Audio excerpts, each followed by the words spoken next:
Hello, hello, hello. Welcome back to Honkai Star Rail, part... What part is this again? Part 10, that was it. Okay. So this stream was supposed to happen yesterday, but I overslept, and then I decided no, I won't try doing it today. So instead, I'm doing it today, Sunday, instead of Saturday, yesterday. Anyway, this is going to be the Wardance version 2.4, and yes, I know during the 2.4 live stream, they said the Wardance will take place in two parts, so 2.4 and 2.5. So, without further ado, and if this thing would load please, thank you. I need to check something real quick. That was... Yes, okay. And just something in my name. Anyway, as in the previous version 2.3, I will be quiet for most of the time, and maybe here and there some opinions, who knows.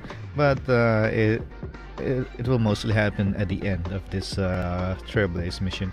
Anyway, without further ado, let's start this up, shall we? And as I said, I'll be quiet most of the time. Anyway, let's start. So yeah, this is written in the description as well, so you can see it there. Anyway, before embarking on the next stop of their journey, the express received a comms from the Xianzhou Luofu.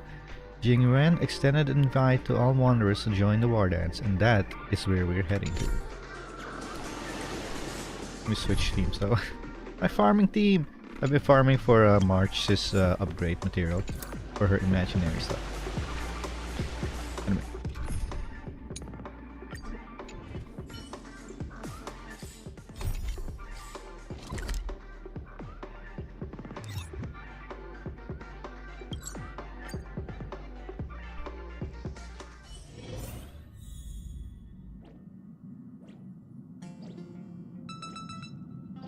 Oh, hello. Great, you're here. It's a secret, and it's a good thing I got here so fast. Otherwise, you would have missed the fireworks I prepared.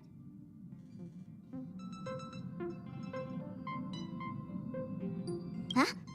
That's weird. I pressed the button already. I wonder what went wrong. Gray hair, don't be so nervous. I took a mutually assured destruction button and repurposed it into a sky full of sparkles button. I really wanted to give you an epic fireworks show. I tested it so many times just to make sure. And now that I finally boarded the express, it doesn't even work. Oh well. Luckily, I brought along some sparklers too. Let's light them up. Look, aren't they nice?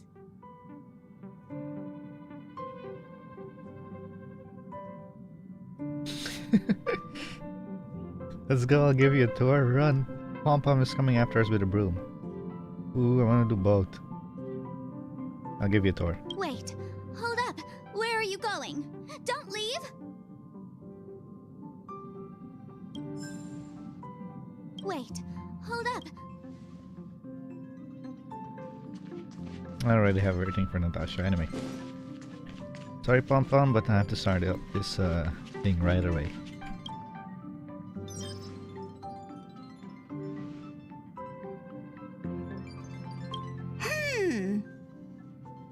Phew. What's up, Pom Pom? I'll tell you what's up, hang on.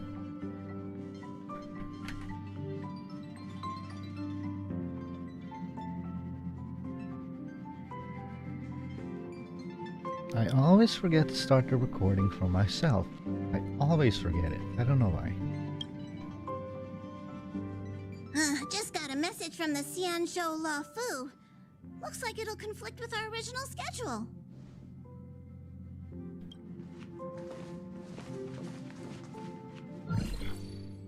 It's been a while, my friends on the Astral Express. How's your trailblazing expedition going? Soon, the Xianzhou Luofu will be holding the Luminary Wardance. Those who have aided the Luofu in overcoming the crisis are cherished allies of the Xianzhou. Thus, on behalf of the Seat of Divine Foresight, I'm extending an invitation to attend the ceremony. Your presence would be greatly appreciated.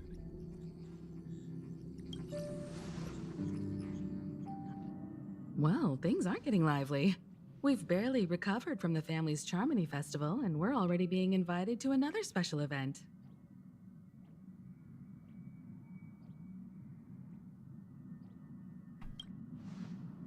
Yeah, me too. But wait, won't it look unprofessional if we attend 2 ceremonies in a row? Aren't we supposed to be focused on restoring astral charts and doing some serious scientific exploration? So we should leave March behind to take care of the Express? Hey, that's not what I meant. I'm all for some fun. I just hope there won't be any surprise party crashers, like Friday or Saturday. Okay, March. The Xianzhou Luofu has recently overcome a crisis. By holding the Wardance, they're demonstrating to everyone that they've returned to a state of peace and safety.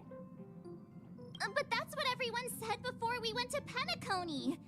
You'll be totally safe under the family's protection. She's right. No need to worry.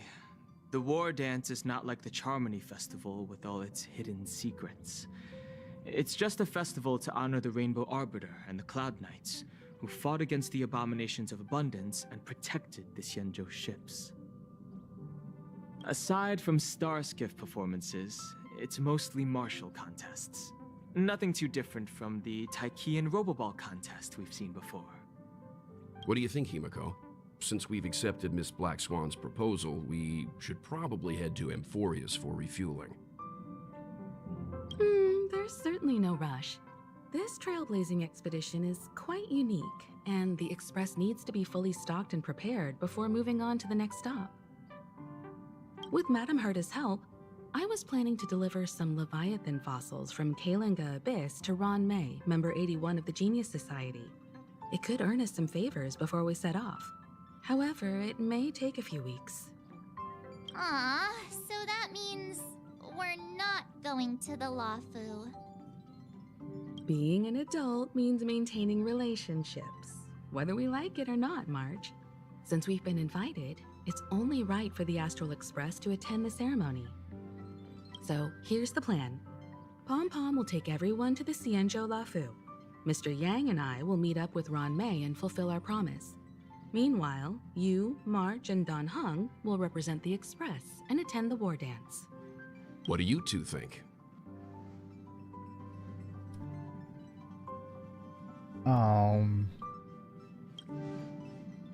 Himiko and Mr. Yang will be busy with serious research. Besides, fossils can't compete with martial contests when it comes to fun, right? It depends on the person, March. That completely depends on the individual. Plus, you're the only one with so many friends on the Luofu. I'll be lost if you don't come along. You've got to lead the way. I don't wanna. Now that everyone's on board with the plan, it's time to warp to the Xianzhou Luofu.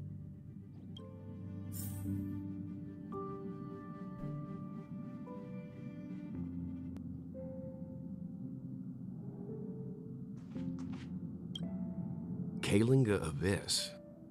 What does she expect to find there? Current research on the Leviathan merely proves how little we know about such life forms.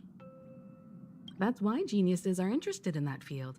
Science is all about uncovering the unknown. Conversation between the two adults brims with complex jargon from... Have a safe trip. Come back soon. Don't miss us too much. If I stumble upon some cool Leviathan fossils, I'll bring a few back as souvenirs for you.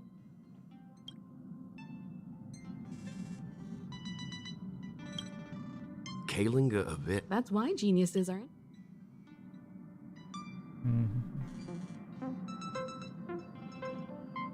Don't miss us too much.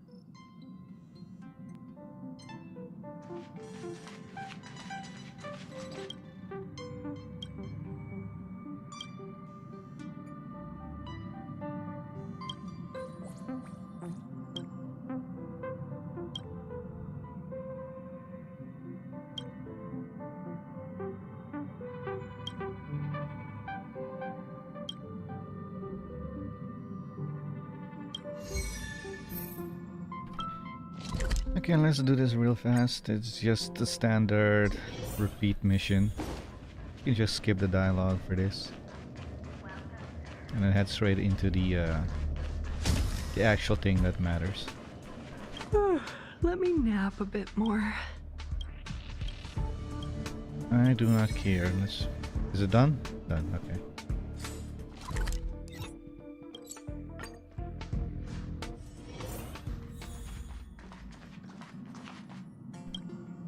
Himeko really knows how to convince people. Between Leviathan fossils and the Wardance, the latter definitely sounds more fun. By the way, Danheng, this time you'll be taking a stroll with us on the Luofu, right? And just let you two wander around aimlessly on the Luofu by yourselves? I don't think so. Plus, Mr. Yang is right. The Ambrosial Arbor crisis just ended, and both the long life and short life species are still feeling uneasy.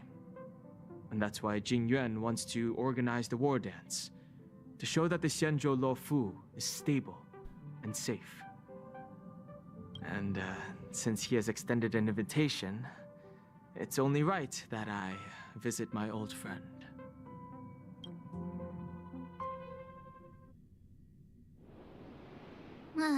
Coming back to this place brings back so many memories, you know?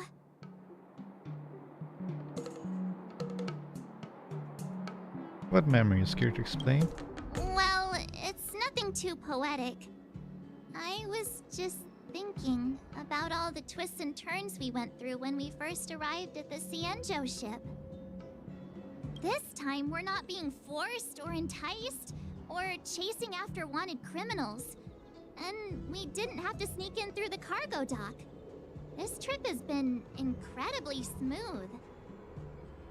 Quite unusual, I must say.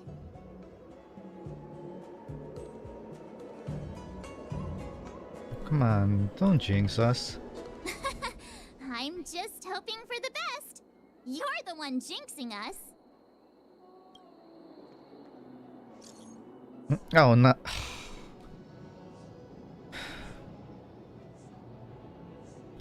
This is probably the most hateful character on the Xianzhou Luofu.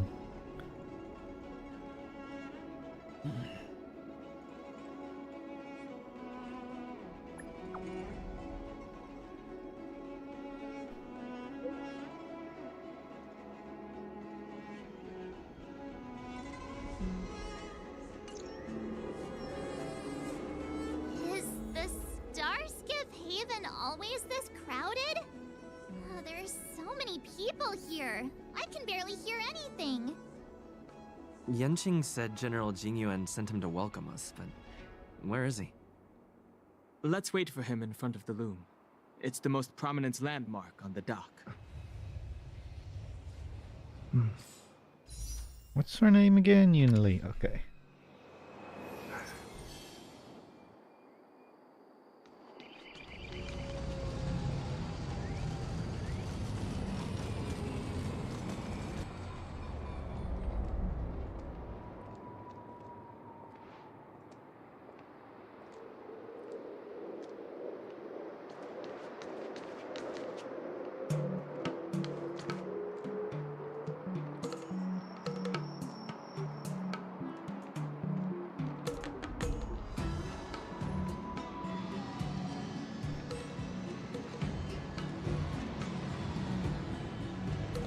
Hmm.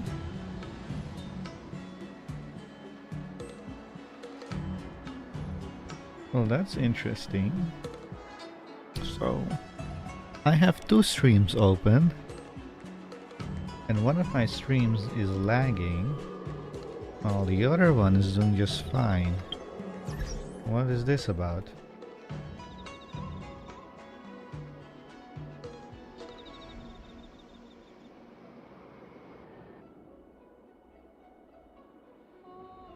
Weird.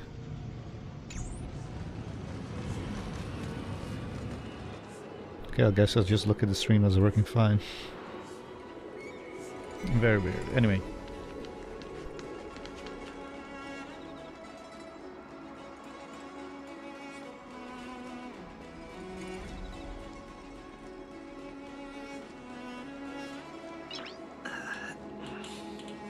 Nice.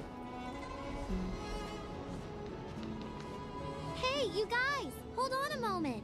What are you doing here? Did they just call us? Look at their outfits. They're from Penacony, right? Are you familiar with the Xianzhou Luofu? We know a little bit about it. What do you need? We're from Penacony. Maybe you've heard of it. We came to this ship to gather interesting materials for making dream bubbles. Oh, we just left there. Oh, talk about coincidence. That's great. Do you know any must-see attractions on the Luofu? Why don't you ask the locals? We did, but the locals were all like, come on, there's nothing worth seeing on the Luofu. It's so boring here. What? Can't blame them. If someone asked me what's there to see on Penacony, I'd probably struggle to answer too. Same. I mean, that's everywhere. That's why we're asking fellow tourists. Most of the tourists around at the moment are here to attend the Wardance, and that's why we're here too. Yeah, we know about that ceremony, but isn't the fighting ring still closed? I've heard the ring was actually converted from a huge decommissioned Luofu fighter jet. Since when do we have entire star skiffs? Not star skiff, dreadnoughts? What do we call it? Okay, just the bigger ships. Since when did we have the bigger ships here? The Radiant Feldspar is bigger, I guess. But for now, all we can do is wait until the Wardance starts in a few weeks before we can board it. We've still got work to do, so we can't just sit around waiting for it to start. That's why we're asking you about some must-see attractions. We're looking for unique experiences that you won't find on Penacony. Our clients love these kinds of dream bubbles the most. You're the expert here. Give them some suggestions.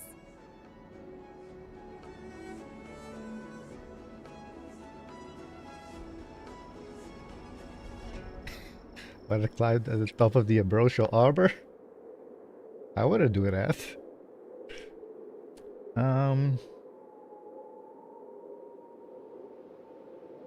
Oh, the Fixtral Garden. And that's the haunted place, right? Aurum Alley is the marketplace. Fixtral Garden, that is the haunted place, if I'm correct. The Waterscape, that is the water place. And the Ambrosial Arbor, climb on top of it. Well, that is at the water's place. I guess the garden. Oh yeah! Fixtral Garden! It's famous for supernatural stuff. With those mischievous heliobi floating around. It's pretty fascinating. Supernatural?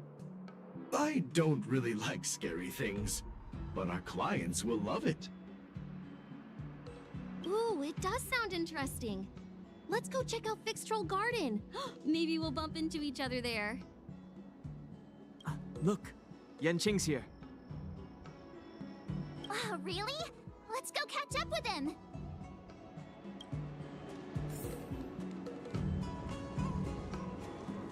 Okay, so I guess we can bump into those NPCs at the garden later.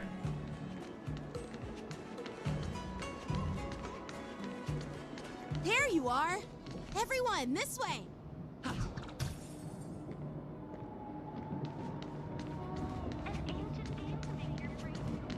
I just remembered something. You see that guy over there, right atop the Trailblazer's head? I still need to get a music from this guy. I completely forgot about it. I'm literally missing one music from this Xianzhou. Hey everyone, it's been a while. Well, it doesn't feel like it's been that long since we last saw you. But, Yanqing, are you? What's up, Miss March? They say kids grow up really fast. Yanqing, are you a little bit taller than before?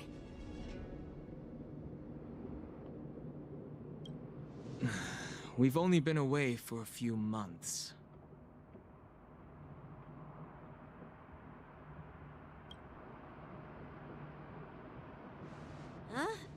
What are you doing? Sorry, but after our previous adventures, I've become suspicious of whoever greets us first. Do you have to be suspicious around me too? You know, the last time we came to the Xianzhou, the first person who greeted us was... Yeah, I remember. I get it. Better safe than sorry. Seriously, I've never seen the Luofu so lively before. I was a bit worried that holding the war dance right after the Ambrosial Arbor crisis might be too soon. But seeing the bustling Starskiff Haven, I understand why General Jing Yuan chose this timing. Yep. There's people from other delves and travelers like you three who've come from afar. With the war dance coming up, there's a huge number of visitors pouring into the Starskiff Haven. The Cloud Knights are working hard to keep the security tight. The General said this ceremony would help the Xianzhou Luofu recover from the crisis. It's a way to showcase our martial spirit, reassure people, boost morale, and attract visitors from other planets to promote trade and peace. By the way, the Xianzhou Alliance places great importance on this ceremony too. The Xianzhou ships, the Zhuming and the Yaoqing, have both sent messengers to offer their blessings.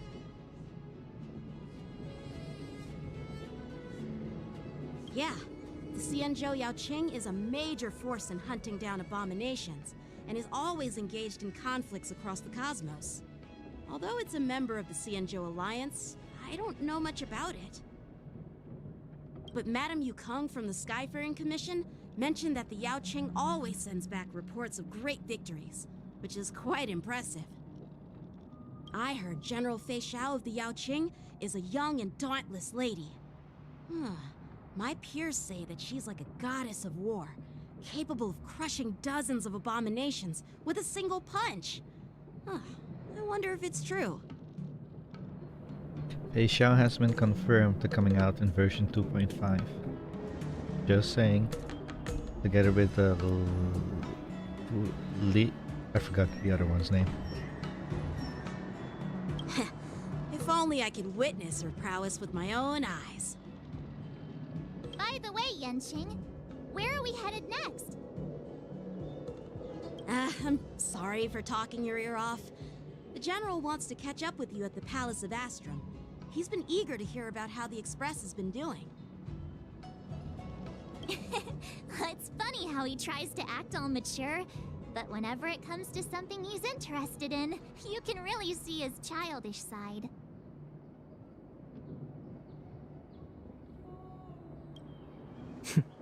I agree.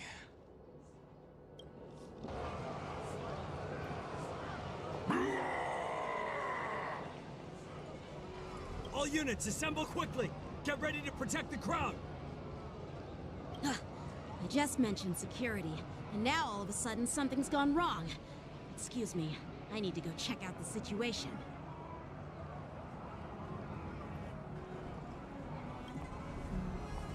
Hey, what's that supposed to mean? We'll go with you.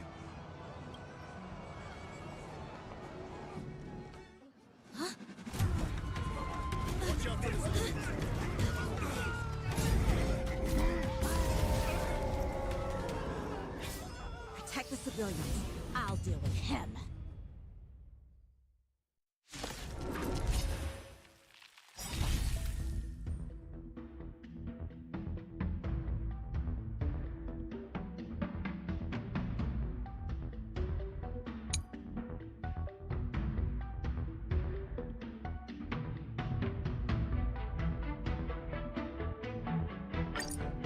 Take your position. Why are there Borison here? This ends now. The mood is set just right. Let the show begin! Let's improvise. Every petal in life's garden, all will be swept away by the wind. Attack! Until everything burns to ashes! Set the seas aflame!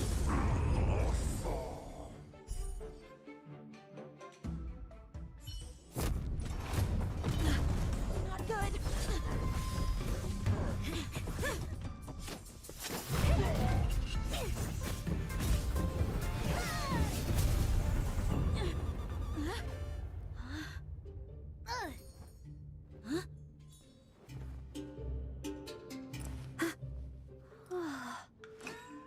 Thanks for the help. Sorry, no time to chat. Could you give me back my...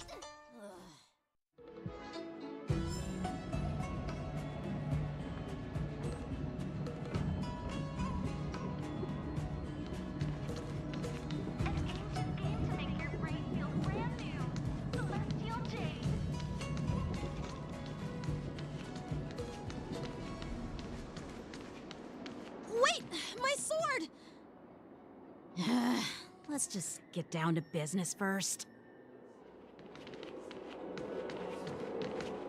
I'm sorry, but I'm afraid we'll have to put our plans on hold for now. I need to find out what's going on.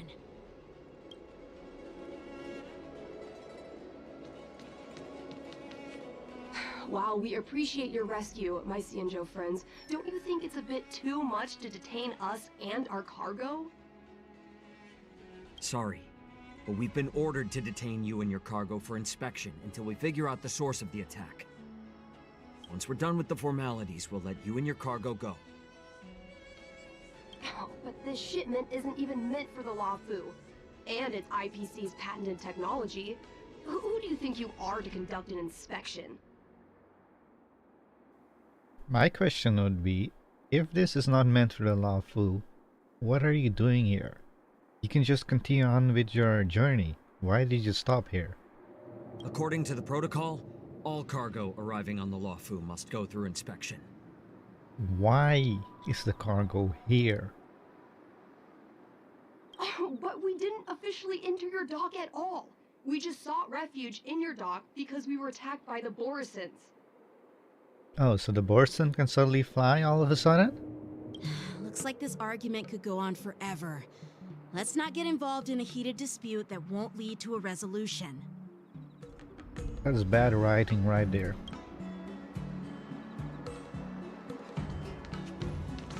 How dare you detain our ship? Who do you think you are?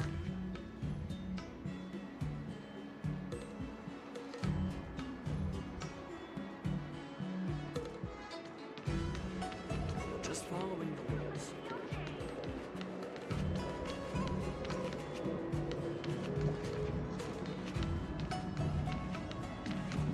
Who's in charge here? I need some answers.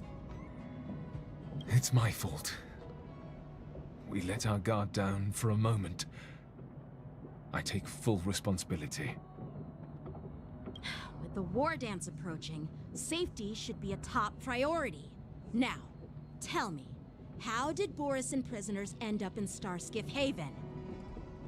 According to the protocol, Borison prisoners should be held on a Starskiff and taken directly to the shackling prison under strict supervision without ever touching the ground.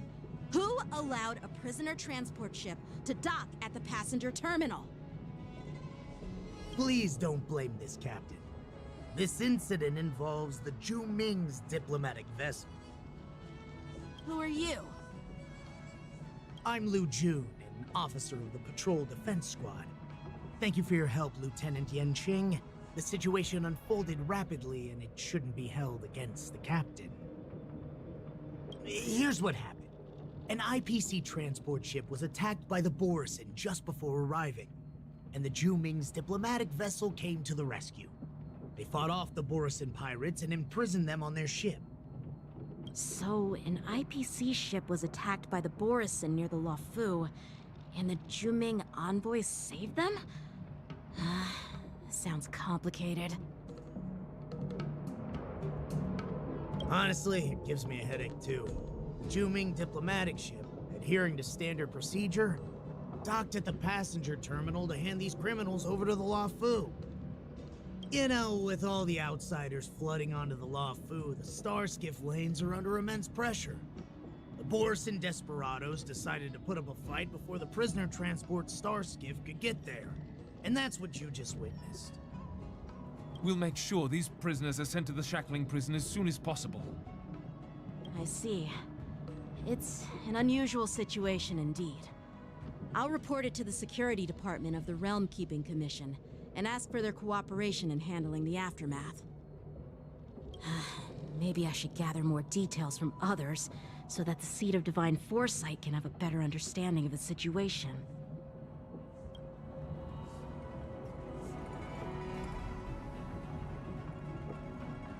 Oh, you look much maturer now, Yanqing. Please don't tease me, Miss March. The situation on the Xianzhou before the Wardance is like a calm lake that can be disturbed by even the smallest pebble, capable of generating far-reaching ripples with even the slightest disturbance. What are those people? I mean, those monsters we just dealt with?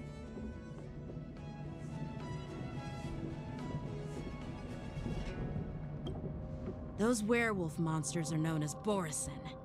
They are abominations of abundance, and we've been fighting them for a very long time. The Borison have been a powerful force for a long time, plundering and enslaving many worlds. The threat they pose is just as terrible as the Swarm disaster, and the Alliance even had a fierce war with them 3 decades ago. I call absolute BS about that. The threat they pose is just as terrible as the Swarm disaster. Absolutely not. The Alliance even had a fierce war with them 3 decades ago. Okay, that I can believe. But saying that they are as terrible as the Swarm disaster, what kind of BS is that? The Swarm disaster was a war between eons. Multiple eons. Are there eons currently at war? No! What kind of nonsense are you talking about? Their presence has faded over the years, but who would have thought? According to that officer, they attacked an IPC ship near the Xianzhou Luofu. Such a brazen attack seems quite unusual to me. Yeah, that's what I find strange too.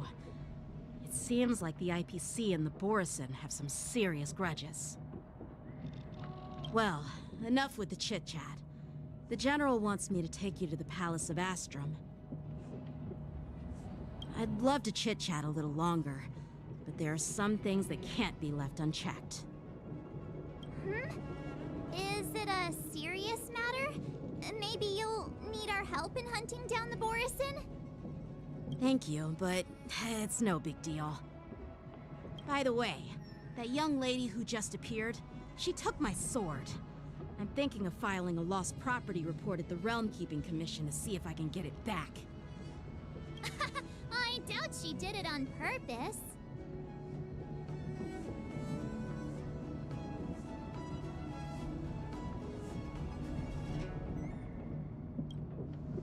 Perhaps she's around here somewhere. Shouldn't we take a look? All right, let's not keep the General waiting. Don't worry. There aren't many people out there with that kind of talent. It shouldn't be too hard to find her.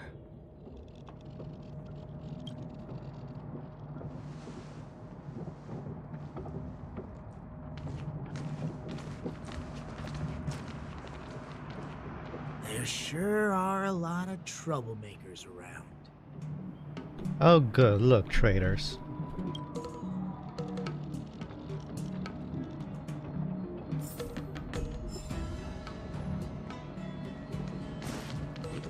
Those guys are terrifying. An ancient game to make your brain feel brand new. Celestial Deliver the Jing. prisoners to the shackling prison.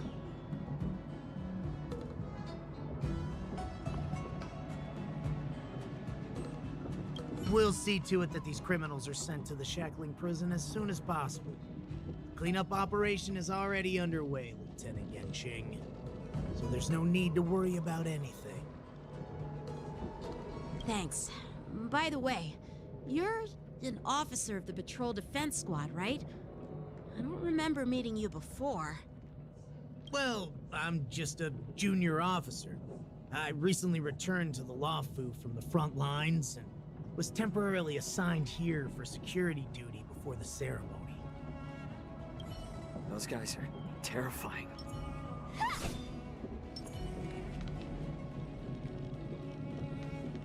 Deliver the prisoners to the shack. Success and failure. How time flies.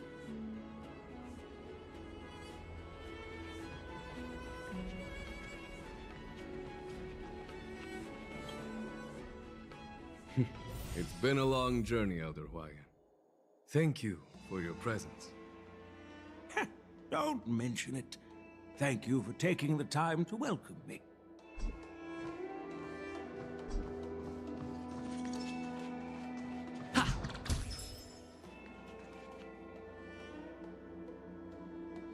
General, I brought our guests from the Express. Oh, I'm sorry for my bad timing. I didn't know you were meeting a guest, General. Don't worry, you're just in time. It's been a while, my friends from the Astral Express.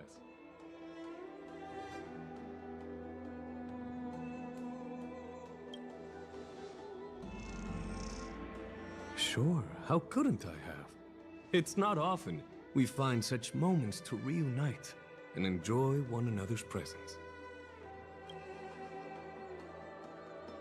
Since when did he and General Jing Yuan become such good buddies, Dan Heng? They seem to be having a great time. A lot must have happened without our knowledge. At least, I hope that's the case. Allow me to introduce you to General Huayan. He's the Arbiter General of the Xianzhou Luofu, known as the Flaming Heart. No need to be so formal. I'm just a tourist here, no different from other tourists who've come to attend the ceremony. Elder Huayan is not only one of the Arbiter Generals, but also the Furnace Master of the Artisanship Commission. Besides his martial skills, he excels in forging various weapons. Such talents are unique, even among the Arbiter Generals. Be it Arbiter General or Furnace Master, these are merely titles given to me long ago. I've retired several times already, but with the current change in circumstances, the Marshal has called me back to duty, and I had no choice but to answer the call. Hey, Yunlin is just there at the left, top left. Well, in the end, I'm to blame. Living such a long life naturally brings its share of disapproval. It's an honor to meet you, General Huayan. It's my honor to meet you, General Huayan.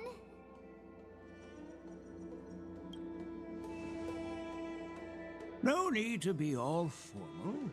Today I'm just a guest on the Luofu, the same as all of you. So, these three are the ones you mentioned, Jing Yuan? The heroes who helped you with the Ambrosial Arbor crisis? Indeed. There's Dan Heng, March 7th, and him.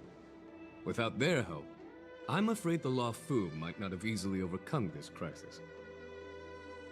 So, the Imbibitor Lune's reincarnation has returned to the Luofu and will attend the Wardance. I'd love to have a drink with you should the chance present itself. You're more than welcome, General Huaiyan. And this young friend is? Yanqing, my apprentice. He remains by my side as my retainer due to his youth, which I hope will season him with experience. He will stand for the Luofu's Cloud Knights in the upcoming Wardance, ready to take on all kinds of challenges. Great, great! It's a real treat to see so many talented young people around here today. Oh, I almost forgot. This is my apprentice, Yun Li.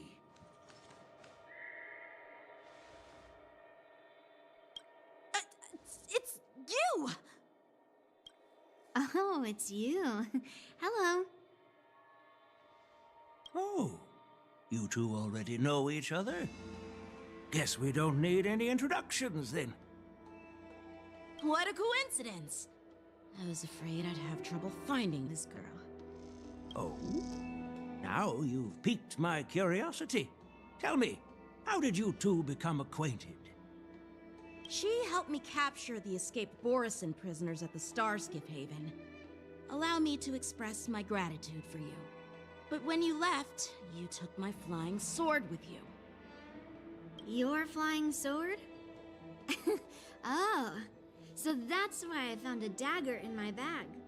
Turns out it's yours. Yes, it is.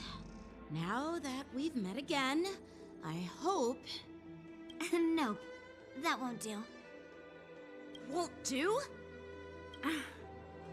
You want your sword back, right? Well, you can't just take it back. On the Juming, when you lose your sword on the battlefield, you have to reclaim it on the battlefield. Yunlin, I'll be completely honest, you already did your trial run, and you're quite a great character, combat-wise. But right now your personality, sorry, is a big fat 0. As for this little sword, it was supposed to strike that escaped Borisin prisoner. But unfortunately, its owner's agitated state caused it to fly off like a kite with a broken string, and it missed its target. By the way, if I hadn't caught it and helped it hit its mark, that Borisin prisoner would have gotten away. Hold on a sec, Yun Li.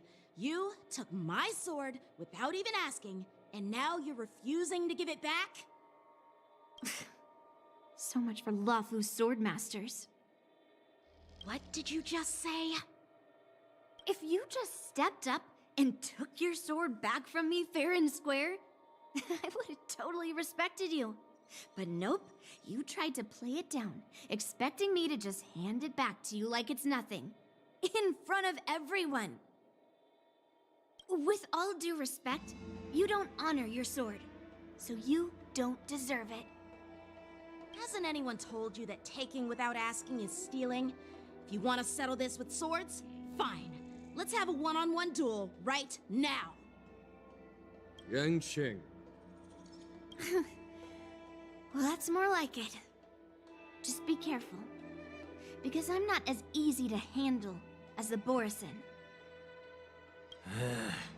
You two, be quiet and apologize to Yanqing. Hey! Whose side are you on, Grandpa? I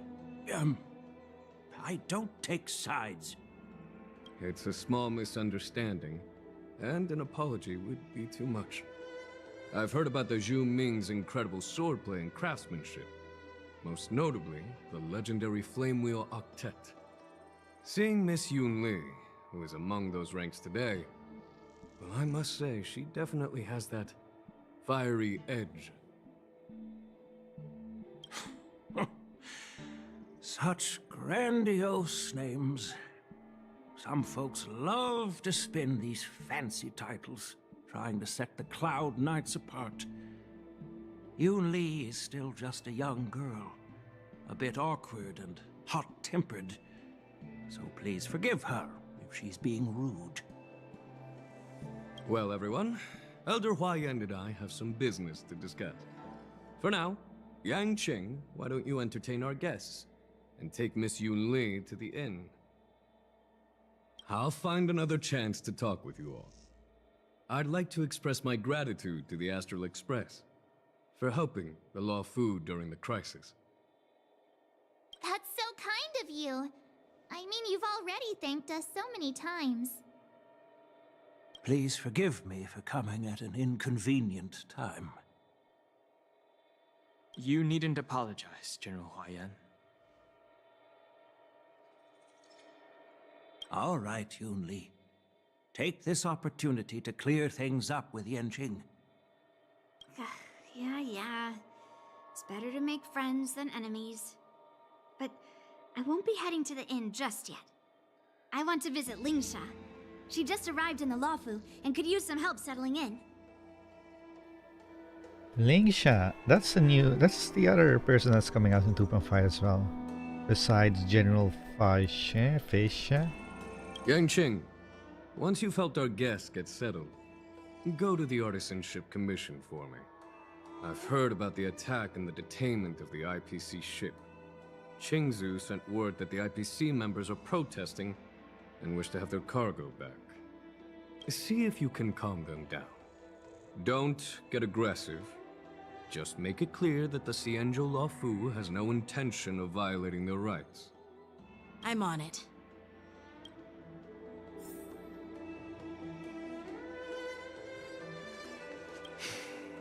I'm sorry for Yang Qing's rudeness. Not at all.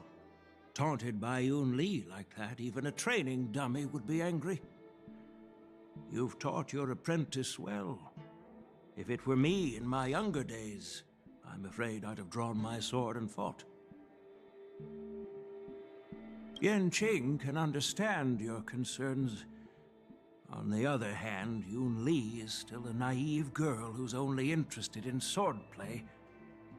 Honestly, I brought her here to participate in the Wardance because I want to broaden her horizons.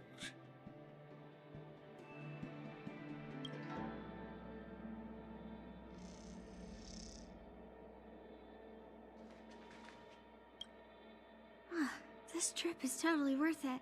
Compared to the Juming, the Luofu is so much livelier. But it's a shame the Luofu swordmasters don't seem that great. Glad to meet you too. Are you here to participate in the Wardance? Of course. To honor martial arts, the Cloud Knight's Ring is always open to outsiders. If you can defeat the ringmaster selected by the Xianzhou, you'll not only win rewards and prizes, but also be making a name for yourself. Sounds tempting, doesn't it?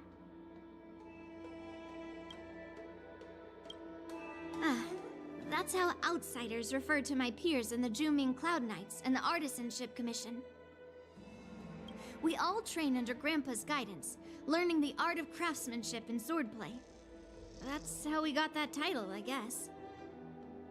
Just don't mention it in front of Grandpa. He always says that empty titles bring pointless challenges and conflicts. We Juming swordmasters pride ourselves on the success of the group over the individual. I have some things to do. Besides, little Yanqing doesn't seem too happy about me tagging along.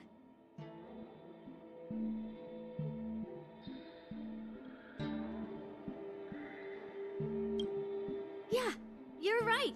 I took it with my skills. So I guess you can say I'm a robber or something. How dare he imply I'm a thief? Totally different.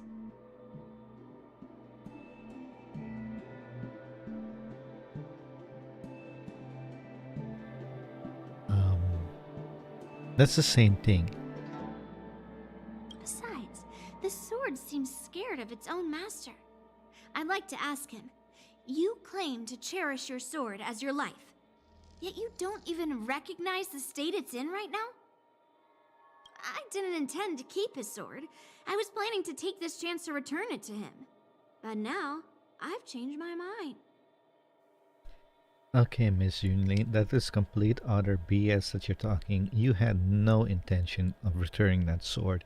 You made your intention incredibly clear as soon as you opened your mouth during that conversation. I'll give that poor flying sword some proper maintenance. I won't consider returning the sword unless he learns how to say please, hello, thank you, and sorry. He said thank you for helping him capturing the Borisan. But you took the sword and ran away. So shut up, you are completely in the wrong here. So he can forget about it for now. See? She's just making herself look worse and worse, character-wise.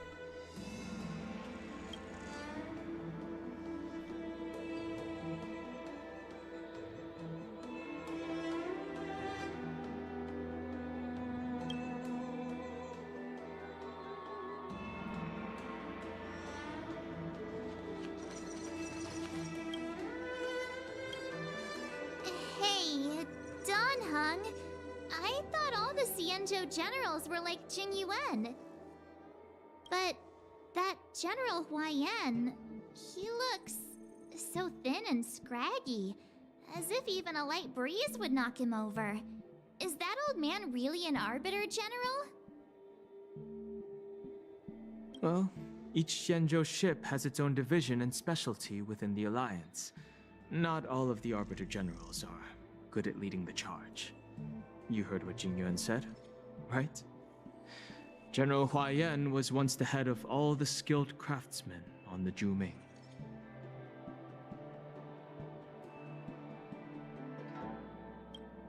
Yeah, you've noticed that too?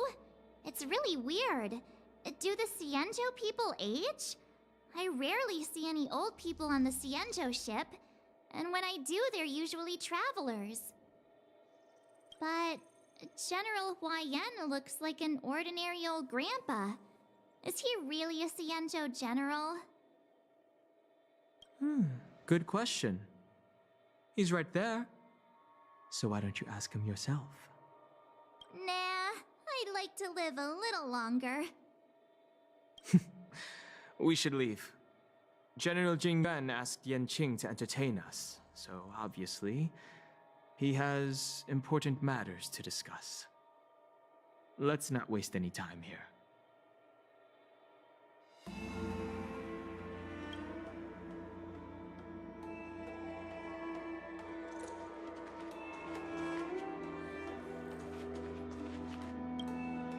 This is the report Xianzhou just sent me. Let me take a look. Looks like the General has given me a tough challenge. He wants me to try and help put the IPC's mind at ease.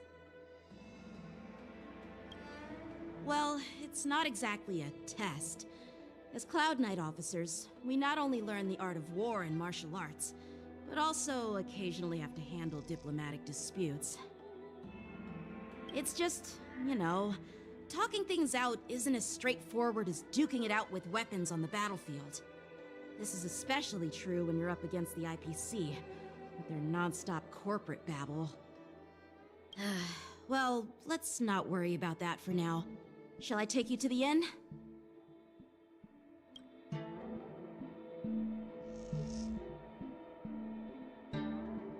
It is the Luofu's honor to have you in attendance at the Wardance. Yet, the fact that a simple martial arts ceremony has attracted esteemed generals from the Zhu Ming and the Yao Qing implies intentions beyond mere spectating. Might there be any specific instructions from the Marshal? You're overthinking it, Jing Yuan. As I said, I'm here to broaden my granddaughter's horizons. I have no ulterior motives. Translation, he does. Because he even opened his eyes. However, I have no clue what the Yaoqing Arbiter General has in mind. Do you remember when you accepted this position?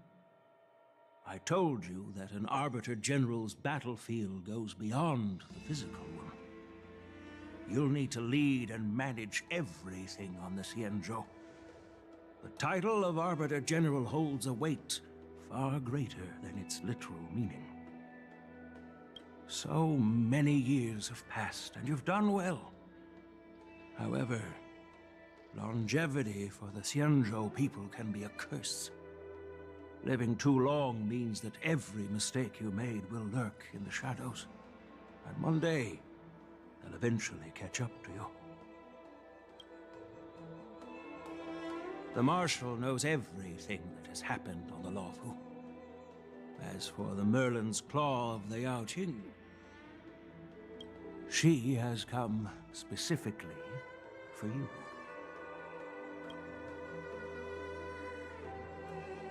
Speaking of which, why hasn't she arrived yet? They say the Merlin's Claw strikes like lightning. Being late isn't her style.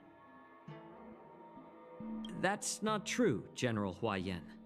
She's been here a while, but I'm sure you've heard of her unbridled nature.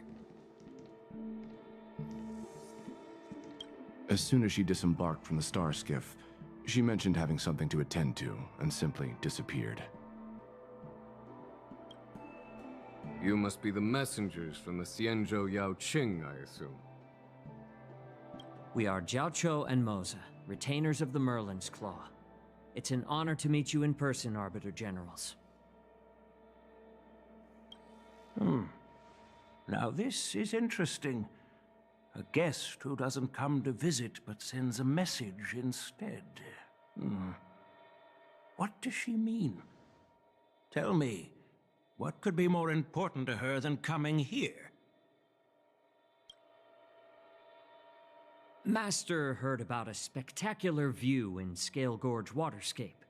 I believe she went there to enjoy it. A spectacular view? Ha! Did you hear that, Jing Yuan? This person is being sarcastic. Please do not misunderstand me, General Huaiyan. I was simply stating the truth. Master thought it would be inappropriate to keep you waiting, so she sent us here. Once she's finished with admiring the scenery, she'll personally come and apologize to the both of you.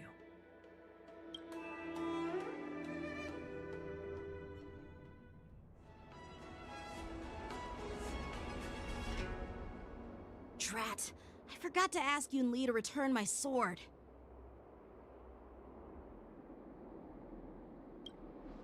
No need to bother. The Juming envoys won't be leaving the Luofu anytime soon. I'll ask for it later when we meet again. By the way, I don't know if it's just me, but the general seemed a little reserved. Could it be because of Elder Huaiyan's visit? Reserved? Really? Maybe I'm just overthinking things. No, you're not. When I entered the Palace of Astrum, I realized that the messenger from the Xianzhou Juming was actually the Arbiter General himself. So, the messenger from the Xianzhou Yaoqing must be the Merlin's Claw herself, I presume. That's right. Well, that's what makes this entire thing so unusual. What's so unusual about it? They simply received an invitation from Jing Yuan, just like the crew, right? The Wardance is just a small festival. And now we have 2 Arbiter Generals from other Xianzhou ships here. I'm afraid they're here for something more. Maybe they've come to hold Jing Yuan accountable for the Ambrosial Arbor crisis? Hold him accountable? Come on, didn't the Luofu fall victim to the disciples of Sanctus Medicus and the Antimatter Legion? Why would they blame the victim? Politics, absolutely disgusting. Danshu's rebellion and Ventilia's scheming are merely one side of the story to the other Arbiter Generals of the Alliance. Only a single piece of incontrovertible evidence remains, creating an endless source of potential complications. The Ambrosial Arbor. Yes. It's undeniable that the plague mark, which was subdued by the Xianzhou Luofu, has resurfaced. But was it really a conspiracy instigated by the Antimatter Legion? Or does it indicate a traitorous intent from within the Luofu, implicating Jing Yuan himself? Once the spark of suspicion is kindled, it proves hard to extinguish.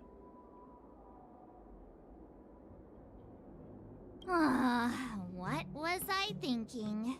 Seriously, here I was looking forward to a carefree and enjoyable trip, but it seems wherever we go, drama is just around the corner.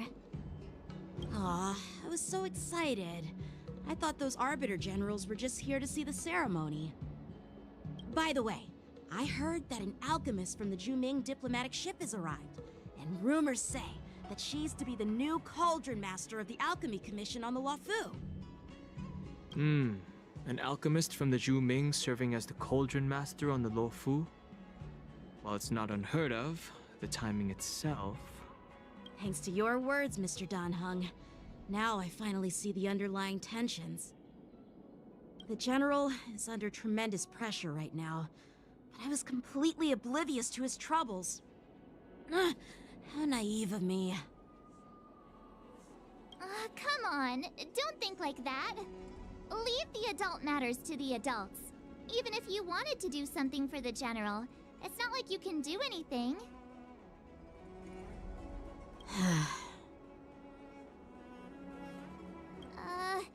Did I say something wrong? Again? Miss March is right. I don't have the skills to share the General's burdens at the moment. Still, I'll do my best to follow his instructions. Let's go. Once I've taken you to your accommodations, I need to go to the Artisanship Commission to handle the IPC's protest. He looks like he has a lot on his mind. We can't just let him go alone. Why don't we accompany you to the Artisanship Commission? This is too much trouble. While I appreciate your kindness, dealing with the IPC's workers could be tricky. I'm afraid this will cause trouble for the Express. No worries. We're pretty experienced in dealing with the IPC. You've heard of the 10 Stone Hearts? We've dealt with quite a few of them, right?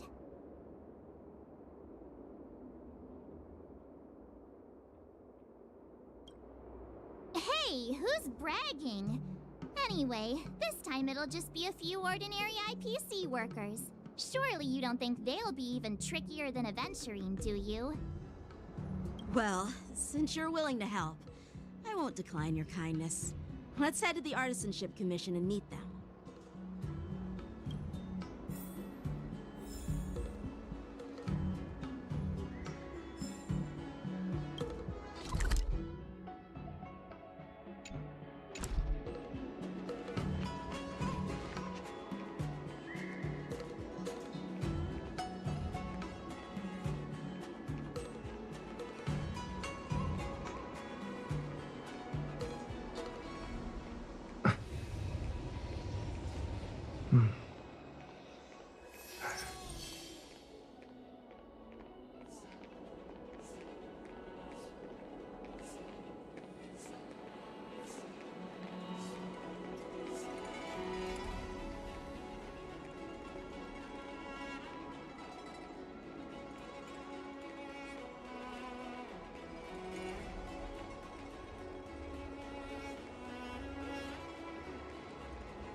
Nice.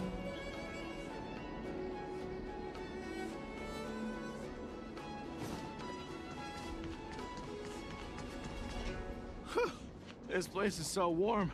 It's like a giant furnace.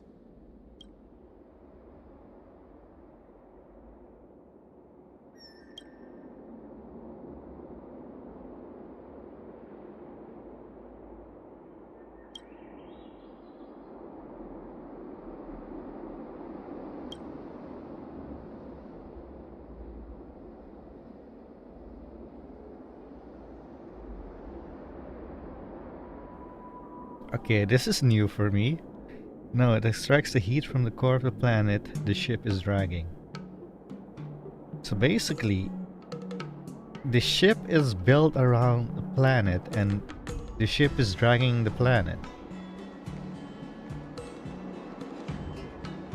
I did not know that. I thought this was just a gigantic ship. But it's actually a ship around the planet that is towing the planet with it. I did not know that.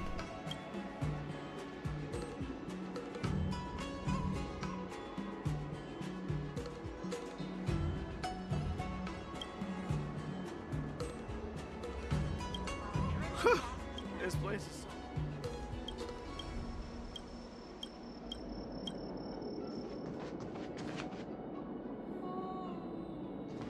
The plague's author is at our door. Our general fights like a boar.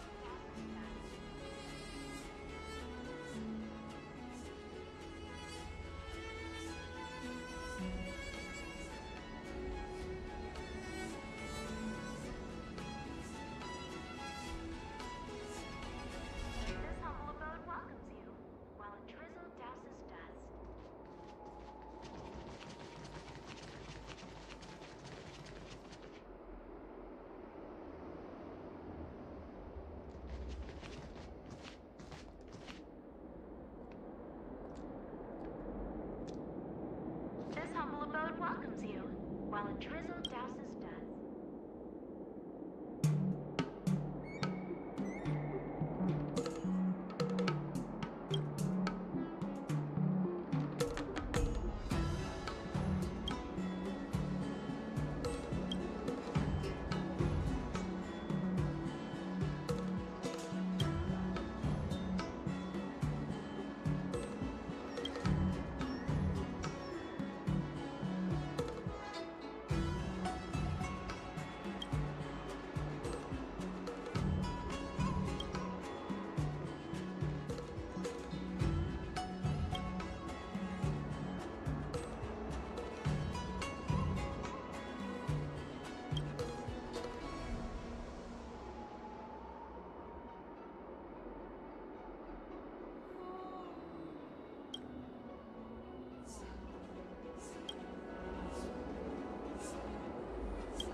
When it first opened, the Petrichor Inn had a...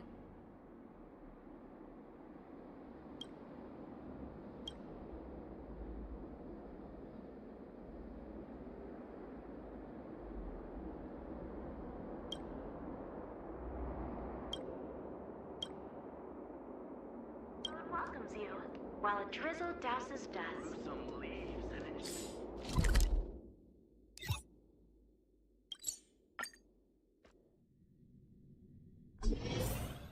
Can I really reason with you, Xianzhou people? I think I get it now. In your words, this is called looting a burning house, right? But I am trying to reason with you here. Good quality, good price, hassle-free chartering. High-end barge, the best choice for galactic commerce. Ugh, that toxic voice sounds familiar. Haven't I heard it before in Arum Alley? You know what? This isn't my first time dealing with the Skyfaring Commission. I can handle your unreasonable ways. But straight up snatching IPC cargo, isn't that going a bit too far? Just as I've said it many times already, once we've inspected the cargo and completed the security check, you can be on your way. Is there something wrong with your ears, or is it just your brain? I'm hearing you loud and clear. I'm thinking clear. And my answer is crystal clear. Not a chance. Keep detaining my cargo and I'll file a complaint directly with your general.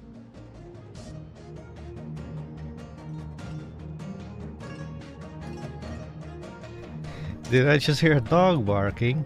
That is referring to the Arm Alley quest. Quest.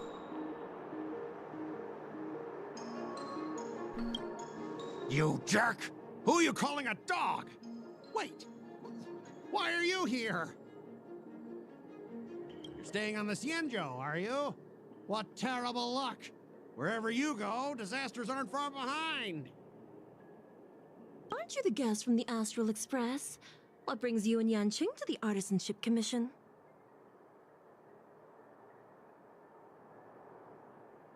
Trouble caused by the IPC? I'd say it's caused by the Skyfaring Commission. Looks like you've met this IPC worker before. I'm not sure if that's a good or a bad thing. I was sent here to deal with the IPC protest, Miss Shikui. What's going on here? As you know, this IPC transport ship was attacked by the Borisin and rescued by the Juming's diplomatic ship. Then the Cloud Knights were instructed to bring it back to the dock for repairs and inspections. And this is Mr. Scott, the person in charge of this transport ship. So, you're Scott. I've heard him mention you. Weren't you kicked off the Luofu before? Why did you come back? Like I wanted to come back. I thought I'd just dock at the harbor for repairs and leave this forsaken place for good. Little did I know, as soon as the ship entered the harbor, a bunch of Cloud Knights showed up and snatched all our cargo from the hold. What do you mean by snatched? I've told you 1,000,000 times. It's a security check. Then why did you bring the cargo to the Artisanship Commission? You even brought in some shady craftsmen. It's obvious you're trying to steal the IPC's patented technology. Listen here. Firstly, the Skyfaring Commission detected dangerous items that could possibly be weapons in your cargo hold. That's why they called me here, to double check. Secondly, where the heck did you get the idea that I'm a shady craftsman?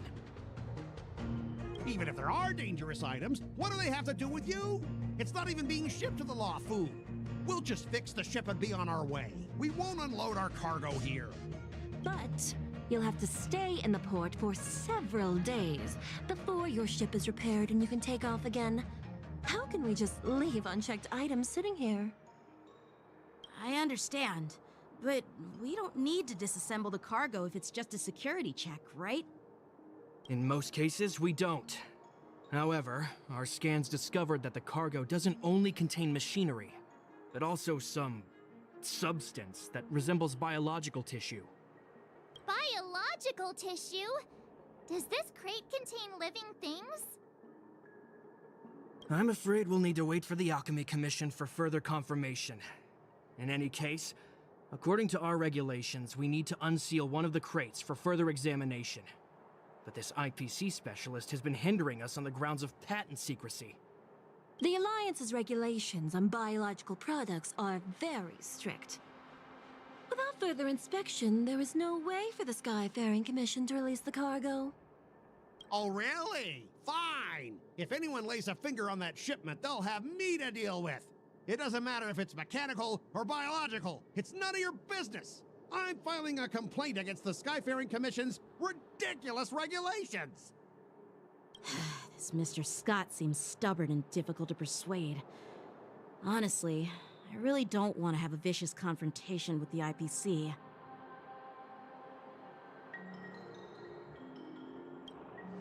I heard how you helped Aramali. The IPC representative back then was Mr. Scott, right? Since you've dealt with him before, it looks like I'll have to rely on you again. What are you guys whispering about over there? Just hurry up and give us back our cargo.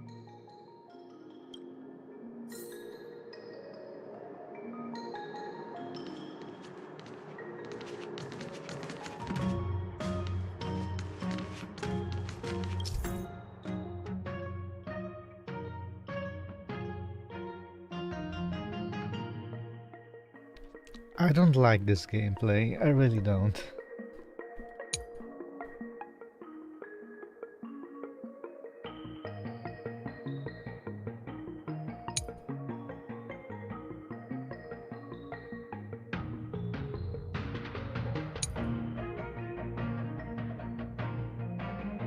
I'll be honest, this is just a time waster.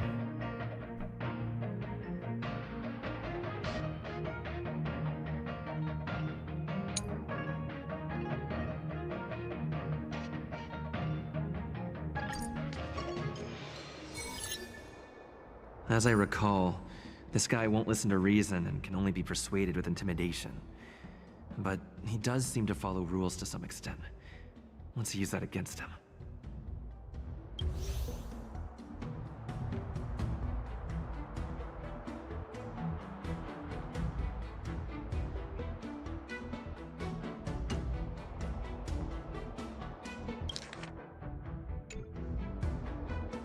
Speaking of regulations, we have our own laws and regulations too. According to Article 4 of the Xianzhou Alliance IPC Trade Consensus, the Alliance and IPC shall never infringe on each other's intellectual property rights.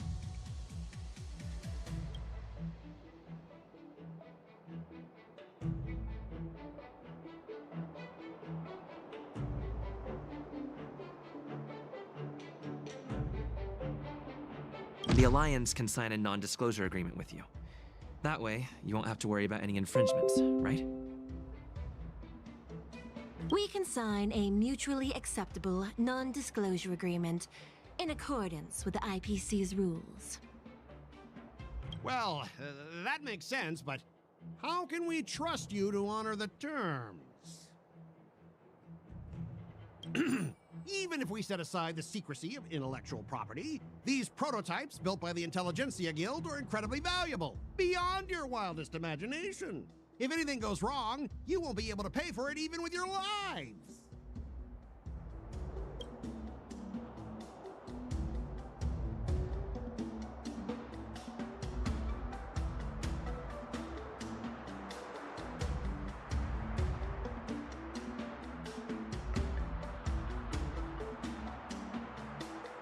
Can you give us an exact amount, Mr. Scott?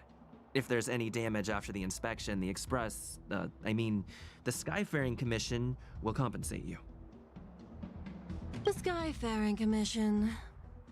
Yeah, they will compensate you, provided a detailed report of the damage is submitted. I don't doubt the financial strength of the Skyfaring Commission. However, this is not just about money. Besides, the cargo on this transport vessel belongs to the Intelligentsia Guild. If you want to inspect the cargo, shouldn't you at least call in a member of the Intelligentsia Guild to be present?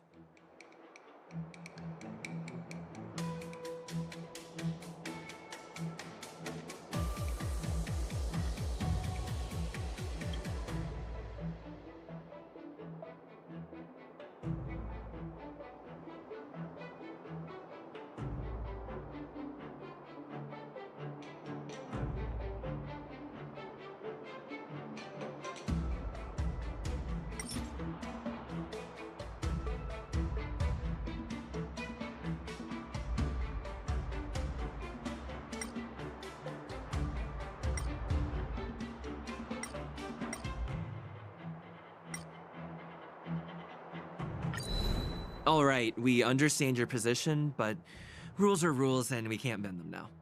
However, we'll note down your concerns and pass them on to management. We'll keep you updated on any developments. We both need to follow the regulations, because that's how the IPC and the Xianzhou operate, right? As an IPC worker, I have to abide by its regulations. If I make an exception and allow you to inspect the cargo, it'll spell disaster for me.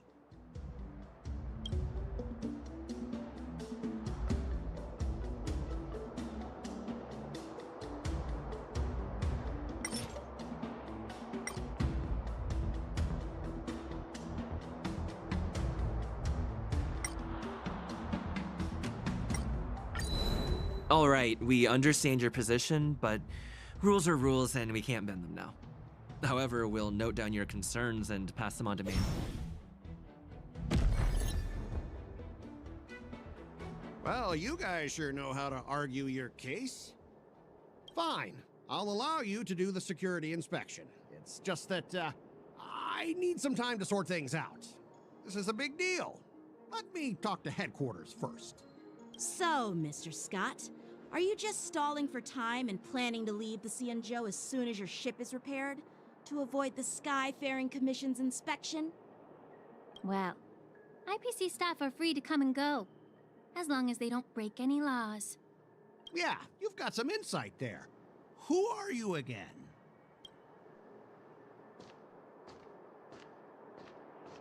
Allow me to introduce myself. I'm Lingsha, Cauldron Master and head of the Alchemy Commission on the Luofu. Linsha, yes. She is coming out in version 2.5 as well. Could she be? Yeah, she's the new Cauldron Master assigned here from the Xianzhou Juming.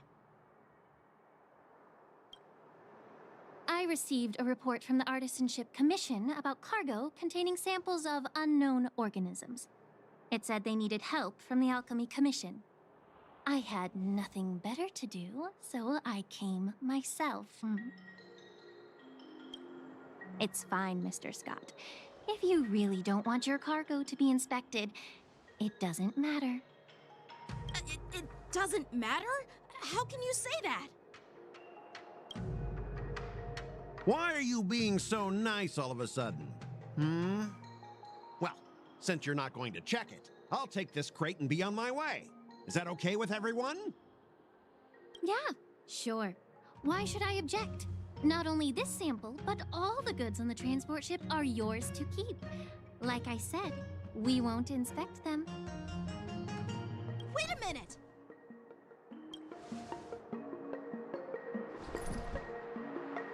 Well, that's more like it. If only the young displayed a more reasonable attitude, we could have sidestepped that altercation just now.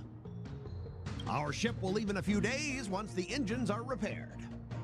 Your ship can leave whenever you want, but I'm afraid I can't say the same for your cargo.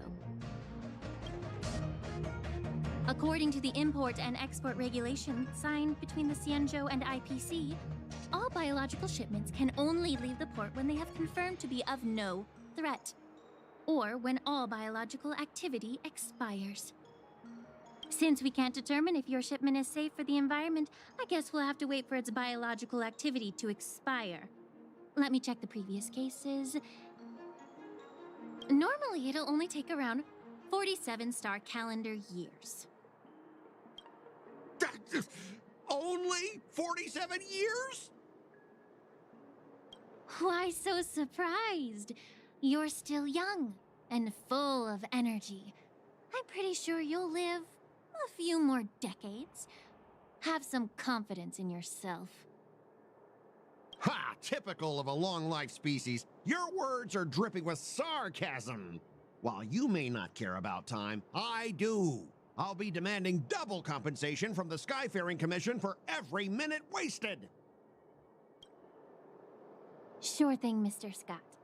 You seem pretty confident that your career and life will last long enough to witness this victory unfold.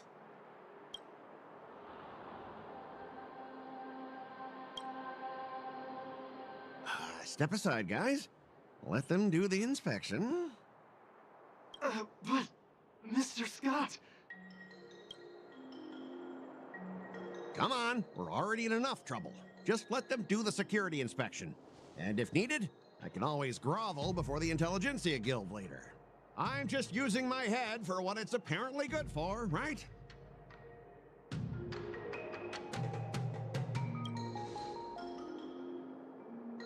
Well, honestly, at least you're not as annoying as that woman. Just get on with the inspection. Don't act all chummy with me now that you've got your way. This lady is really something else.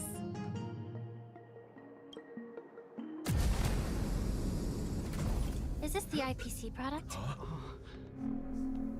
Listen up. Any damages caused by inspections will be filed with the IPC.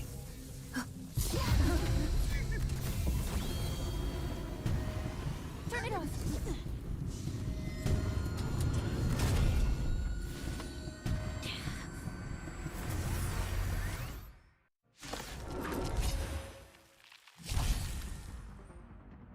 That's that thing from the Firefly trailer. What's that doing here?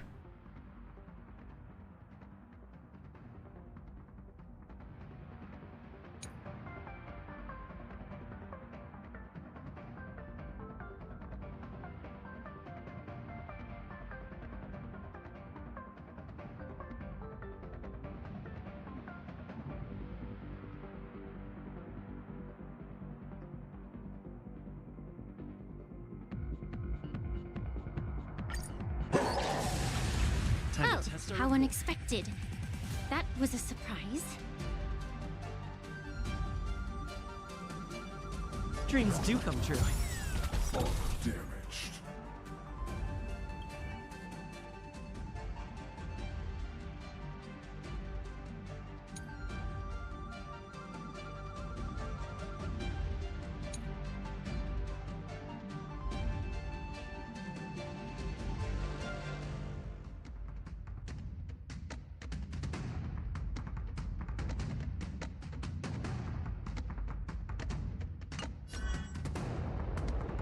The mood is set just for— Let the show begin!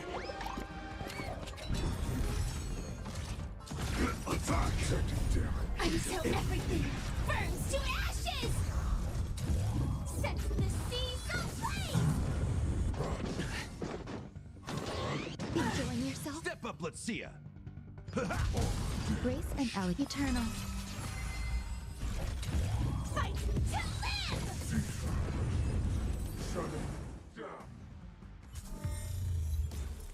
Were you seriously planning to leave this stuff unchecked at the dock for days? That's way too dangerous.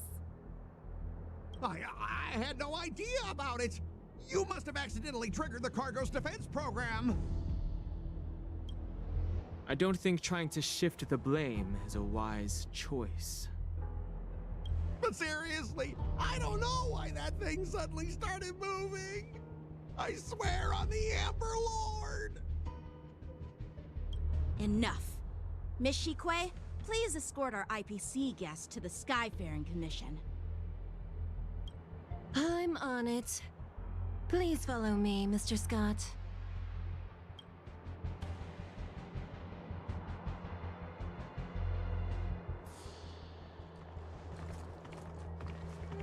Gentlemen, our preliminary inspection shows that there is indeed hidden biological tissues inside. Just like the craftsman feared. I can't even tell if it's ingenium or biological in nature. The core of this device is what they call wetware in industry slang. To put it simply, this machine operates with a kind of biological nerve as its control center. I'll take some samples for the alchemist to analyze and figure out where the biological tissue comes from. Why would the Intelligentsia Guild use such unethical technology? Perhaps they're trying to create a new weapon? Whatever the reason is, it's probably why the Borison attacked the ship. No wonder the IPC were trying to obstruct our inspection. I'll contact the Ten Lords Commission and ask the judges to come and give their final verdict on this. According to our rules, all prisoners and weapons involving dangerous creatures must be taken to the shackling prison for further sentencing. After all, it's the safest place on the Luofu. As for you, Mr. Craftsman, please go with the Cloud Knights and explain the situation to the judge.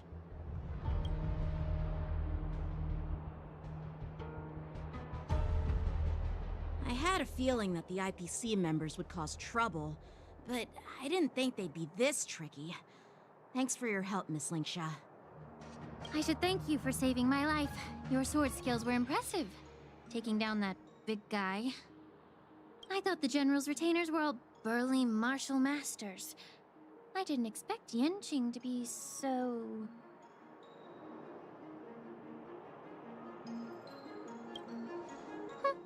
Can't argue with that. As for you, you must be the guests from the Astral Express, right? Saving the Luofu from that crisis. It's so impressive. It wasn't a big deal. Really. It's still early, so why don't we get some tea at the Alchemy Commission? We can discuss your suggestions for revitalizing the commission.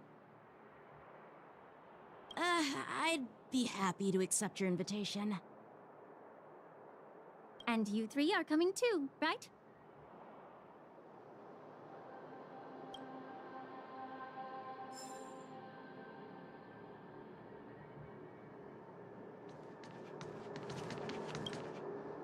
Nothing to see here. These machines are to be shut down.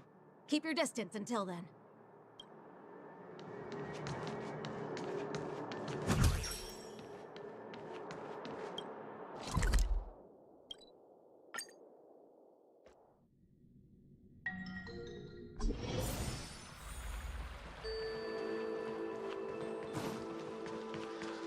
I'm The here news to is pay my spreading pretty respects to the new fast. Cauldron Master.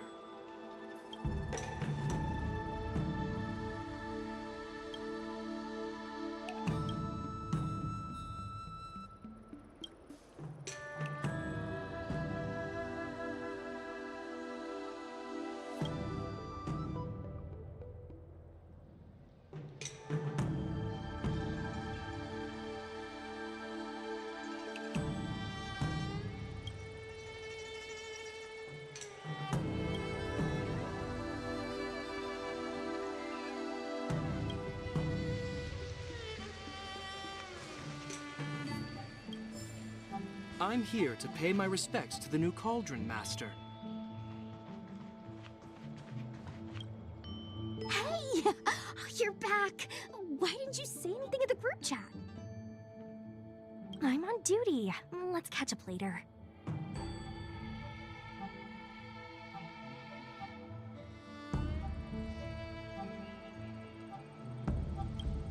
Cut it out. I'm carrying out my sacred duty.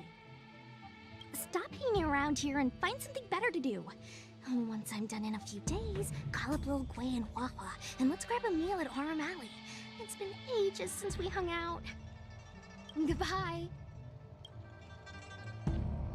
Please do not hinder me carrying out my sacred duty. We can discuss whatever you want after my shift.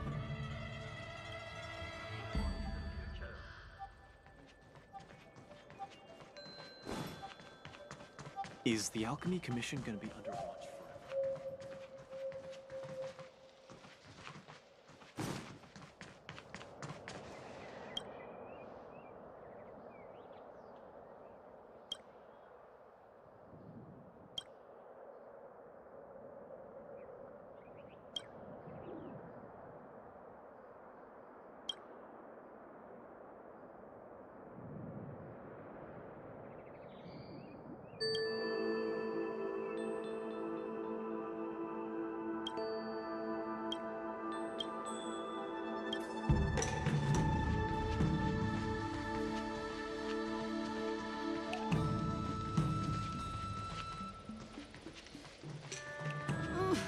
Can you just give me some peace and quiet?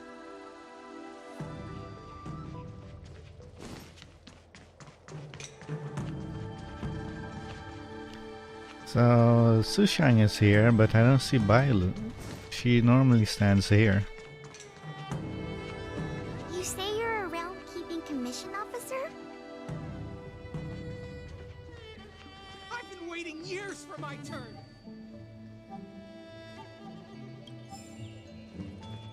Traveling healer is just my dad's disguise.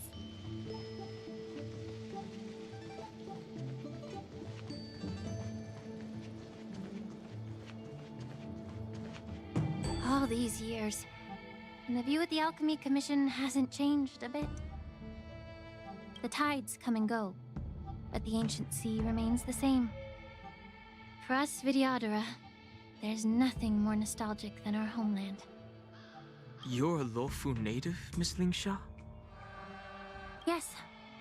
I grew up here, listening to the sound of waves while researching prescriptions with my mentors and peers at the Alchemy Commission.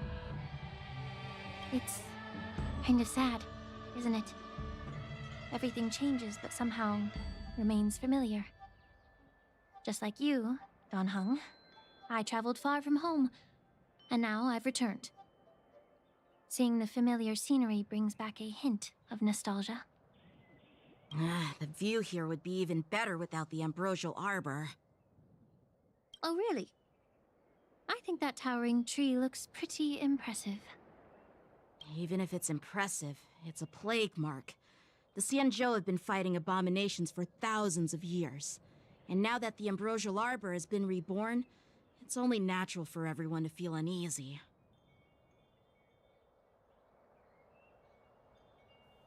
Why did that pop up on my screen just now?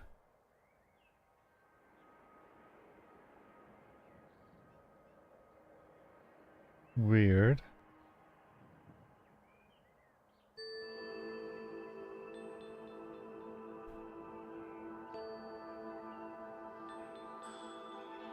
Well, once a seed is planted, no matter how long it takes, it'll eventually sprout and bear fruit.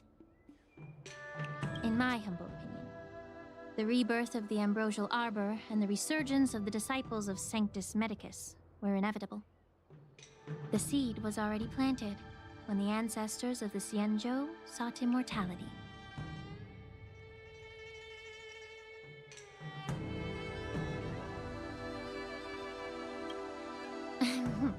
My bad.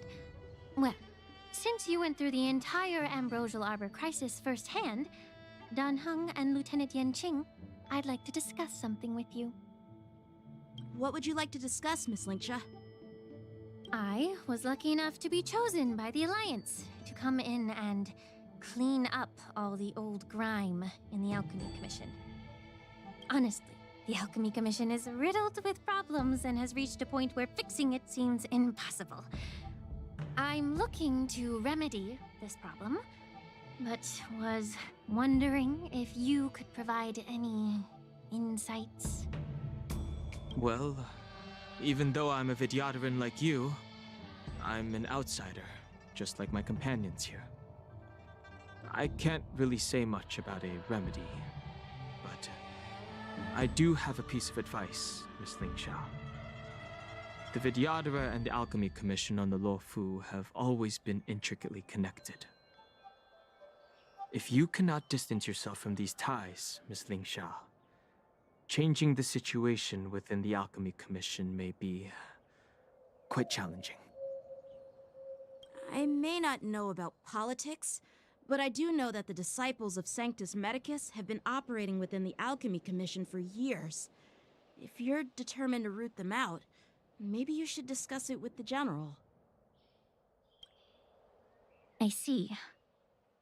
Thank you for your valuable insights.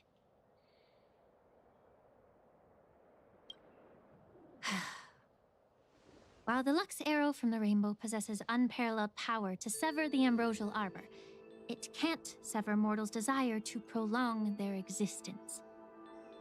Just like how the Cloud Knights can eliminate the remnants of the disciples of Sanctus Medicus, but are unable to calm the hearts and minds of the people within the Alchemy Commission. Our Xianzhou forebears knew this well, and that's why they entrusted the duty of guarding the roots of the arbor to the Vidyadhara. However, the Vidyadhara are still only mortal beings. 30 years ago, my mentor served as Alchemy Commission's Cauldron Master. She recognized the emerging undercurrents and sought to cleanse the source of the disturbance. Unfortunately, even though she was skilled in the art of healing, she didn't understand the human heart or how to eliminate the sickness lurking within the depths of the Alchemy Commission.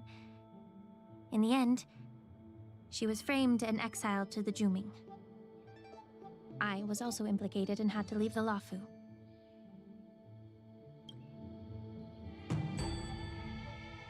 And guess who arbitrated the case and handed down the sentence? None other than General Jing Yuan himself. What? You heard it right. The ones responsible for the corruption in the Alchemy Commission are not just the remnants of the disciples of Sanctus Medicus, but even the Divine Foresight himself.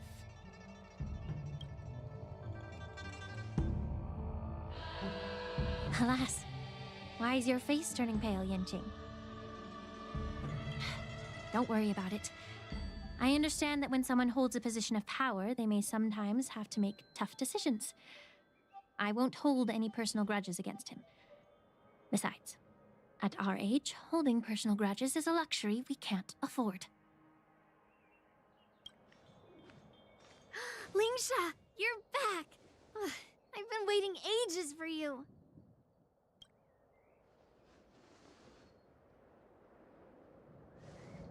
Yunli! Why aren't you with your grandpa?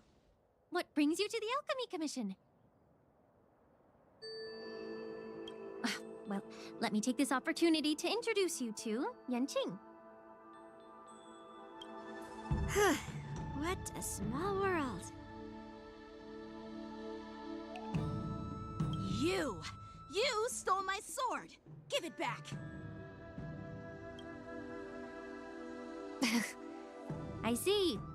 Let's skip the introduction part then. Why do I keep bumping into you? Are you stalking me or something? Of course not. Unlike you, Miss Yunli, I have important things to take care of. You, on the other hand, seem to have all the time in the world to wander around without returning my sword. Hey there, CQT, and thank you for the good luck. Grandpa used to say that a sword reflects its master. I talked to your sword, and it told me that you've been distracted. You hesitate when you should strike, and you struggle to stay calm when your sword is unsheathed. Now that I see you again, I realize your sword was right. It wasn't me who took your sword. It was you who lost focus. Do you really expect me to believe that nonsense? I've been taking it easy on you because you're a guest from the Juming, but you're not taking the hint. Don't people from the Juming know you're supposed to return what you've borrowed? Just look at this flying sword. Even if I gave it back to you now, it'd just be taken away again in a few hours. You know the Cloud Knight saying, a Cloud Knight must never let slip their weapon. Yes? Well, sure, I can give it back to you now, but on the battlefield, that's a whole different story. Poor flying sword. Thanks for the sub. Fine!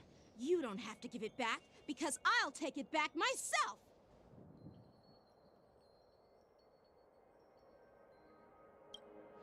Between these two, who do you think is tougher, Dan Heng? Don't get me wrong. I'm just curious. Get ready to separate them. It is my first day at the Alchemy Commission. A brawl is definitely not how I imagined celebrating it. Well, since you don't approve, I won't draw my sword here. I didn't mean it in that way. Since you've already drawn your swords, you'd be disappointed if you didn't get to test one another, right? I've received reports that the delves near the Alchemy Commission are still infested with abominations. Seems like my predecessors left quite a mess. So, if you two want to determine who's better, why not focus on them instead of each other? Clearing out some abominations? Sounds boring. It's the Cloud Knight's duty to eliminate those abominations. You don't have to ask me twice, Miss Lingsha. I'll help you get rid of them. Oh, you think you're the only one who knows how to behave? If Lingsha needs anything, I'll gladly draw my sword and help her out. It's so heartwarming to see both of you being so sweet and caring. So then, shall we get going?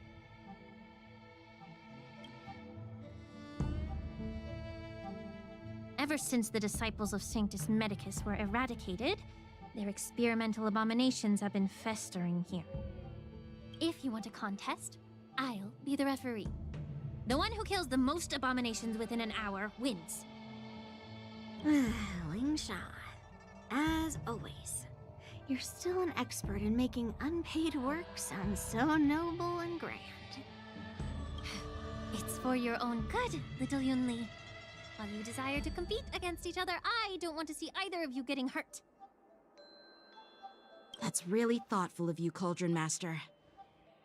So, are you both ready?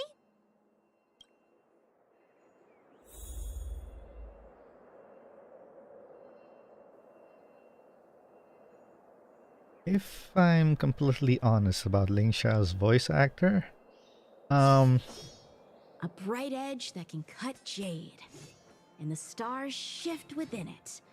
A fine sword indeed. yeah, whatever, Yangxing. She sounds really upbeat, and I think a Cauldron Master, well, someone of that high of a position, I don't think the voice works for it really well.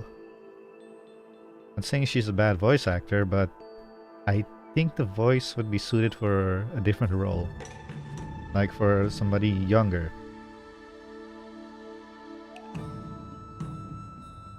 Anyway.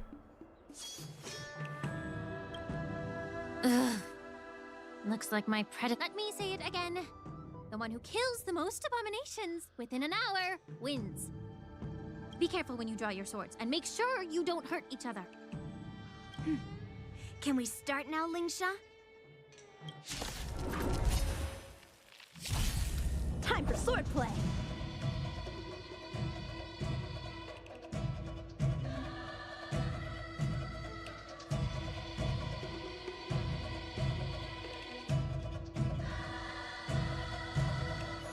The sword is like water. It cannot Stay in step. Dreams do come true. Attack!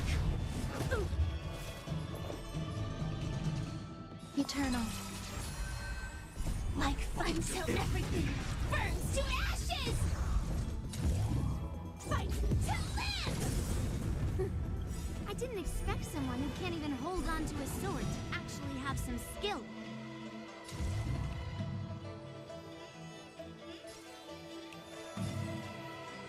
Set the seas ablaze! The mood is set just right. Let the show begin! Every petal in life's garden, all will be swept away by the wind.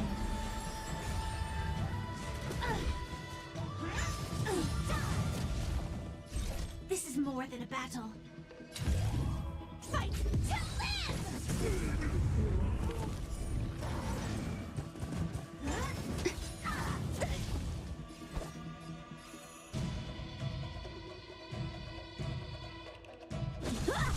Did the rhythm get messed up? Let's improvise. Descend to earth!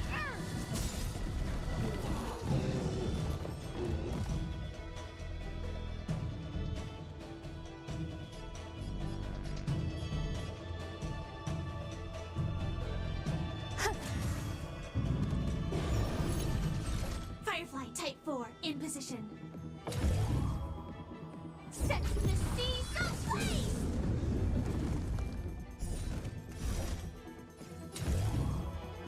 Fight to live! How many can you block?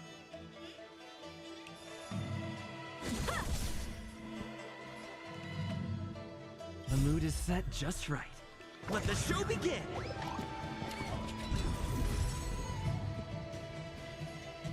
Dreams do come true. Attack detected! Set the seas ablaze!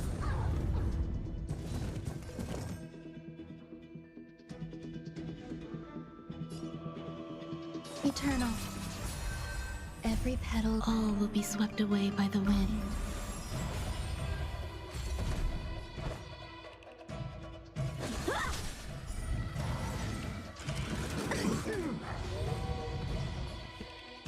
Let's improvise. Through clouds! I win, Miss Yunli! You got lucky. Why don't you just give me back my sword, sincerely apologize, and then go cry your eyes out to your grandpa? Consider yourself lucky that I'm not interested in your rusty sword, as I don't have the nasty habit of snatching other people's weapons. All you did was chop down a few monsters. Don't get carried away with yourself. Yes, I have Firefly, and hello Mendoza. If you think you can just take this sword from my hand, go ahead and try.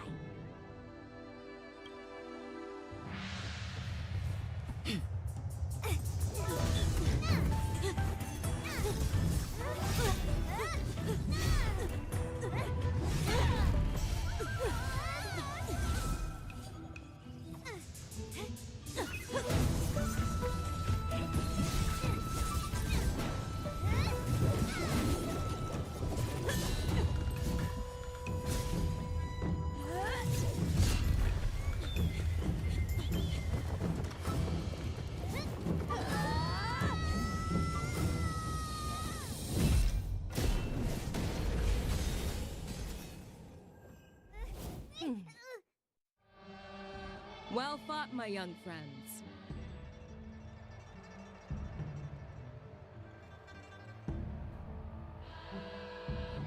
That right there is who I'm saving up for in version 2.5.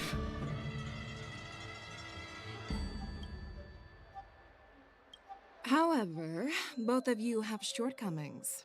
One of you focuses on dodging and weaving, while the other relies on brute strength, trying to take down targets with a single strike. Who are you? Me? I'm just a patient seeking medicine from the Alchemy Commission. A passerby, if you will. I thought I'd see my fill of impressive fights during the Wardance.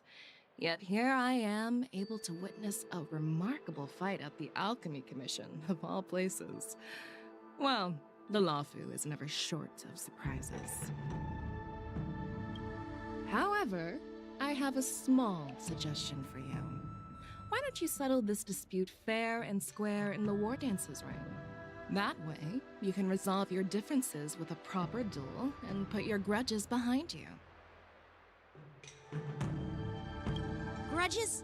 No, not at all. Yunli and we were just sparring. Sparring? You summoned your flying swords and she swung her sword with full strength. No grudges between you. I don't believe it. Aha! What brings you here, Lady Feixiao? Have you finished your health consultation with the Dragon Lady? Feixiao? Grandpa always talks about you. Could it be that you're... The Merlin's Claw of the Xianzhou Yaoqing? Looks like I'm quite famous on the Xianzhou Luofu, too. Of course. Everyone has heard of the great general. Known to all, and unbeknown to none.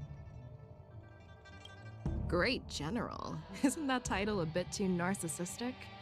I don't like it.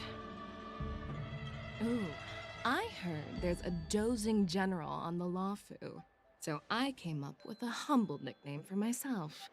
The Lacking General. Lacking in worries, regrets, and rivals.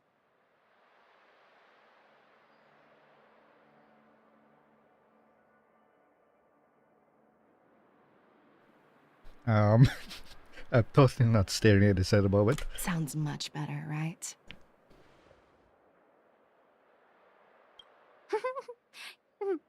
Yeah, that's a befitting title that sounds both humble and impressive. Now that the sparring session is over, Yanqing and Yunli, shouldn't you politely thank General Feixiao for her guidance and bury the hatchet? Here's your sword. Keep it safe. Or it might get taken away again. By the way, we haven't settled the score yet. I'll defeat you fair and square next time we fight.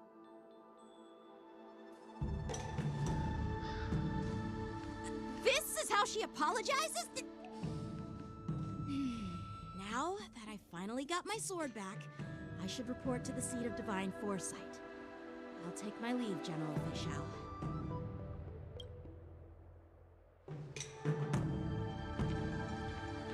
Oh, by the way, Miss Linksha, if you've got some free time, I'd like to invite you to the seat of divine foresight for a chat with General Jing Yuan. I think there's more to those personal grudges you mentioned earlier.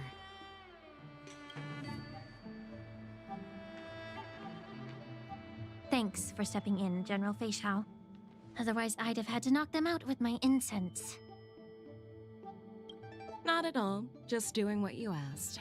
How about we call it even as payment for the healer lady's consultation? Sorry, but even a general needs to pay their bills. We don't do credit here.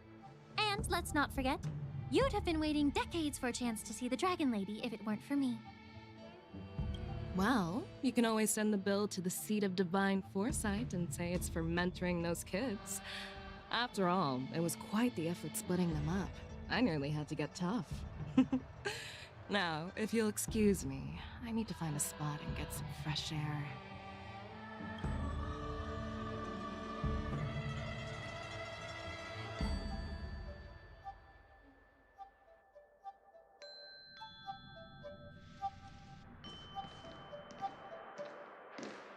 Back already? You've met with Jing Yuan and wandered around for a few hours. So, what do you think?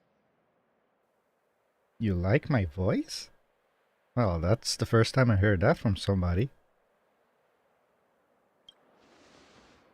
It appears that the divine foresight is using But, this war yeah, dance thank you. as a show of strength to convince everyone that the Luofu is prospering after the ambrosial arbor crisis. But... I know you're going to say but, right? But the influx of people attending the war dance is like a breeding ground for disorder and rumors. One wrong move, and the Luofu could be in a world of chaos. The Cloud Knights on the streets remain vigilant, so at the very least, General Jing Yuan is aware of this. As for other matters, I'm unable to say. I'd prefer to be excused from future meetings with generals. I'm just a military healer.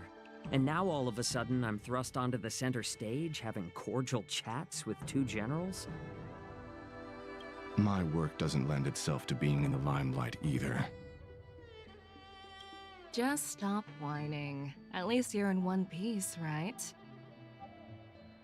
Before getting in touch with General Jing Yuan, I wanted to put aside my assumptions and see his momentum. That includes the overall bearing of the Cloud Knights on the street, what people are saying, and how those close to him behave. The might of an army dwells not within its pawns, but within the force of its collective momentum. Recognizing this fact reveals the true measure of power. Thanks for enlightening me, General. A perfectly clear statement turned confusing thanks to your translation. You've made me lose where I was now. Anyway, this is how I operate in battle, so you might as well get used to it. Are you treating General Jing Yuan as your enemy? The longest-serving general of the Xianzhou Luofu. Do you think he'd have only a few enemies? By the way, General, you met the healer lady, yes? Could you show me the medicine she prescribed you? Well, the healer lady couldn't do anything about my condition. She just told me to enjoy some tasty food.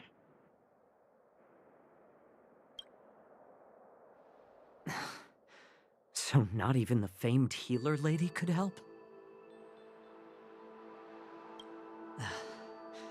Don't worry. I'll fulfill my promise and find a way to cure you. Actually, I've found some leads. Well, life and death, Jiao Zhou. It's all predetermined. Upon starting my military career, I made a pledge that the rest of my life would be dedicated to being the Xianzhou spearhead, hunting down the abominations of abundance till the end of my days.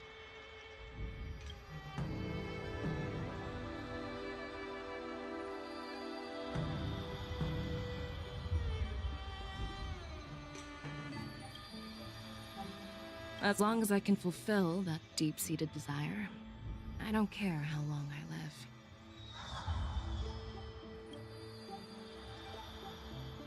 You asked if I view General Jing Yuan as my enemy. No. My real enemy has always been myself.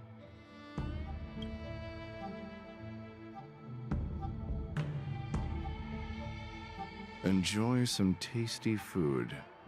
So, what's for dinner tonight? Jeez. You really know how to read the room, don't you? You guys figure it out for yourselves. I'm due to catch up with an old war friend I've not seen for quite a long time.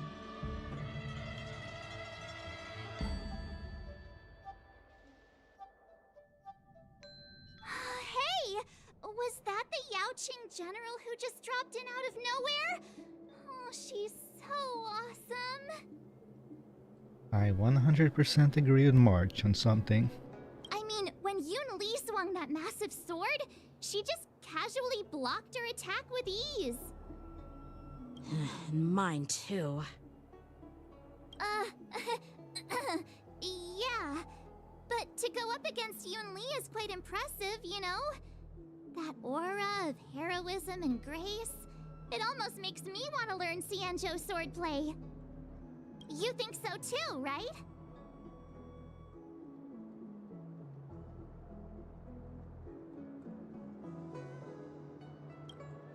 Can't you put a little more enthusiasm into it?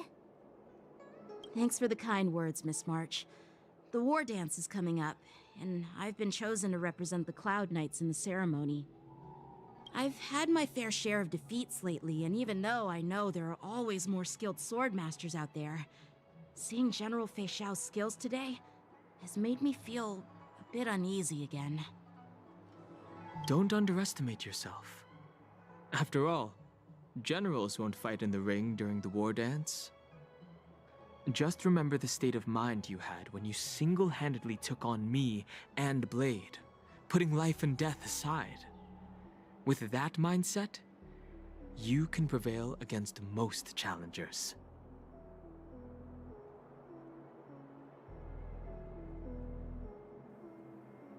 Just remember the state of mind you had when you single-handedly took on me and Blade. You mean when you and Blade both held back?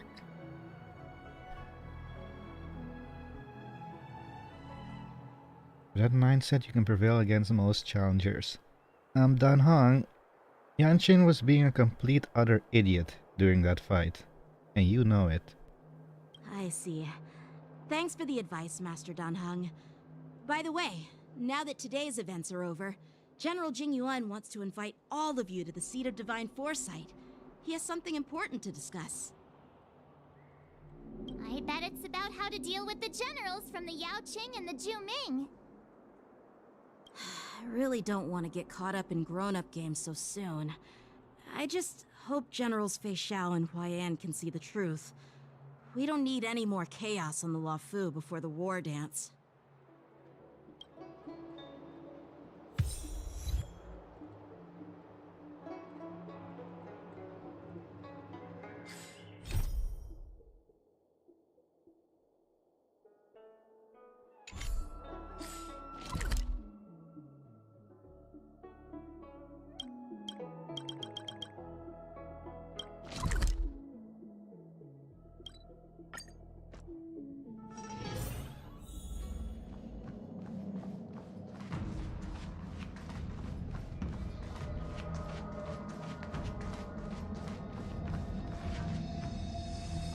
Earlier at the Palace of Astral, I introduced these guests from the Astral Express to you, Elder Huayan. But with all the people around, we only exchanged pleasantries. Now, I'd like to officially introduce them to you. These three braved great dangers, accompanying me to perilous places, defeating the chief culprit Vantilia, and uncovering the conspiracies of the disciples of Sanctus Medicus. If you wish to know more, please, feel free to ask us.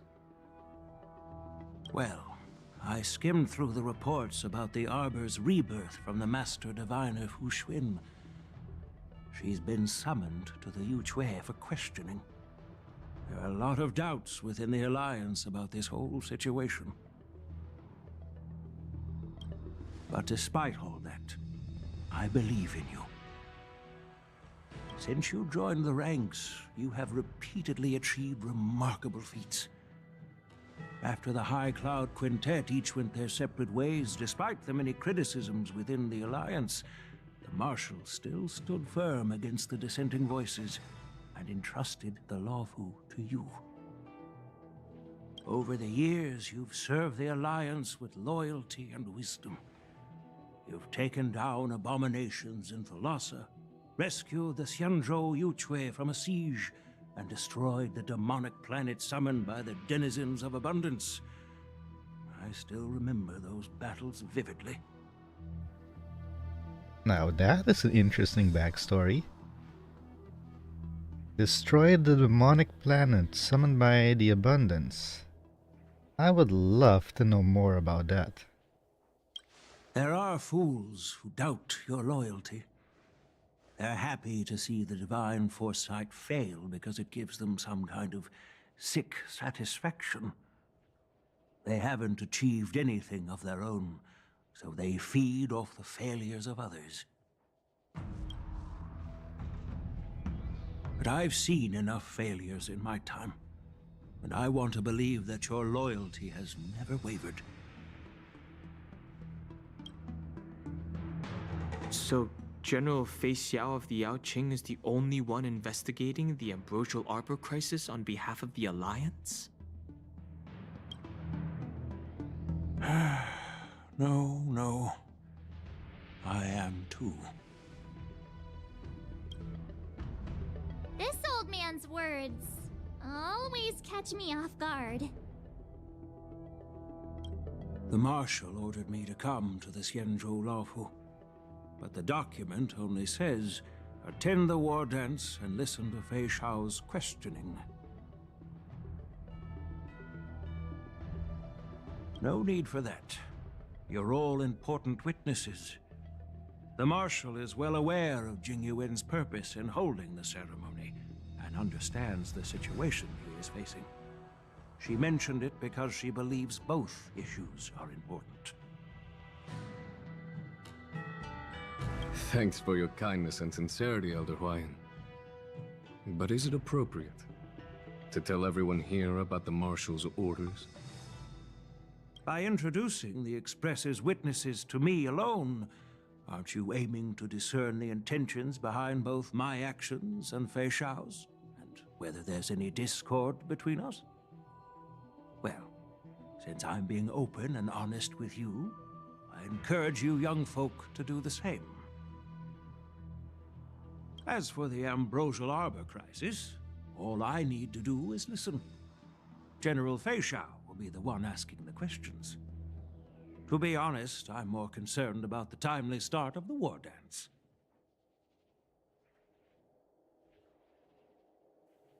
Abundance is the villains, right?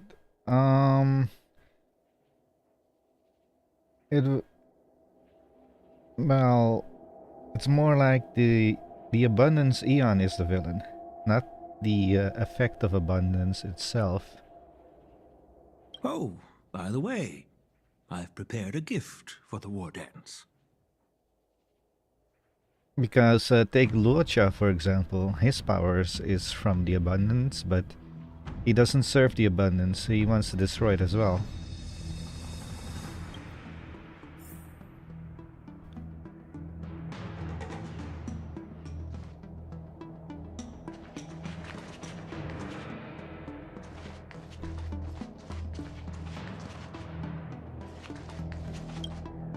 Yes, it's this case right here.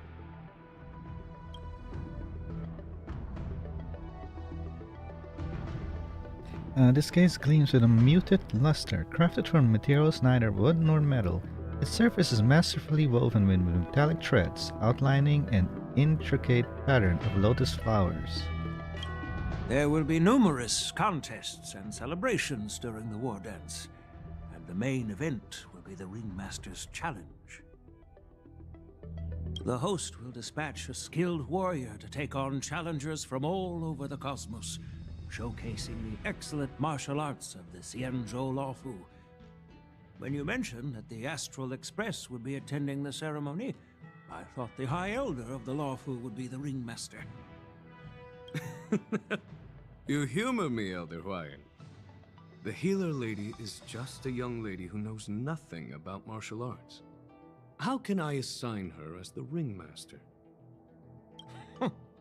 I'm no match to you when it comes to joking. What's this box for? Why don't you open it, General Huayan? This sword case is intended for the War Dance's award. It's empty now, but in a few days, a precious sword will be delivered and stored inside. I don't mean to boast about our skills, but this sword represents the pinnacle of the Juming's craftsmanship. It has a legendary history, full of heroic tales from foreign lands, tales that are too detailed to be summarized in just a few words. Since the delegation delivering the sword hasn't arrived yet, I'll just leave the case here for now. I've been wondering who would be worthy of such a sword. And then it hit me. I can award it to the champion of the Ringmaster's Challenge. The ceremony's champion is sure to be a perfect match for the sword. Moreover, I hear that Yanqing is an excellent swordmaster, and that he will be representing the Luofu as the Ringmaster, so it seems like a perfect gift for him. Thank you for your generosity, Elder Huayan. If you want to give me a sword, just say the word, Grandpa. No need to beat around the bush. You've got confidence, my girl, but I don't think you can best Yanqing. I know you're all about swords, Miss Yunli. It's just a shame that it's the sword that ultimately chooses its rightful master. Yeah, and even if someone gets their hands on such a precious sword, it'll probably end up in someone else's. The outcome of our duel at the Alchemy Commission is still up in the air. Since you're interested, why don't you represent the Xianzhou Juming and challenge me in the ring? That's exactly what I had in mind. Nobody knows who's gonna come out on top. It could be me, could be someone else. It'll probably be me. But whatever happens, it won't be him.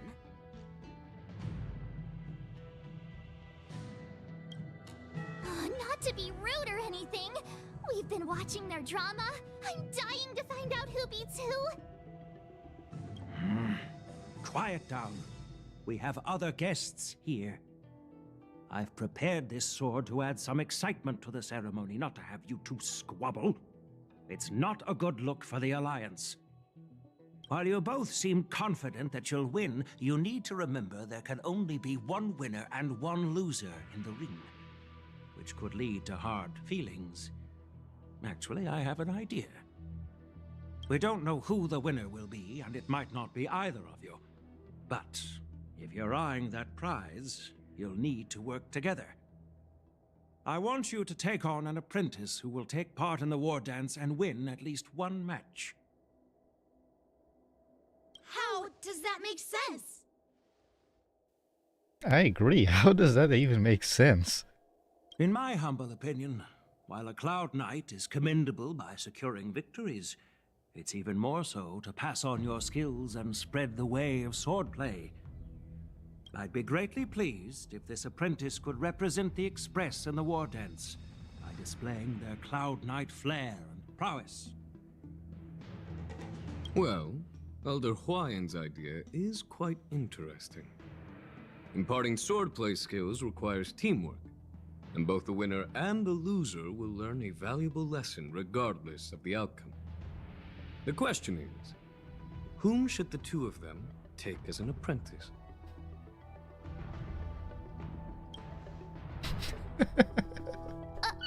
Huh? Who? Wait, me? Well, yes, Dan Hong is going to be the ringmaster. The Trailblazer only uses a bat, or his hat, or a spear, and he only recently got his imaginary, so...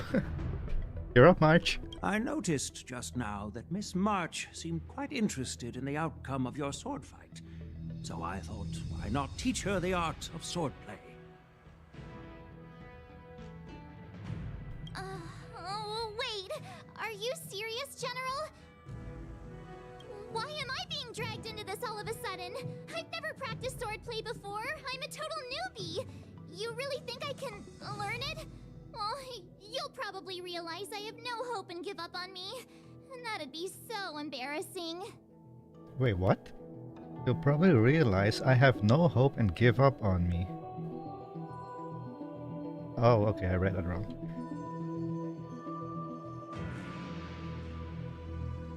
Wait, why don't you choose me? Your talent is quite unique. Are you also interested in swordplay?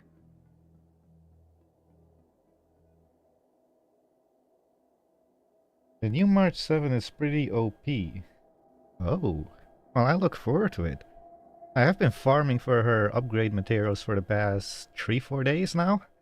But you know, based on my years of judging people, you don't really need to dive into swordplay to boost your skills. And I doubt there's anyone out there who can really show you the way forward.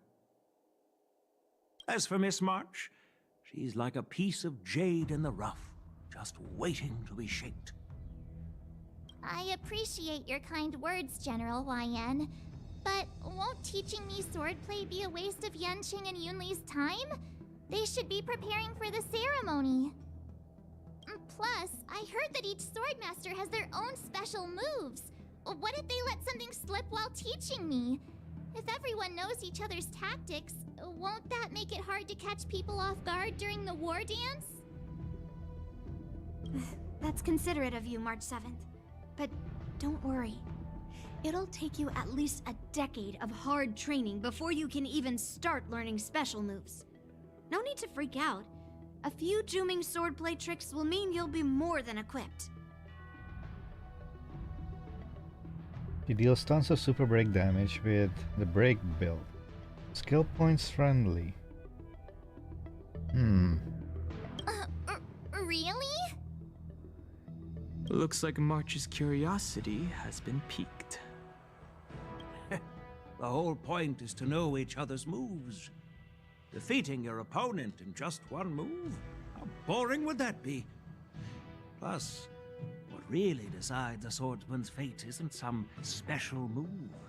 It's the solid fundamentals. So Miss Yunli has already agreed. What do you say, Yanqing? General, I haven't graduated yet. How can I be qualified to teach swordplay to others? Huh? I haven't graduated yet? How can I be qualified to teach swordplay to others? What? How's Yanqing a lieutenant? How does that make sense? So you're admitting your defeat, huh? If you're not even confident to teach, why don't you let me be the ringmaster instead? Dan Honning's the ringmaster. Yanqing, teaching an apprentice is also a way of honing your own skills and gaining insights. You've been an apprentice for years. It's about time you looked at swordplay from another perspective. I see, General. Then count me in. Now that Yanqing has agreed too, it all comes down to Miss March giving her nod. Wait, hang on a moment. Something doesn't add up here. Okay, Yanqing is a lieutenant. In the beginning of the story here, there was a captain. Why does a captain take orders from a lieutenant? A captain is literally one rank higher than a lieutenant. Ranks really makes no sense on a Luofu. It's up to you to make the final decision, March.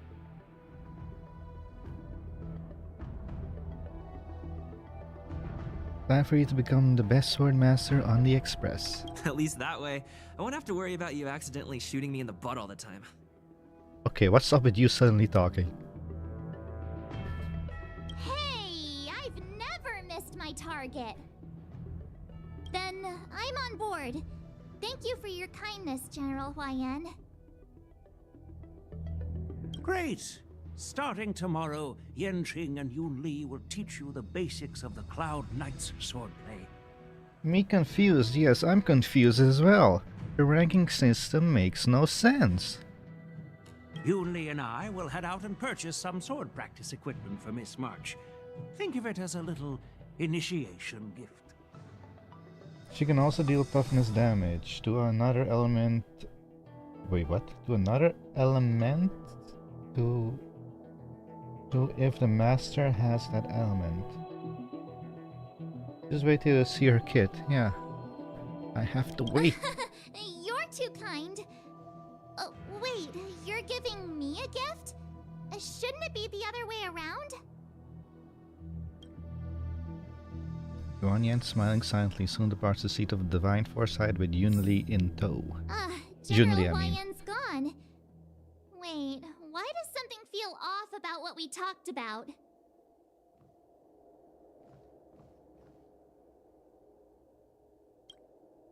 I think we strayed off topic. How did things even get to this point? Yeah, I brought you here because the General said he had some important matters to discuss. But how in the world did Yun Li and I suddenly become Miss March's swordplay mentors? Because General Huayan wants us to stick around on the Luofu for some time. And we are getting used again. But from his point of view, we're no different from all the other tourists who may leave at any time.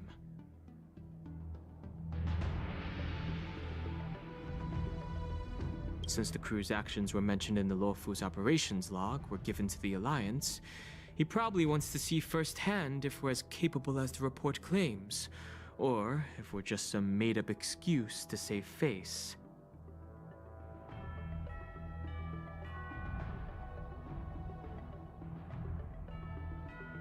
And he wants to see it for himself during the Wardance, which is why he even dragged Yun Li into this. What began as a simple contest between two sword masters has now evolved into you two collaborating to mentor March. Elder Huayan is still that tricky general who likes to give everyone a headache. My apologies. Truth be told, I invited all of you to the ceremony because I wished for you to act as my witnesses. Now I apologize for not disclosing this information earlier. I was pretty confused about the ranking system too, and I know about that quote-unquote captain. I think I shouldn't spoil you, that captain is pretty interesting. Well, I think it's already obvious that that captain is extremely suspicious, so I already know something is going to happen with him and that other person next to him as well. I mean, it was very clear as day. In the coming weeks, I'll also invite all of you to a meeting with General Fei Xiao, where you may need to answer her questions and clear up any doubts she might have. So please, be prepared for the meeting. No worries, answering a few questions, no big deal. Oh, it is a big deal for me. Perhaps we should just pack up and leave tonight. Let's go. Did we do something wrong? We really did save the Luofu, so why do you want to sneak off like we're fugitives? Don't worry. No matter what happens, I'll stay here as a witness and answer any questions she might have. Thank you, everyone. General, know there isn't much I can do to share your burden, but as the Luofu ringmaster, I won't let anyone defeat me in the war dance. I know. In Arm Alley, Fei Sha meets with her old comrades in The arms. illustrious Hey, Merlin's Yukong! Claw waiting for me? And for so long, too? It's quite an honor. It's been a while, General Fei Shao. It's been 30 years since we last saw each other. Right, Yukong? Oh, wait. 30 years was a big battle.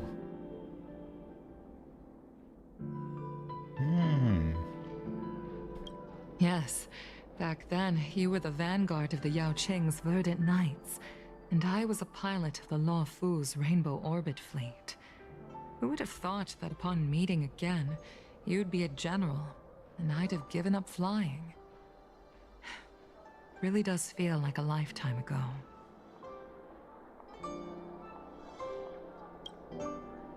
Well, I wouldn't say I haven't seen you in 30 years. After all, your great victories are announced through the Yellow Bell resonance system every day. So I'm well aware of your great feats. How's your health holding up? Oh yeah, her health. Still stable, I suppose. Do you still remember the medic who saved me in battle? That healer with the odd name and peculiar temperament. What was his name again? Was it Pichu? Or Katio? Jiao Chou. He's been my retainer and personal healer, delegated by the Alchemy Commission from the Xianzhou Yao Qing. Over the years, he's dedicated himself to managing my condition. It's thanks to him that I'm still in good health today. Given my background, I'm happy to have made it this far. I'm relieved to know that you're safe and sound. Well then, since you and Elder Huayan are here, I imagine you must have received orders from the Marshal? As your friend, may I ask how the Alliance intends to punish the General of the Luofu? The Arbor's rebirth has frightened the elders who lurk behind the scenes. They fear the resurgence of abominations, much like what happened 30 years ago. Although the reports from the Luofu explained all the details, we don't know if the Ruin Legion really invaded, or how exactly the Stellaron Hunters and the Astral Express became involved. This puzzle has many missing pieces. We don't know if the Ruin Legion really invaded. Oh, come on. Are you serious? As you know, the fugitive Jing Liu, who mysteriously disappeared many years ago, has resurfaced. This time, she has brought along an outworlder and a coffin, claiming to offer the Marshal a method to fight against the Eons. The Luofu Preceptor has also leveled accusations against Jing Yuan for neglecting the Alliance's principles. She asserts that Jing Yuan enabled the exiled Imbibitor Lunae to re-enter the Luofu, thereby unlocking the lunarescent depths within Scale Gorge Waterscape, which in turn disrupted the Vidyadhara's dutiful watch over the Ambrosial Arbor. It is for these reasons that I have come here to the Luofu today. Well, duty calls. Perhaps I shouldn't have mentioned all of this to an uninvolved person, but since we once fought together, I didn't want to keep you in the dark. Perhaps pretending you didn't hear any of this would be for the best. I understand. I'm sorry. I was out of line. I know I shouldn't be defending General Jing Yuan right now, but... well, you know how I am. The Luofu has enjoyed centuries of stability since the end of the sedition of Imbibitor Lunae, much of which can be attributed to General Jing Yuan's masterful strategizing.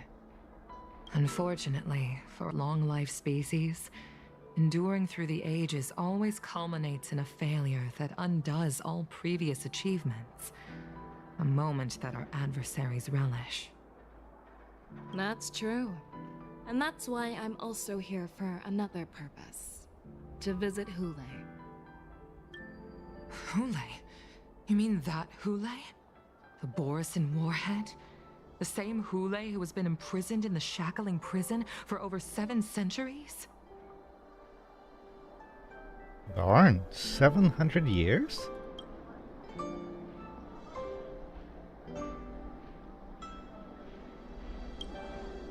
The nemesis of the Foxians who will never be forgiven and shall be imprisoned until the end of the cosmos. I can't quite remember the exact wording, but yes, the very same Hule. I don't get it. Why imprison him or it or she? I don't know if it's he or he. I mean he or she. For 700 years. Just end its life. Get rid of it. Usually, only emissaries from the Xianzhou Yaoqing Skyfaring Commission visit him once every century. Why do you have to visit him now, of all times? The Foxians and the Alliance made a pact to combat the abominations, aiming to achieve justice and free their kin. That werewolf monster is to be forever imprisoned in the dark recesses of the shackling prison, facing unending retribution. Given the situation on the Luofu, those on the Yaoqing are concerned about Hule's imprisonment. I'm afraid that the routine visit every century is no longer sufficient to ease their concerns. What did he do wrong?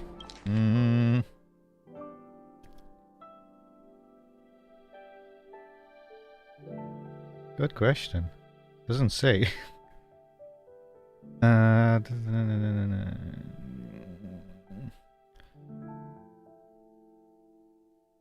Well, apparently did something wrong with what it is. That's why I was sent here, to reassure them.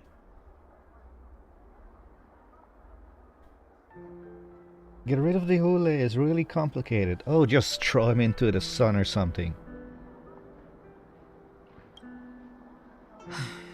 It's all bad news. Well, not everything. There might be a silver lining. Oh, by the way, I found some clues about the thing you asked for. Tell me more. Yes, do please tell us more. The Verdant Knights followed the route you mentioned and discovered the wreckage of the Whistling Flame ship. Unfortunately, there were no survivors and no cargo. However, someone had already been on the scene before we arrived. Our people? Or someone from the IPC? No, neither. Oh my god, her?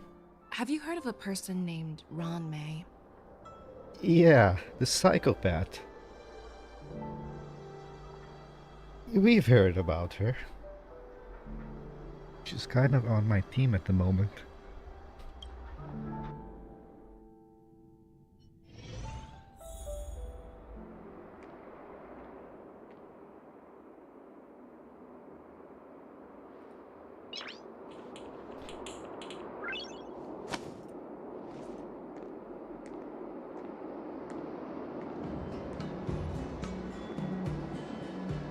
Day 2. I'm still feeling sleepy. Did I oversleep? Where did March and Donhung go? Ron May, that's who.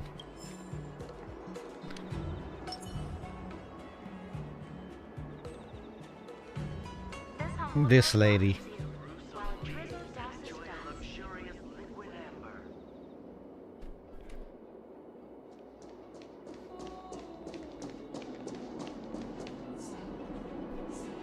There you are.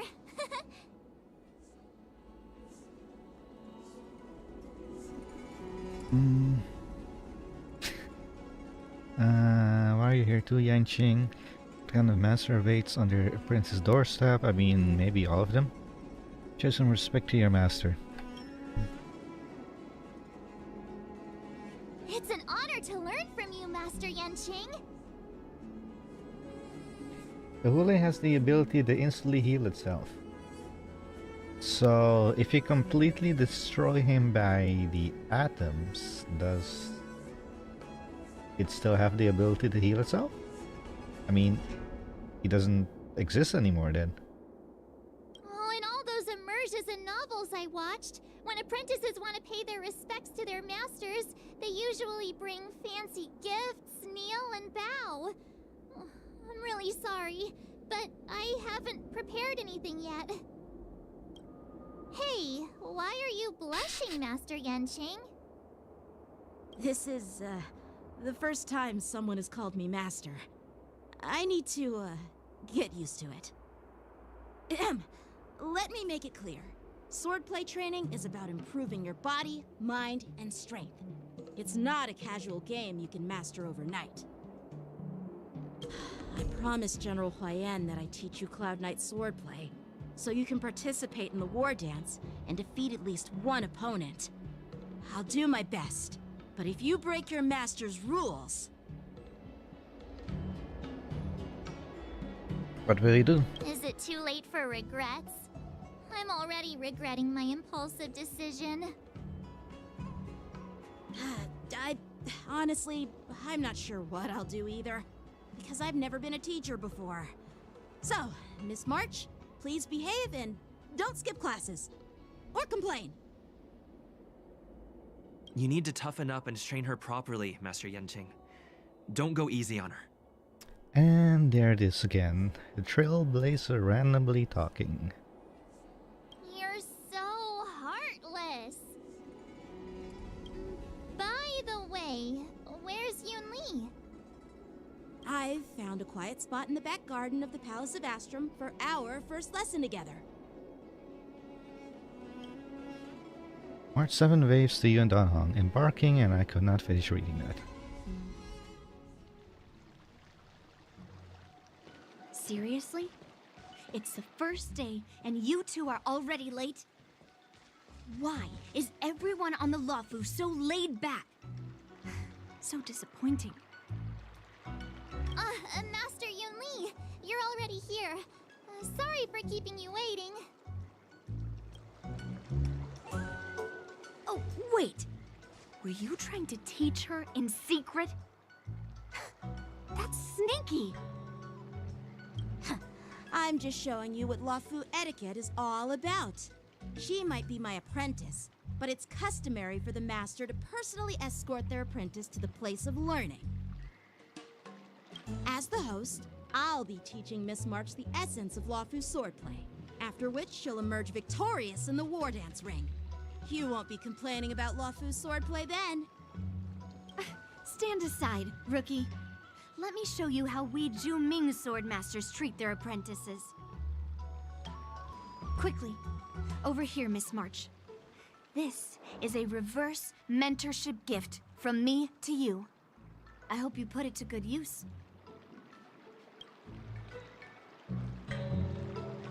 What's this? Xianzhou clothing? It's so beautiful! Sword practice requires precise movements. This outfit is tailored to fit perfectly and allows for smooth movements. I even added some small accessories. I put a lot of thought into it. You're awesome, Master Yunli! See? See? How can you compete with me? I'll teach March 7th the essence of Zhu-Ming swordplay so she can win the contest with my sword skills. Actually, I've prepared something too. Huh? You have a gift for me too, Master Yanqing? Since you want to learn swordplay, Miss March, you'll need suitable weapons. So, I went out of my way to prepare a pair of swords overnight. Unfortunately, I didn't have time to ask the craftsman to customize the swords for you, but I did my best to choose ones that look nice and are suitable for a beginner. I hope you like them, Miss March. Thank you, Master Yanqing! Bet you didn't see that one coming, did you, Yunli? Oh, just get together already. The real competition is just getting started. I'm so lucky to have two great masters. But why does it feel like things are getting a bit weird? Moments later. Ooh. So what do you think, masters? Does this outfit suit me? Perfect. I chose it carefully. It's perfect for beautiful young swordswomen like you and me. All right, let's get started with the training. The person next to me is a Cloud Knight instructor I've brought in. For your first lesson, try exchanging a couple of moves with him. Wait. We're having actual combat training for the first lesson? Isn't that a bit too intense? Well, I heard you have some experience with archery and martial arts. The first thing we're going to do is see just how strong your fundamentals are. Come on, step forward and strike with the sword in the most natural way you can think of. It's important for us to grasp your natural movements so we can decide where to start and what you need to learn. If you're ready, let's begin. Okay.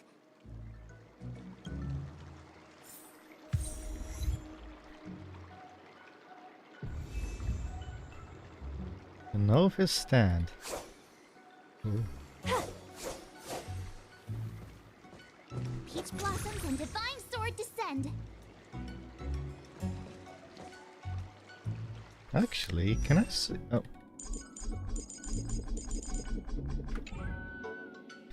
Are you ready? Let's go. Yeah, I'm ready. But please go easy on me. Then I apologize in advance, Miss March.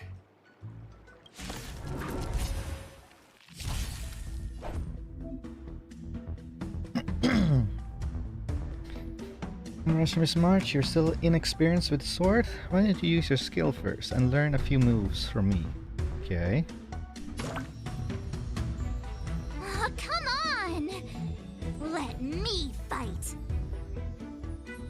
Well, somebody is very eager to fight. Understood. Now I'll ask Master Yanqing to teach me some moves. Please, have some tea! Pay close attention, Miss March. Luofu's swordplay is all about being swift and agile in your movements. What just happened?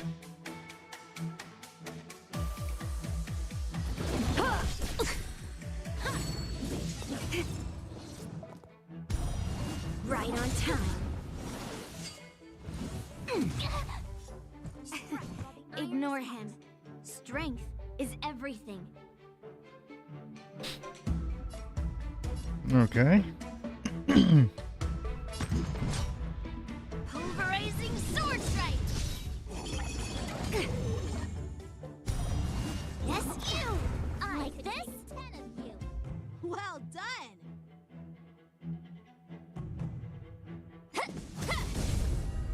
Time for some swordplay! Strike with heart!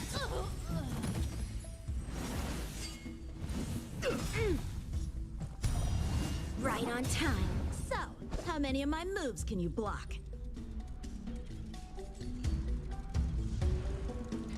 If Yanqing becomes a master, March can deal ice toughness damage.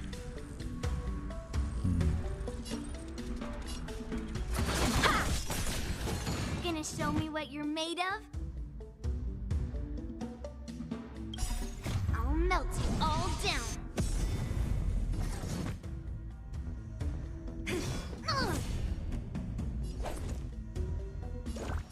Pardon my manners. Blades drawn, mountains fall.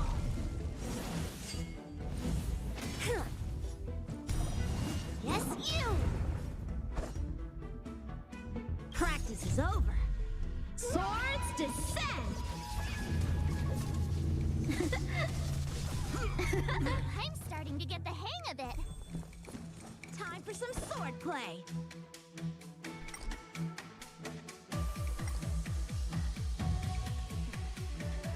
Blade and flight! You'll make good practice. Oh, I get it! With a true heart and focused mind. Here I come! Time to show you what I can really do.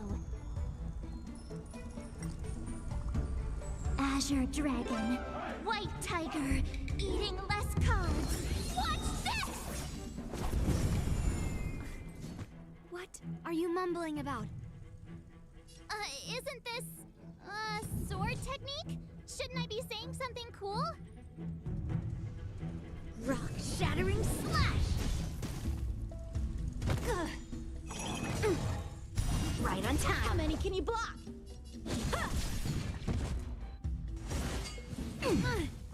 Yes, you! Right on time! Yeah! Descend to earth! Strike with heart! Awesome! Alright, check out this move! Melt! Leap through clouds!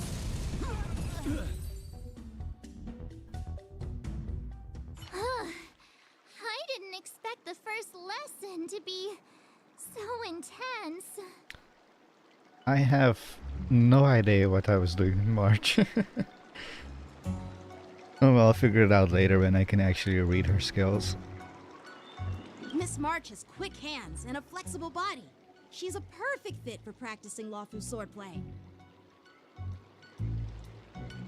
However, she lacks strength, and her strikes were a bit unfocused. But don't worry, that's totally normal for beginners. Once she starts practicing Juming swordplay, she'll make heaps of progress. Given the situation, I believe Miss March should start by working on her strength. You too. Seriously, do you actually know anything about swordplay, or what? Go get a rule. I could ask you the same thing. Dual swords require agility. So what's more important than footwork? I think you unlocked Hunt March 7th. Instead of focusing on her strengths, we should address her weaknesses. The drawback of wielding two swords is not generating enough force. What good is being quick on your feet if you don't have strength? It's not like we're dancing here. Skilled sword masters know how to play to their strengths and work on their weaknesses. Start with what you're good at, then tackle your weaknesses. That's the right way to learn. You're quite the theorist, huh? Theorist? You claim to be able to talk to swords. So what does that make you? A lunatic? Hey, it's only my first lesson, and you're already arguing. Come on, calm down, masters. I'll have to improve both my footwork and strength anyway, so it doesn't matter which one comes first. But it does matter. Just listen to me, March 7th. Mom, Dad, stop arguing.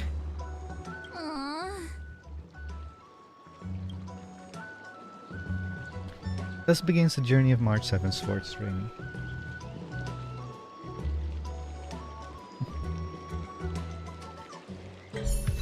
Ah, there it is. Ooh, don't mind if I do.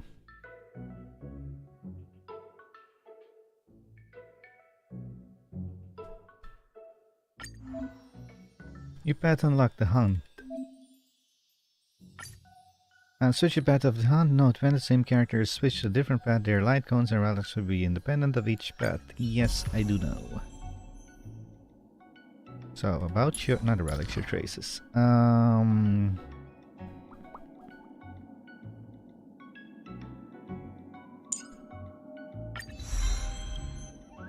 Let's see, 8.4 million. How much are you going to cost me? You can never have enough skills. Let's train some more. You can never have enough skills. Let's train some more.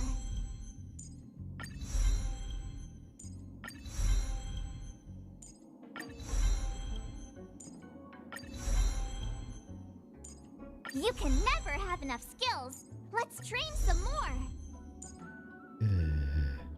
12, okay.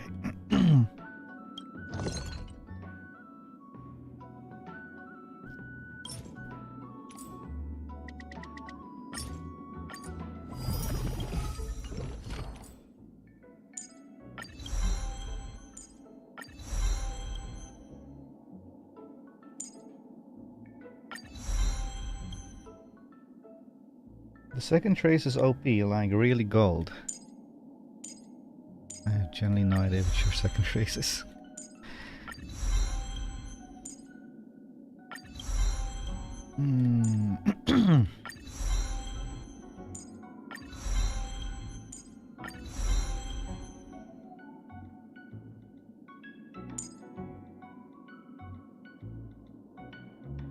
Second trace was made March OP. Main one? You mean our ultimate? Talent? Skill? Bonus? Bonus? Bonus? Oops. Main trace.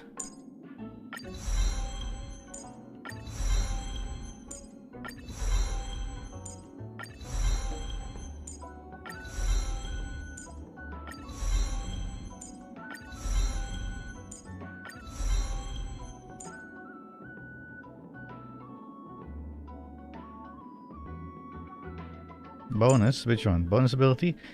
After hands basic attack increase crit damage by 6. Break factor.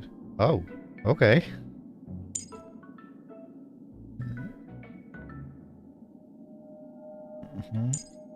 Ah, I think you mean this one, right? The bottom right trace. Filigree? Enemies whose weakness type is the same as Shifu's combat type, and breaking weakness triggers the imaginary weakness break effect.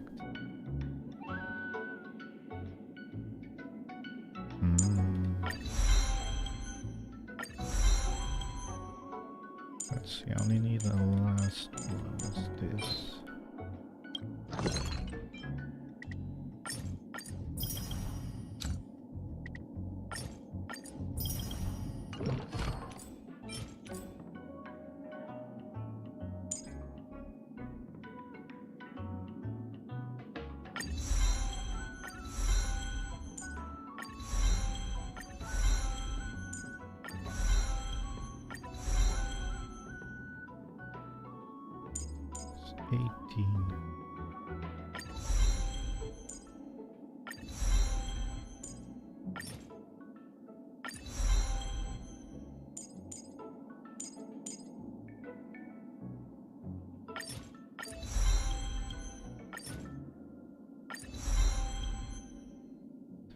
I'm leaving at level 9 because need to save these things up. Can't use too many of those. Wait, how much did it cost me? 1.6 million? Oh, I have no clue what to use for a light cone.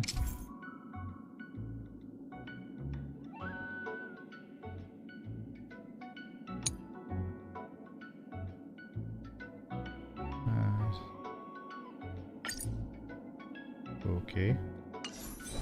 Well, I'll deal with this later.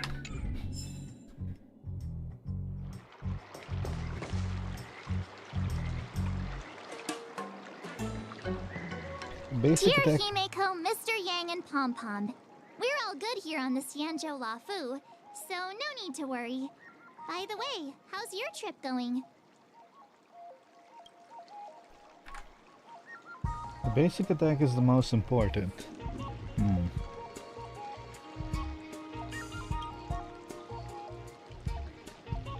You can build her as a break or crit. As for me, I've somehow become the apprentice to 2 Cloud Knight sword masters, and I've been honing my sword skills with their guidance.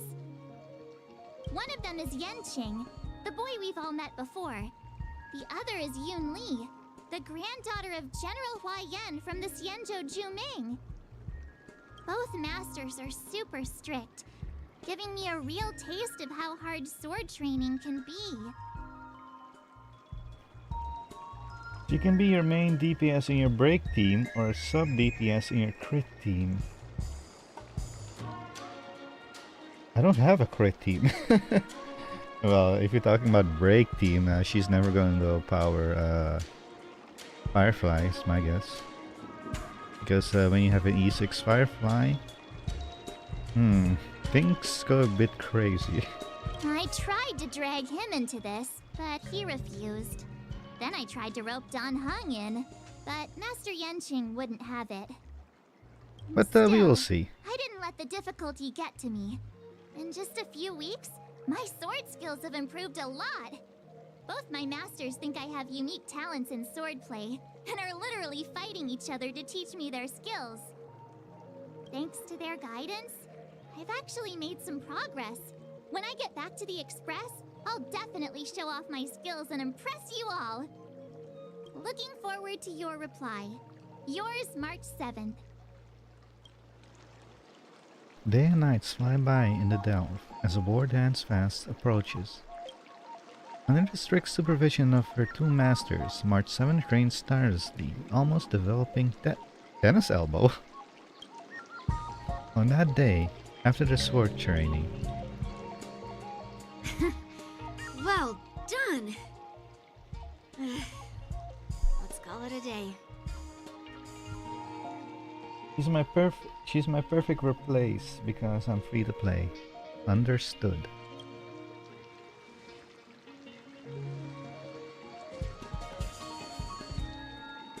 Miss March's sword skills are really coming along. She'll hold her own just fine in the Wardance. Just watch, I'll win when time comes. Just you wait and see. I'll show off my skills in the ring and win a match. I'll make both of you proud. Can you believe it? March 7th has actually become a pretty decent swordmaster in such a short time. Now I understand why Grandpa always had a grin on his face while training me. Are you sure he wasn't laughing at you? Oh, shut up! It's all thanks to your amazing guidance, Masters. Miss March, you're really getting the hang of wielding dual swords. If you're keen on advancing, trying out different Xianzhou blades can improve your touch. Oh, let me see. Which sword is the most powerful? Single sword? Great sword? Or maybe a flying sword? There's no such thing as the most powerful sword. It's all about the skill of the swordmaster. Yanqing wields several flying swords, while I only wield one. But remember how I kicked his butt at the Alchemy Commission? First, you didn't kick my butt. Second, you'll never kick my butt. Third, how about we settle this right now and see who kicks whose butt? Yeah, I'm up for that. And if I kick your butt, you'll drop out of the Wardance. Deal? Why are you two arguing again? I thought things had been improving between you lately. There was talk that the leading disciples of the Luofu and Juming generals were supposed to face off in the Wardance, but for some reason, they suddenly teamed up to train an apprentice of their own. Turns out, the rumors are true.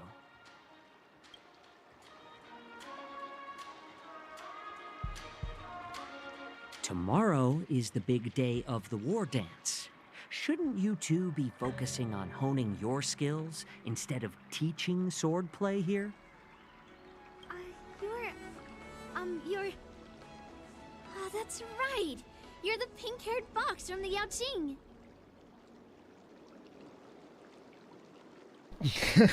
This is Mr. Yaoqing, pink-haired fox. What are you laughing at? You've got pink hair too. I'm Jiaoqiu, the healer working for the general of the Xianzhou Luofu. Ah, got it. So, you're the participant attending the war dance on behalf of the Yaoqing, and you were trying to sneak a peek at our training? Sorry for the misunderstanding. I don't know anything about martial arts. I'm just here on the General's orders to take care of some official business. I didn't mean to interrupt your training. I'll be on my way. If you know nothing about martial arts, why were you smirking earlier? Well, my curiosity got the better of me, I suppose. When I heard Miss March's pondering about what to learn, I couldn't help but wander over. From my professional experience, cleavers, slicers, chopping knives, and carving knives are all just tools. Kind of like frying, sautéing, boiling, and deep frying in cooking. They're just ways for people to show off their skills. How you use them really depends on the ingredients you're working with. It's like your sword teaching methods. If you align your ingredient, in other words, your apprentice's natural tendencies, with the right cooking method, by which I mean the teaching method that best suits her, she'll make double the progress in half the time. For example, golden eggplant tastes best when fried, cloud peppers when stir-fried, and yellow boulder beef when simmered. It's all about discovering the nature of the ingredients. Apprentice. I'm hungry. All this talk about food is making me hungry. Aren't you a healer? Why are you talking about food? Well, it's just a metaphor. The medicinal school I follow on the Xianzhou Luofu is called the Ranja School, that specializes in food therapy. So it's only natural that I know a thing or two about cooking. So, you're the General's cook? I'm a healer. But anyway, a cook who isn't interested in health doesn't make for a good advisor. Fine. Call me a cook if you want. Seeing the way you're looking at me, it's obvious you think I'm just some feeble academic who likes to blabber on about martial arts. But, in reality, I know a thing or two about killing. After all, the art of healing inherently encompasses both life and death.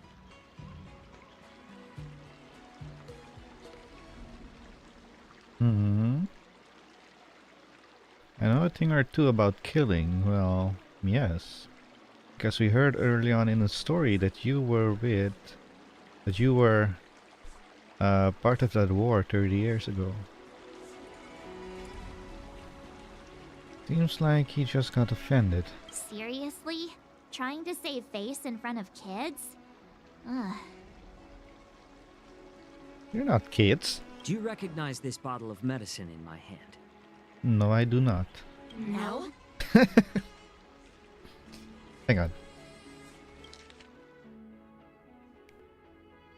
No? This is called tumble dust, an extract from an exotic flower named Yabra. Is it poison? Well, it depends on how it's used. With just one drop, it's able to numb a patient's body during surgery, making them painless throughout the entire process. However, increase the dose or the potency, and it'll slow the metabolism, making the blood thin and resulting in the loss of all senses. Even long-life species cannot escape its effects. This thing can save lives or take them. It's more powerful than the swords in your hands. That may be so, but still, I prefer settling things with a sword than, you know. Huh. Looks like I did get you all wrong. You're not a feeble scholar, but a sinister and despicable one. Who names that flower ya bro? Sounds goofy. Yeah, a little bit. But then again, we are playing an interstellar game where traveling amongst the stars is very possible, so yeah. Hey, why the insults all of a sudden? I'm just sharing some medical knowledge here, not persuading you to poison anyone. Seems like you get real excited when talking about poison. I can't tell if that's an honorable thing or sinister. Picture this. 2 individuals. The one standing is full of malice.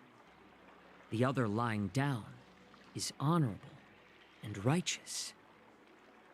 How can the one who's lying down label the one standing as sinister? In the throes of combat, where life and death hinge on a singular moment, every idea fades into nothingness. The only thing that matters is staying alive. Surviving the battlefield reshapes all notions of worth, be it integrity or treachery. In my eyes, their significance is negligible. Perhaps you've underestimated Yunli and me, Mr. Jiaoqiu. We may be young, but we've seen our fair share of war.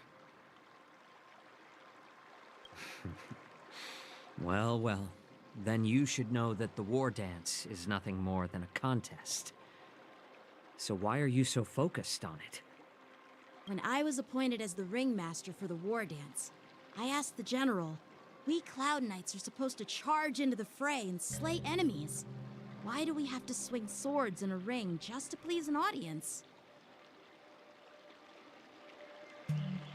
I guess it's like promotion? You get more people to sign up to be a Cloud Knight? And this is how the general replied. To unsheath your sword in a ring is no different than on the battlefield, as your sword reveals the might of all Cloud Knights. The war dance is the perfect chance to showcase martial virtue and forge alliances from all over the cosmos. When we unsheath the sword without drawing blood, we not only display our might, but also the martial virtue of the Cloud Knights. That's quite an insightful statement, Yanqing. Well, my apologies for being so short-sighted. I've been on the Luofu for quite some time, but I haven't had the chance to see the ceremony venue for myself yet. Hey, it actually just hit me. We're talking about generals at the moment, a little bit here, but Jing Yuan has been a general for who knows how many hundreds and hundreds of years, maybe over 1,000. And General Fei Xiao, she has only been a general for less than 30 years. Ah, how come I only now noticed that?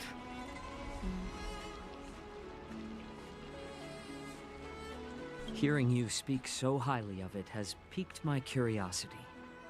Would you mind showing me around? You want to see the Sky Splitter ship where the war dance will be held? Let's go! I bet Yunli and Miss March haven't seen it either, right? Well then, I'll give you all a tour.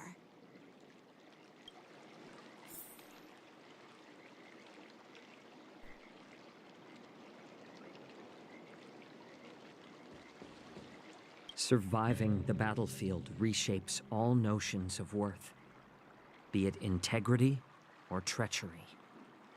In my eyes, their significance is negligible.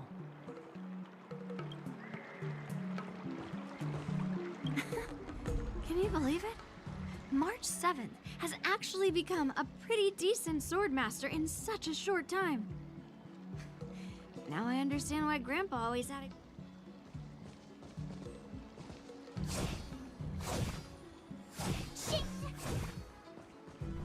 Let's go. I'll give you a tour of the Sky Splitter.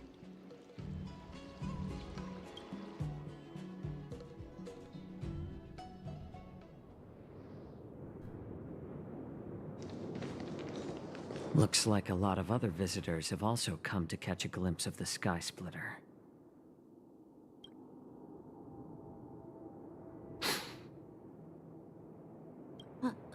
What's up, Mr. Xiaoqiu? No, it's nothing. Okay, so it is something. Oh. Do you see that airship in the distance? That's the Sky Splitter, the venue for the Wardance ceremony. Which one are you talking about? This one, that one in the back, that one top there, or that one at the top left? This is where it gets interesting. It doesn't look all that impressive from this distance. I'll say. The Sky Splitter is actually a decommissioned Luofu military vessel. People aren't allowed on board until the war dance officially commences.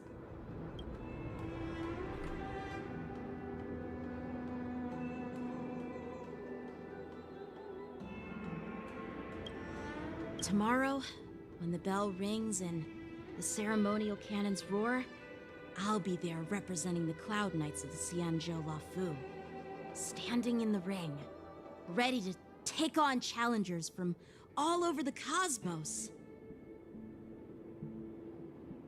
Since I was a kid, I've been training in swordplay and the art of war under the general. Every day, I'd swing my sword 10,000 times, and then thrust it 10,000 times, repeating the process over and over. There's an imposter among us. I understand that I'm not like other kids. I never envied the toys and freedom they all had. I never found sword practice boring or hard. Even in the thick of battle, facing down savage abominations, I never felt scared.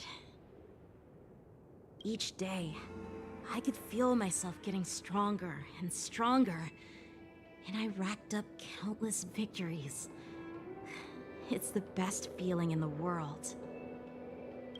But then, I faced a really tough opponent, and just one slash shattered my confidence into 1,000 pieces. That's when I felt true fear for the first time. Maybe that's what Mr. Xiaoqiu meant by life and death hinge on a singular moment. Every idea fades into nothingness. I wonder if he's talking about Jing Lu here. After that, I had to pick up the pieces and try to put myself back together. But no matter how hard I tried, I couldn't seem to find my old happy self again. I often ask myself, why do I wield my sword? If defeat is inevitable, why do I continue to fight? Is it to reclaim the joy of victory? To meet the general's expectations? Or to secure my honor among the Cloud Knights? While the general could teach me the art of swordplay, he couldn't teach me why I should keep on going. He said the reason must come from within myself. I've been struggling to find that reason. But after talking with you, Mr. Xiaoqiu, I think I already have that reason in mind. As a member of the Cloud Knights and the General's apprentice, I've had a weight on my shoulders. And I know there's still more to shoulder. Yangqing is the Holy of Yappington, Sunday too. Well, I don't think it's really Sunday that yaps a lot. I think it's more like all of Penacony yaps a lot. I mean, version 2.2 was... Wait, was not 2.2 bit. Wait, let me think. 2.1, that was it. There was so much talking in version 2.1. It was unbelievable how much talking was in there.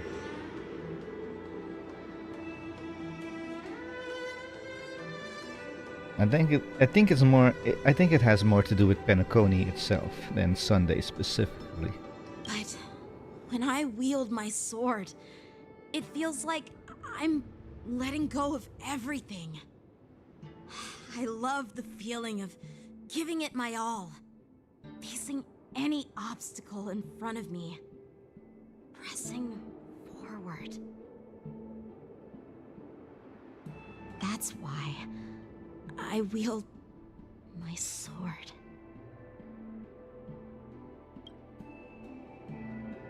Oh, Yanqing. So young, yet so grown up. By the way, how old are you exactly? Age doesn't really matter. All sword masters will understand how I feel. Hey Yangqing, can you please answer the question? Even I want to know how old you are. I get it. Looks like all the kids on the Luofu live tough lives. So, how about you, Miss Yunli? It's not polite to ask a girl her age, no matter which Xianzhou ship you're on. I'm not asking your age. I'm asking if you have a dream like Yanqing has. You don't talk like a cook. You sound more like a TV host or something. Need I repeat myself again? I'm a healer. Well, I don't have a dream like Yanqing does.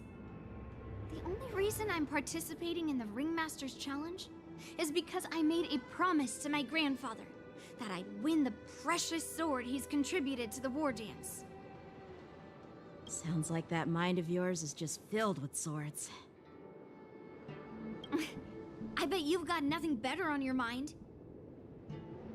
My father was a craftsman on the Xianzhou Juming. Because of his foolishness, many innocent people fell victim to the cursed swords he forged.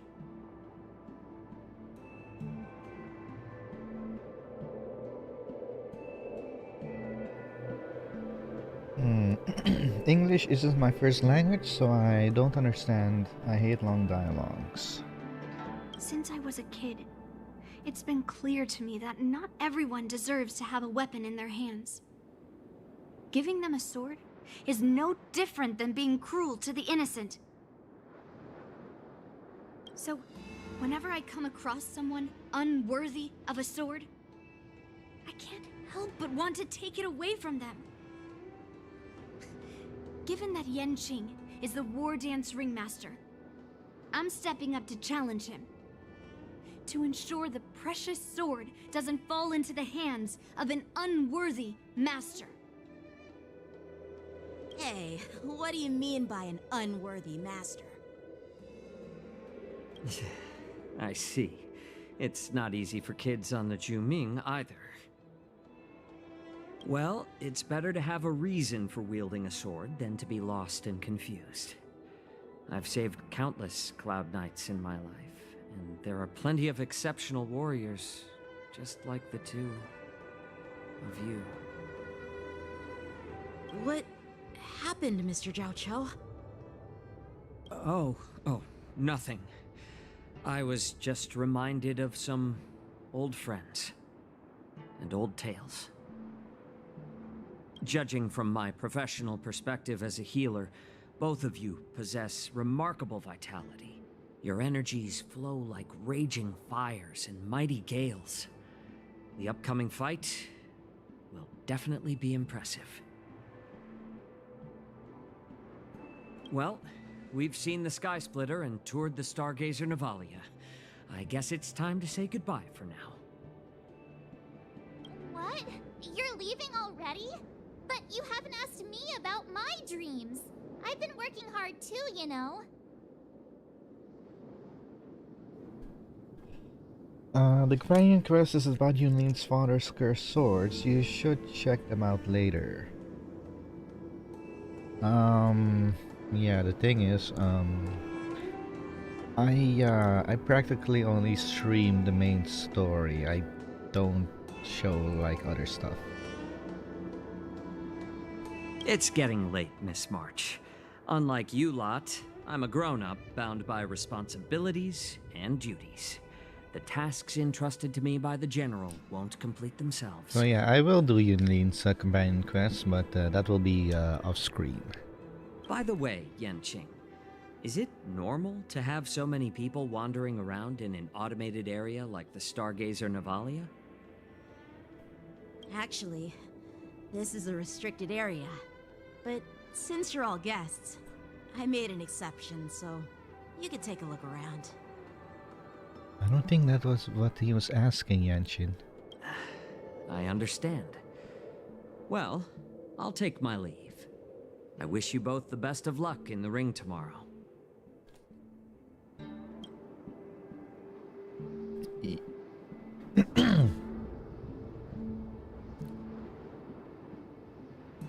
Seriously? I just spent so much time thinking about my dream that he didn't even ask me.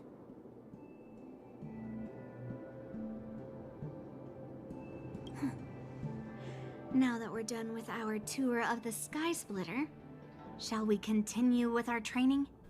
I'm not here for long. That doesn't really matter. It's just that you showed up it's fine. Why don't we take a day off? What? You want to secretly practice swordplay by yourself? Dream on. You know, cramming before a fight never works out. For some reason, seeing the Sky Splitter has boosted my confidence. So, I've decided to conserve my strength for tomorrow. Alright, I'll take you out of the Stargazer Navalia.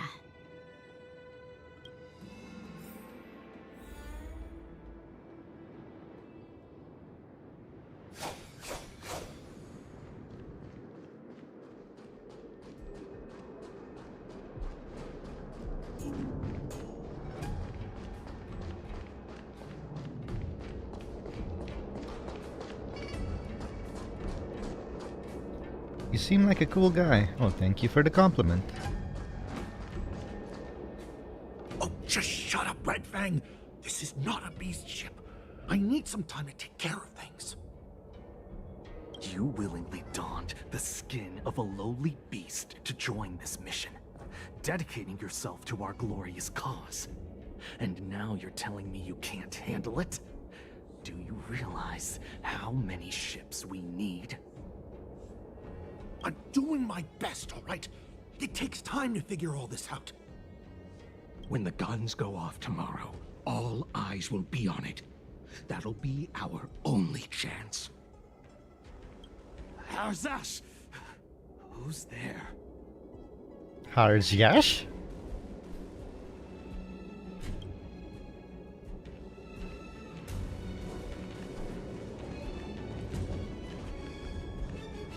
Who are you guys? An impromptu inspection. Why are there outsiders loitering in Stargazer Navalia? And a bunch of kids at that.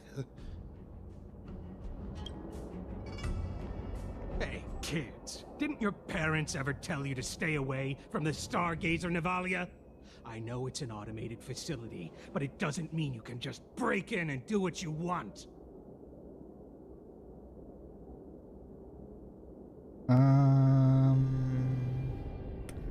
I'll take the little ones away right now. Who are you calling kids?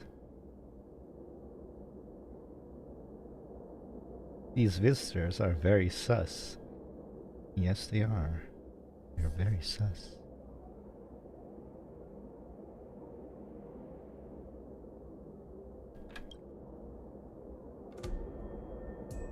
Sorry. I'll take the little ones away right now. Big sis! Let's go! I want to play in Ever Hunt Plains! Oh, please.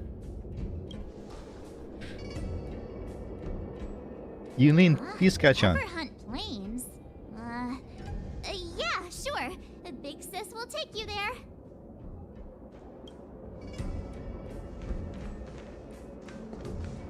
Shuha! You should have let me. The overhaul is done, and everything looks good. We should leave.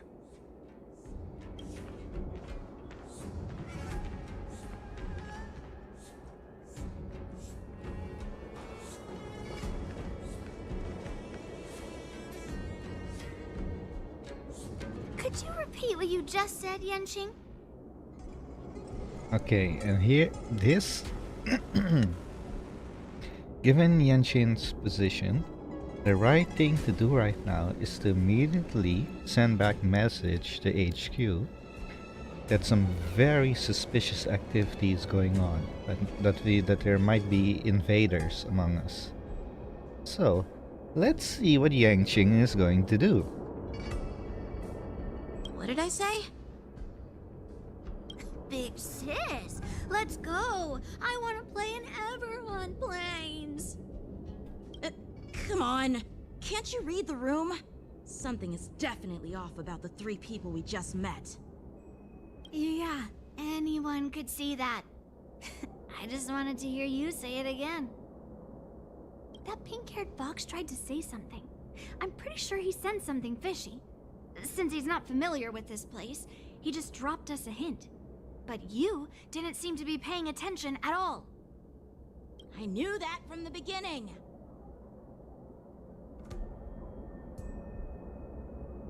Kana didn't recognize Master Yanqing. That Cloud Knight didn't recognize Master Yanqing at all. That's really weird. What? Is he famous on the Luofu or something?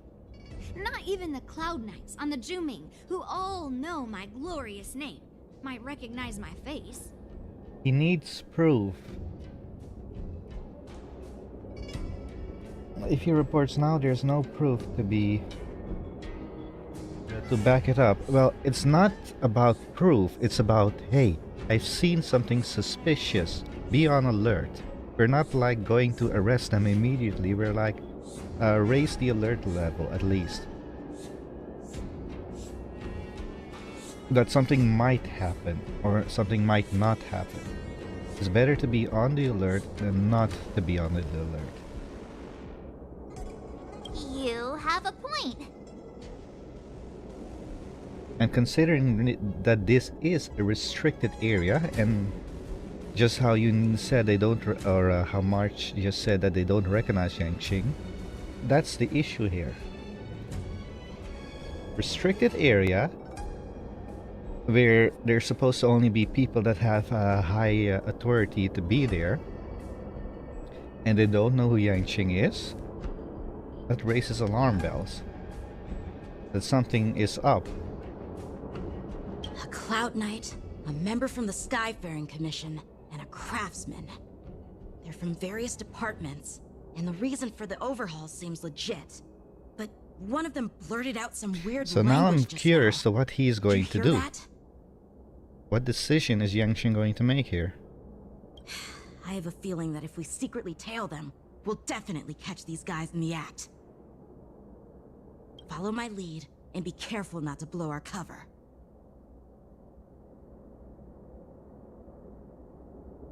This is like a stealth mission.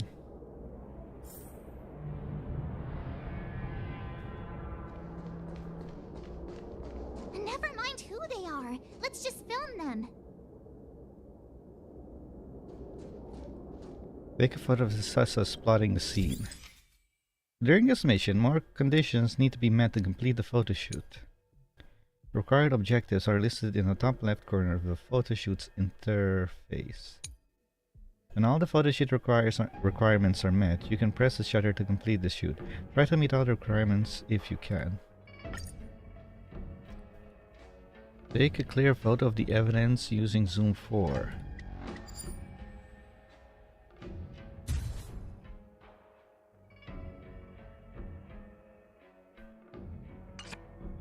We should have just killed those lowly beasts. Those little brats won't take up much space. There are boxes all over this place. Just dump them into one and no one will notice. Cut the theatrics, Grulok. Even the slightest slip-up could interfere with Lord Moktok's plans. So where are we heading next? To check the freight skiffs. We've got a lot of preparations to do. Also, don't forget to take those crates with you. Weapons, supplies. We've got to be well prepared. Otherwise, we're screwed. So, are they smugglers? What exactly are they up to? I have no clue, but they seem to be moving those crates. I've got an idea. We can hide inside the crates and follow them. Are you kidding me?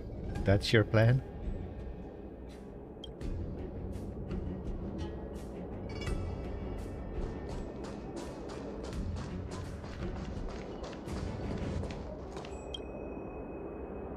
Taking advantage of the temporary absence of the group, you cautiously approach a crate and crawl inside. Ugh, it's so cramped in here. Ugh, I can hardly breathe. Just hang in there. You hear footsteps pacing back and forth beside the crates. If someone were to open the crate at the moment, it would certainly catch you in your ridiculous hiding position. Fortunately, that doesn't happen. The floating mechanism at the bottom of the crate is activated. You feel it begin to drift slowly forward. After what feels like an entire year of holding breath in silence, you hear the sound of the crate touching the ground. Let's just put the down, cargo here for now, all right? Then we'll move on to inspect the ships. Lord Moktok said that as soon as we're done, we're to board the freight skiff and leave this place. Don't worry, I've changed the shipping schedule.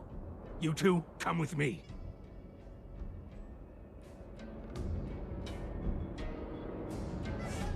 This is the first time we get a stealth mission on Honkai Star Rail. Is it?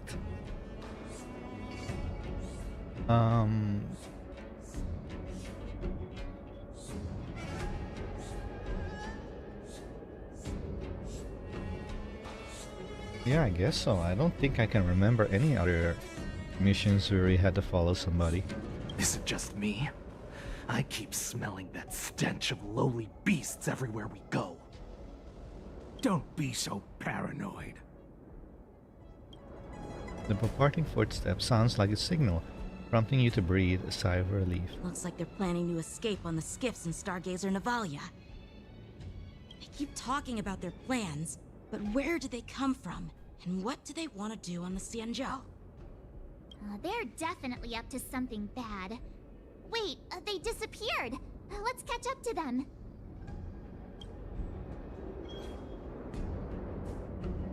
Track down the suspicious character. Okay. Tread softly, breathe quietly, and make sure to keep an eye on them. Hide out of sight as soon as there's any sign of activity.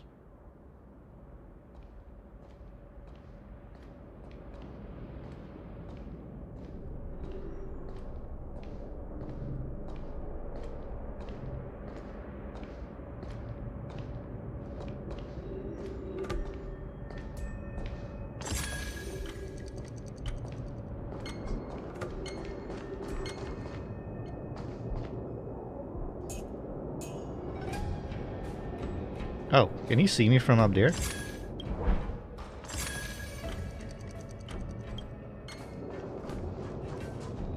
Don't be so paranoid. We're running out of time. Get over here! Shuhard, I'm coming!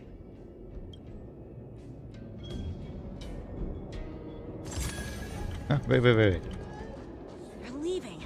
We should catch up to them. Quickly!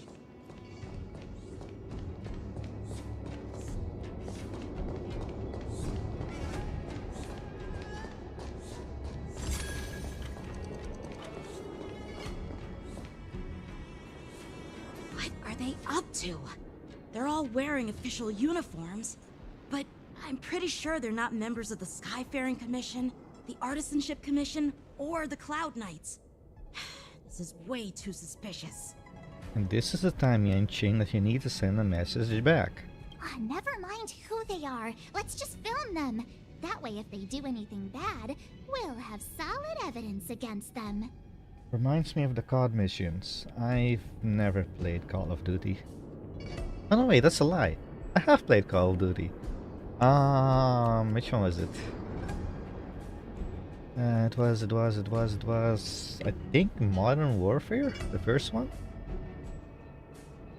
And I think I only played the campaign.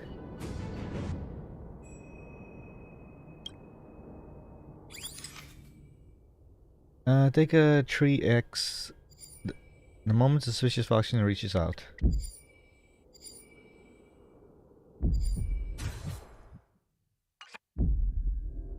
Look at this. A freight star skiff with enough room to fit at least 20 of my men. I'll let the others know and have them prepare more star skiffs.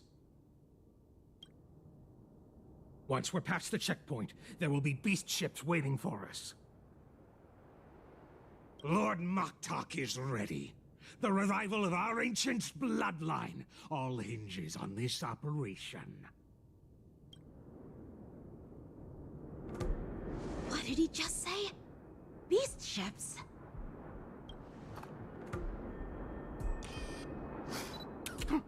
Who's there? Good job, March. It's those brats! I told you to get rid of them, but you didn't listen, you idiot! Wipe them all out!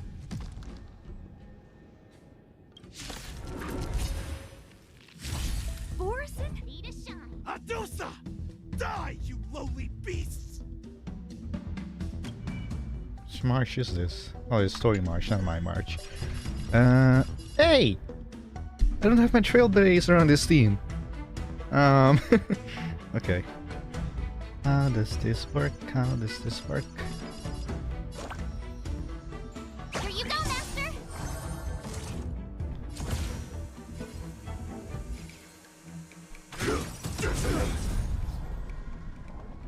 Until everything burns to ashes!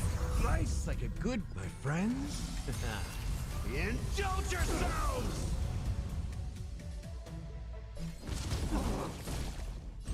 I will claim victory for myself. Fight to live! Set the seas ablaze!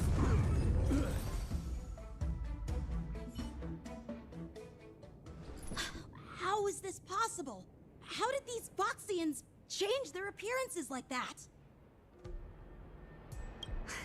They're not Foxians at all. They revealed their true form.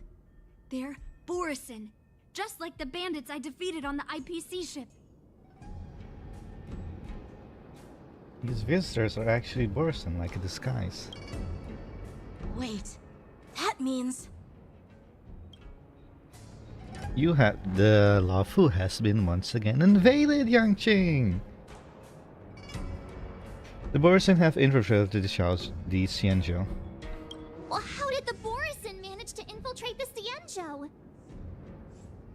Doesn't matter, please send back a message. Come on. It's not just a simple disguise of wearing our clothing and shaving their whiskers. They're somehow able to alter their appearance to be indistinguishable from Foxians. They even have official IDs for the Skyfaring Commission, the Artisanship Commission, and even the Cloud Knights? Oh, that's interesting. Let me check this fake Cloud Knight's tag. Maybe it'll give us some clues. Lujun, an officer of the Patrol Defense Squad? Wait! What's the matter? I encountered a patrol officer named Lujun before. It was a few weeks ago, when we were transporting the Borison prisoners. If they can forge official identities and move around the Xianzhou without raising suspicion... Oh no, this is bad. Even worse. If you find one cockroach on the Express, it usually means... There are more Borison hiding on the Xianzhou. I bet their plan is much bigger than just stealing information. We've got to report this to the Seat of Divine Foresight.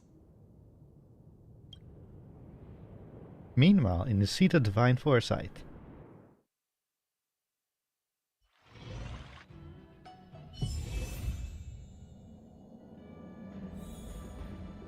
Lord Moktok, they mentioned earlier, is... I'm guessing it's the big kitty that is... Well, the big fox monster thing that was in shackles that we saw earlier.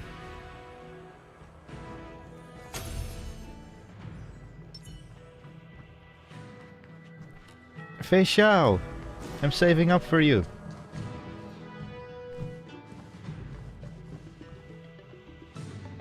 to finally meet you in person, guests from the Astral Express. I'm Fei Xiao, the General of the Xianzhou Luofu. And I only recently learned that you haven't been a general for 30 years yet.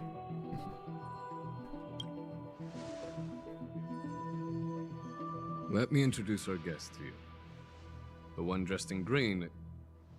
He's the reincarnation of Imbibiter Lune, and the person behind him is the newest member of the crew. I've heard a lot about you. Outside the reports from the Luofu, the Skyfaring Commission of the Yaoqing has also gathered plenty of information about both of you. I've been eager to meet you face to face for reasons that I'm sure General Jing Yuan has explained, right? It's not the Huli in the prison? Oh, okay, then I was completely wrong. Okay, so I have no idea who it would be then. Oh, this is gonna be a nice surprise. Can I say who Lord, what's his name again? Lord Moktok is? What did you say, miss? I've been eager to meet you face to face for the reason that I'm sure General Ninja explained, right?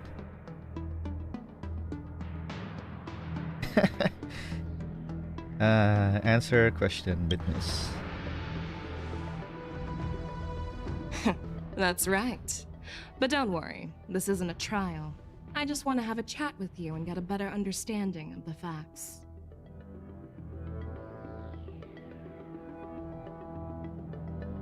You met Lord Moktak earlier in the missions.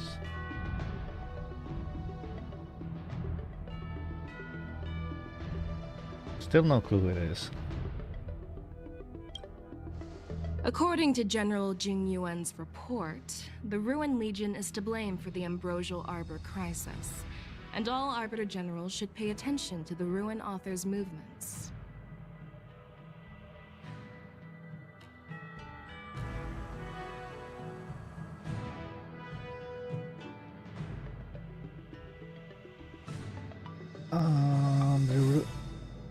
The Antimatter Legion's to blame for the crisis, and they need to pay attention to the nuke. Wait, you weren't paying attention to the nuke this entire time? The nuke is literally going around destroying everything on his path. What do you mean? Are they really implying right here that they weren't paying attention to the nuke the entire time? Wow. I hope that's not what they're implying. Over the years, the Destruction's minions have wreaked havoc on countless worlds, and the Alliance has been keeping an eye on them. But no one expected them to join hands with the remnants of the Abundance.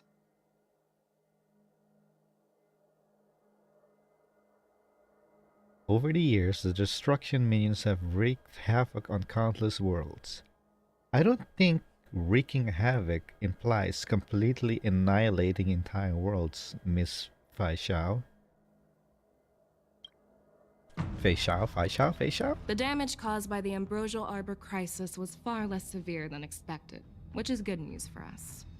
However, it was quite different not from another the Ruin debate. Legion's usual style of destroying life wherever they go.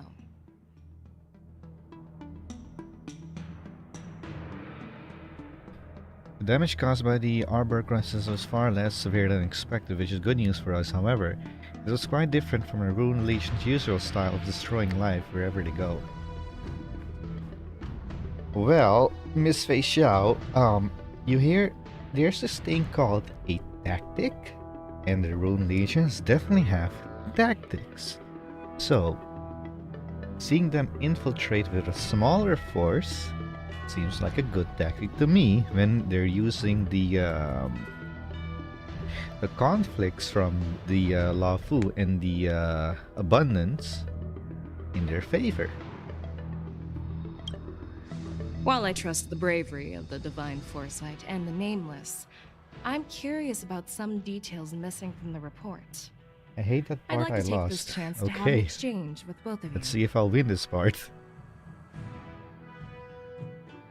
Missing details from the report. Okay. Let me be clear. The questions I'll ask might not reflect my actual thoughts. So please don't take offense if any of my questions seem a bit harsh. Please go ahead, General. But keep in mind, we can only answer based on what we know. And perhaps you already have the answers to your questions in your heart. You have a clever tongue. I like it.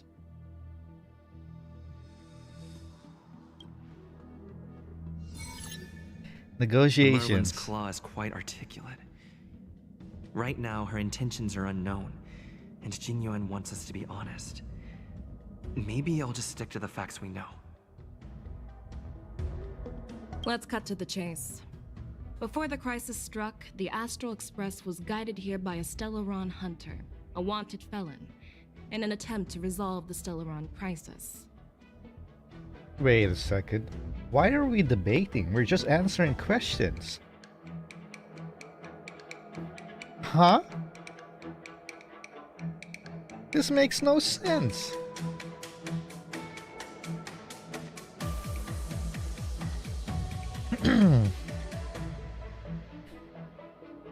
However, everyone in the cosmos knows of the Stellaron hunter's reputation. So, why did you place so much trust in them? Could it be that some of you have a connection with them?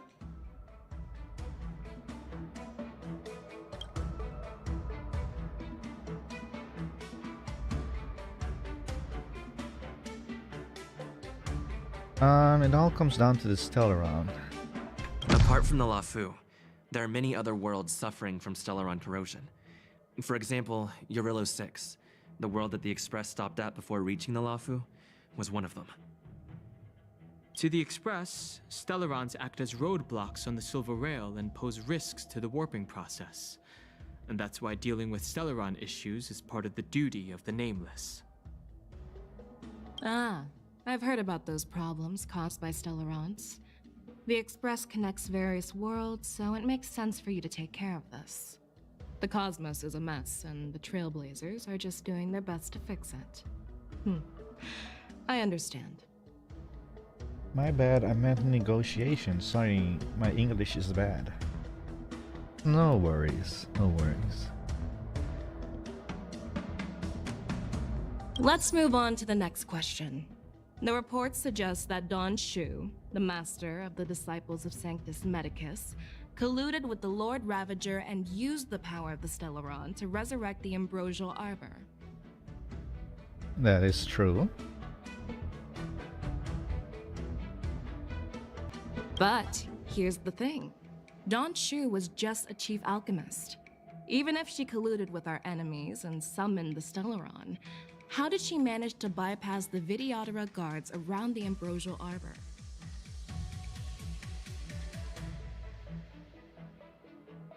She was just a chief alchemist, even if she colluded with our enemies and summoned the Stellaron.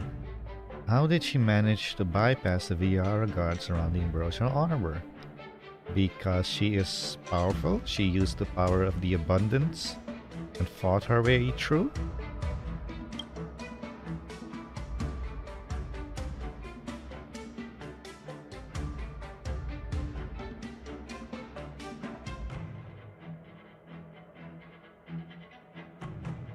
The preceptors of the Luofu seem suspicious. What are preceptors?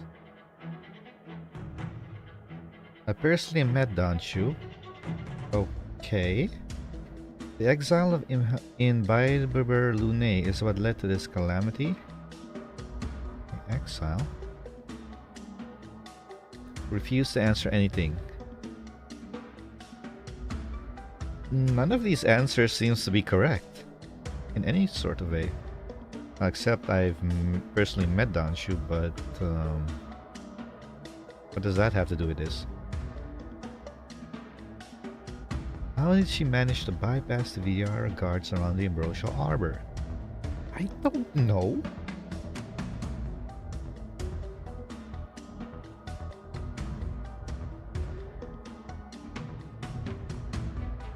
I generally don't know. We generally have no clue how she did it. She fought her way through, she sneaked her way through, she teleported her way through. We have literally no idea how she did it. So yeah, I refuse to answer anything because I don't believe we are in a position to answer this question. We Nameless came here to resolve the Stellaron crisis, and we cannot be expected to know the details of Donshu's conspiracy. You said 2. I picked 4. And apparently I was correct.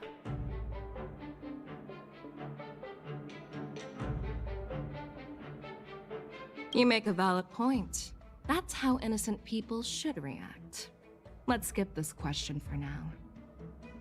According to the report, Lord Ravager Fantilia is the mastermind behind the entire conspiracy. She disguised herself as an ambassador of the Skyfaring Commission and traveled with you, only to vanish without a trace later on. It seems too convenient to label her as a scapegoat. She disguised herself as an of the Skyfaring Commission, traveled with me, only to vanish without a trace later on. It seems too convenient to label her as a scapegoat.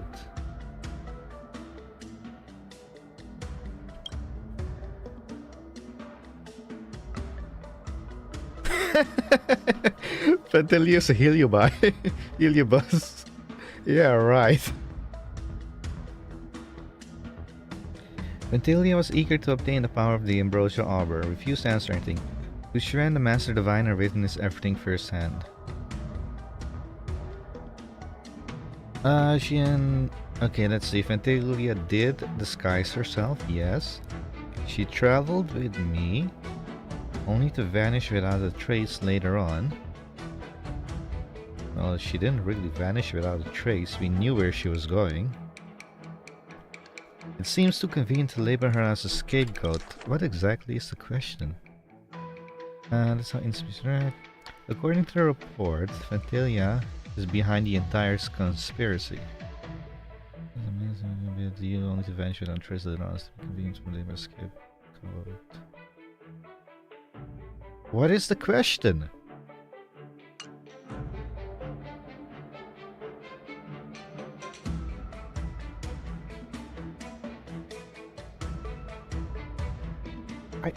I don't know what the question is. What are you asking me?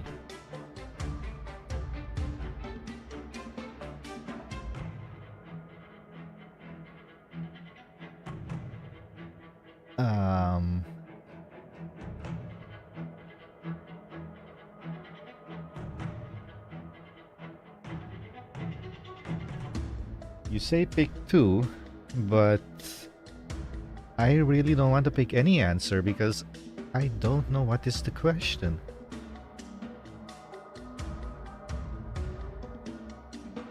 She's not asking us anything right now.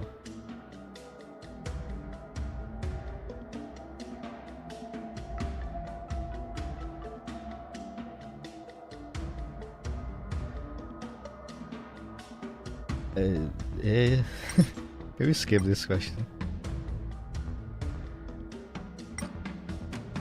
Yeah, I don't know what she's asking.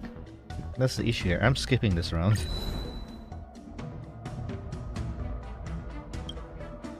Fisha offers a slight smile, displaying no anger. Negotiation successful. Oh, it seems that your answers have addressed all my questions. Generals, I am finished with my questioning. Miss Fei Xiao, I have a question for you. During the last round, why didn't you ask a question? So, what do you think, General Fei Xiao? Have the doubts in the report been cleared up?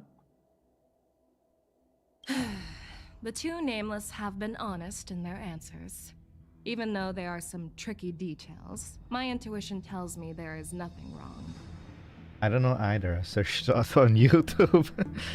However, the 3 questions I posed earlier were not just for the Nameless, but for you too, General Jing Yuan. First, the disciples of Sanctus Medicus grew uninterrupted on the Luofu, yet the 6 charioteers were not aware of it. That was a dereliction of duty. Second, you believed in the Stellaron Hunter's prophecy and entrusted outsiders to solve the crisis, even granting them access to the Plague Mark. That was a dereliction of responsibility. Third, you insist on holding the war dance right after the Ambrosial Arbor crisis, putting the Luofu back in the spotlight. That is a dereliction of wisdom. The statement is also sometimes a question, I guess.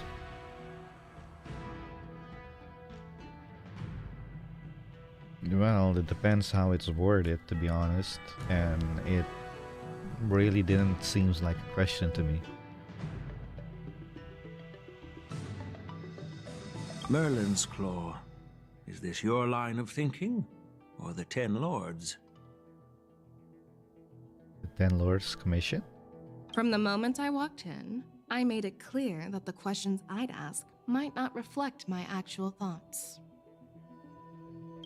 The disciples of Sanctus Medicus were deeply rooted and had been plotting for a long time. I admit it was my negligence for not noticing it earlier. As for the Stellaron Hunter's prophecy, I didn't believe all of it, but in the end, the Luofu did survive the Ambrosial Arbor crisis. So, I think it's safe to say that Elio's prophecy about the future holds some merit. And as for the war dance, do you think I'm unaware of the risks? However, risks can also be opportunities. The Luofu has lain low for too long. I believe it's time to stir up the dregs hidden in the depths and wash them away once and for all. Just as I expected from our sophisticated divine foresight. You have a way with words. I like it. But, unfortunately, ever since the report was submitted, the Alliance has been filled with rumors and speculation.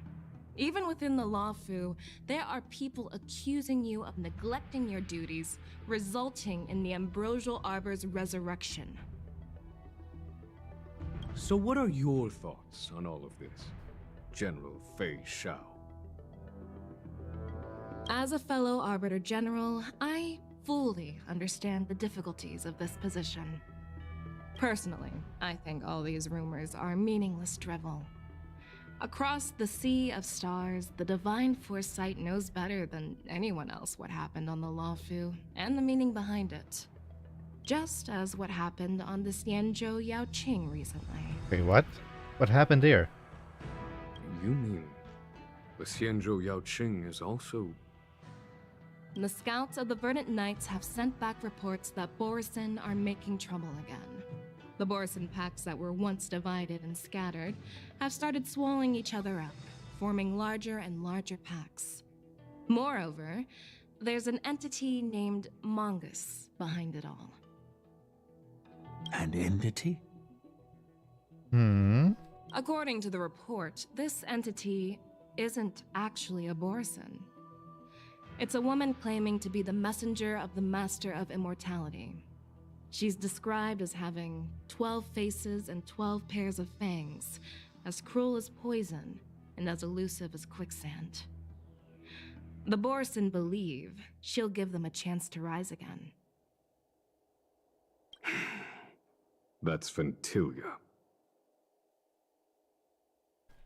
And how are you so sure about that? It could actually be anyone.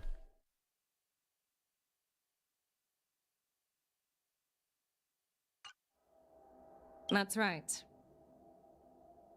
You're lucky that I'm the one who came this time.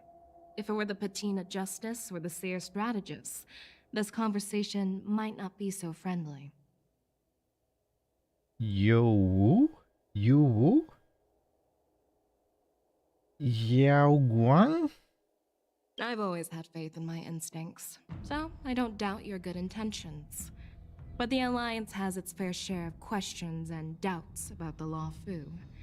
So, my plan is to come up with an acceptable answer to satisfy the Alliance.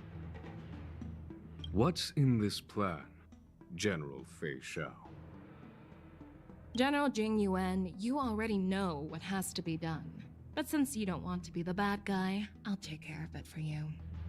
You need the final word from the Ten Lords Commission to quell any doubts. And for that, I'll have to ask the two nameless to visit the shackling prison. Are you imprisoning us again? No, I'm not imprisoning you. While you're there, I'll ask a judge in the 10 Lords Commission's Interrogation Division to record a detailed testimony with the karmic mirror from both of you. We'll fill in the gaps that weren't covered in the report and silence any protests within the Alliance. I'm okay with that. I object. Worried that I might go back on my word and keep you in the shackling prison? Relax. If I wanted to do that, you'd already be behind bars. Once you're done with your testimony, you're free to come and go as you please. Then, as the Merlin's Claw requests... Oh, there's one more thing. This testimony is for silencing the voices of opposition within the Alliance. But I would like to urge General Jing Yuan to listen to the pleas of the Foxians on the Xianzhou Luofu. So, you are here for Hule. Exactly. Hule is locked up in the Luofu's shackling prison. Since he is the broodlord of the Borsen, I want to transfer him onto the Xianzhou Luofu and imprison him there. The recent movements of the Borsen suggest they're planning something big, so we must act preemptively.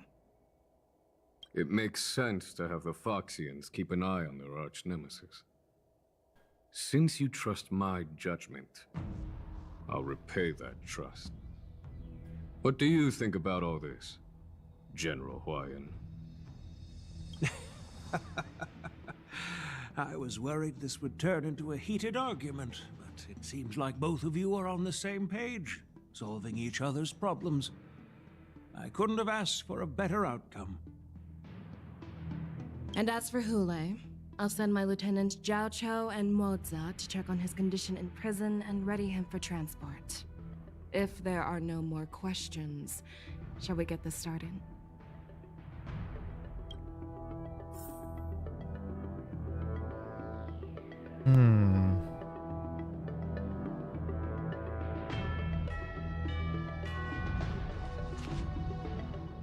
Well, I'm glad we managed to talk this out. Hello, hello, what is this?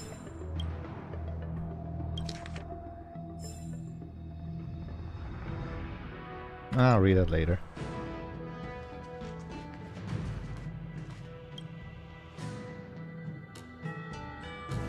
They shall give you an once-over, and despite lacking any apparent reason, you feel scrutinized, and if she were sizing up an opponent. We're about the same length. Do you actually believe in the Stellaron Hunter's prophecy? I don't know. The Xianzhou's matrix of prescience can also predict the future. Do you believe in its prophecies? I understand. What are you looking at? You're definitely a unique individual, just like Huayan said. I hope you'll walk alongside the Rainbow's path as a friend.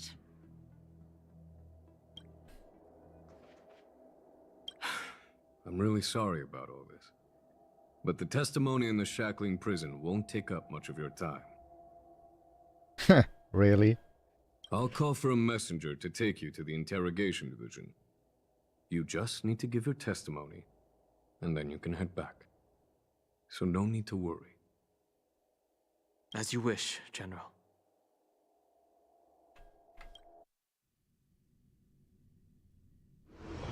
Sometime later, Starship carries you and Don Han to a place looks strikingly familiar. As General Jing Yuan requested, everything is prepared for your arrival, and I am here to receive you. The judges at the Interrogation Division also know your purpose in coming.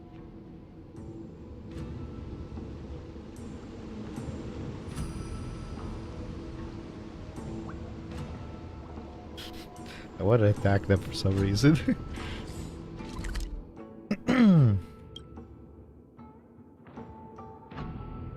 Hey, speaking of which... Oh my god, I still have my attempts for this week to do.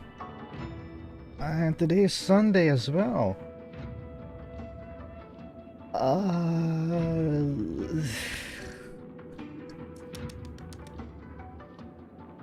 Hang on.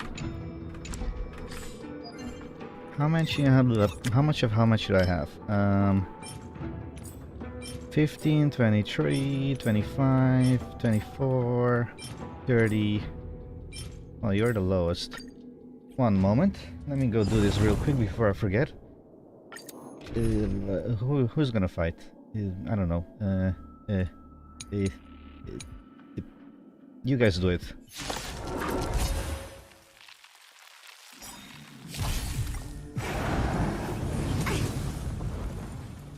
Net markers activated. Time for a good old counterattack.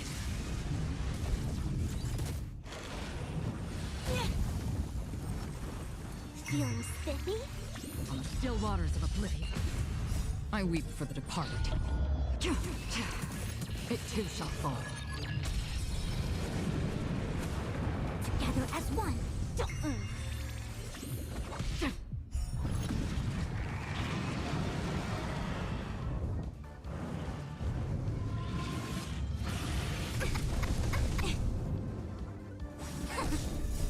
Human creations. Net markers activated. Time for a good old I have to do this because I'm very afraid that I will forget to do it this week.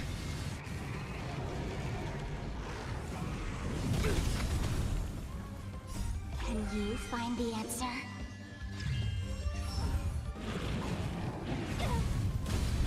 Do I wail? Destined for oblivion. For certain characters only.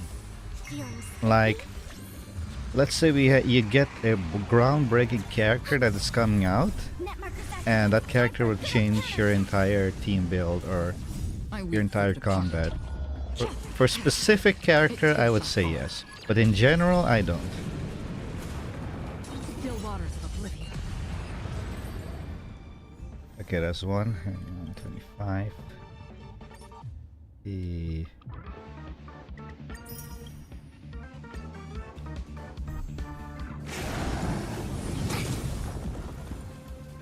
You know what's funny? Against this boss, for some reason, I don't know why, but Firefly does very little damage against him. I don't know why. It too shall fall. Against the other weekly bosses, she literally just destroyed them, but against this boss, she does so little damage.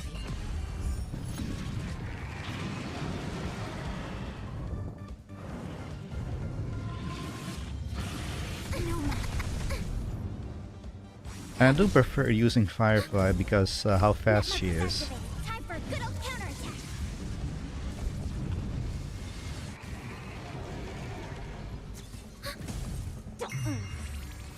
Destined for oblivion. I weep for the departed.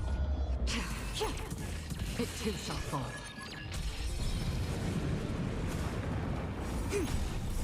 Human creations.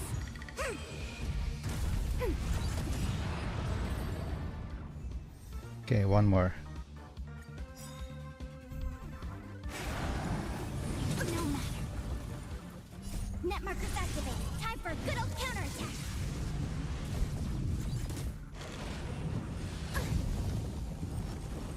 Feeling spiffy? On the still waters of oblivion, I weep for the departed. Yeah, Super Break is nice. Together as one. Can you find the answer? Destined for oblivion.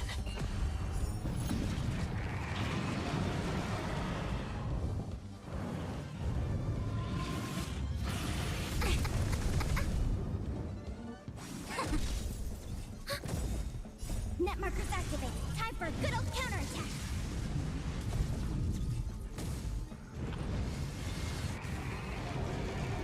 Feeling spiffy? On the still waters of oblivion, I weep for the departed. It too shall fall.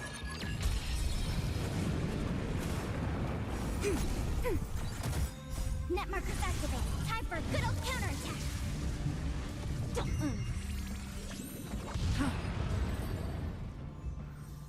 And that is 3. Okay, got my weeklies done.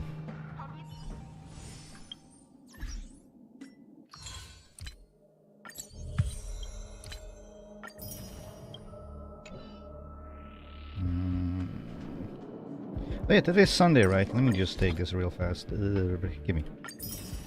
72. Okay. Oh yeah, back to the main mission.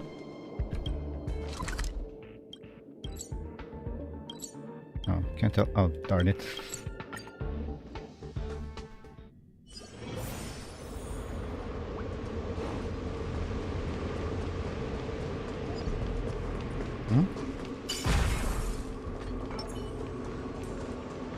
Stream forth, the gleam of old blades.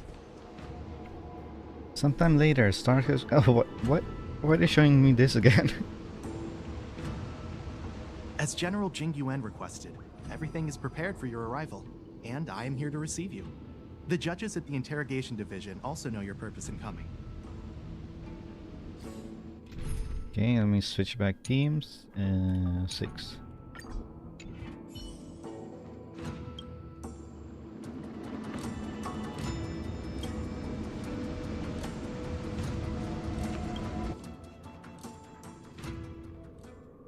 The shackling prison.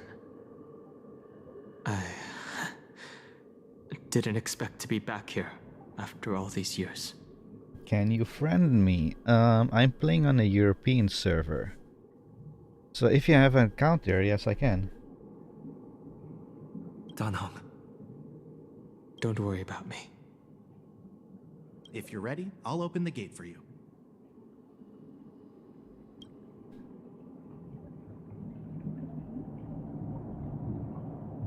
Exactly.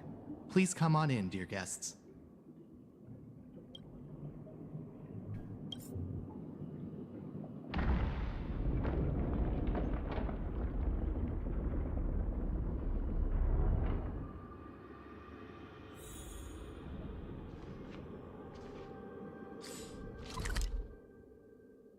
Ooh.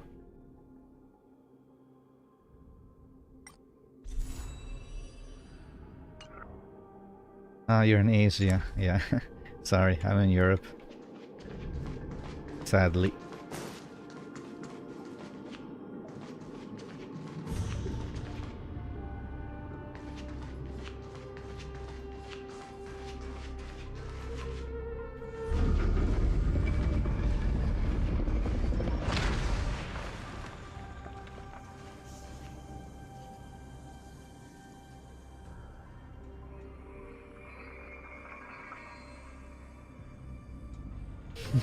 Oh well, I have to start grinding on Europe server now.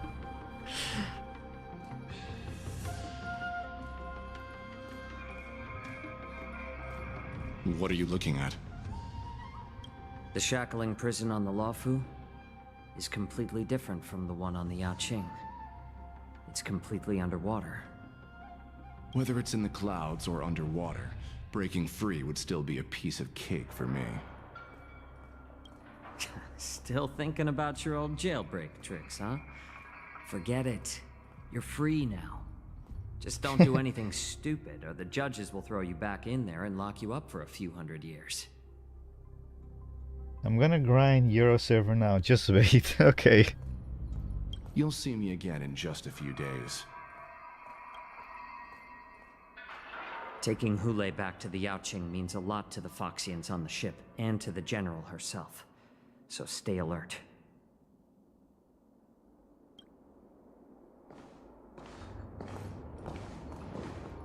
Guests, my name is Shui Yi, and I'm here on orders from the Incarceration Division of the Ten Lords Commission. We're Jiao and Moza. General Fei Xiao sent us to extradite the Borisin criminal Hule to the Yaoqing.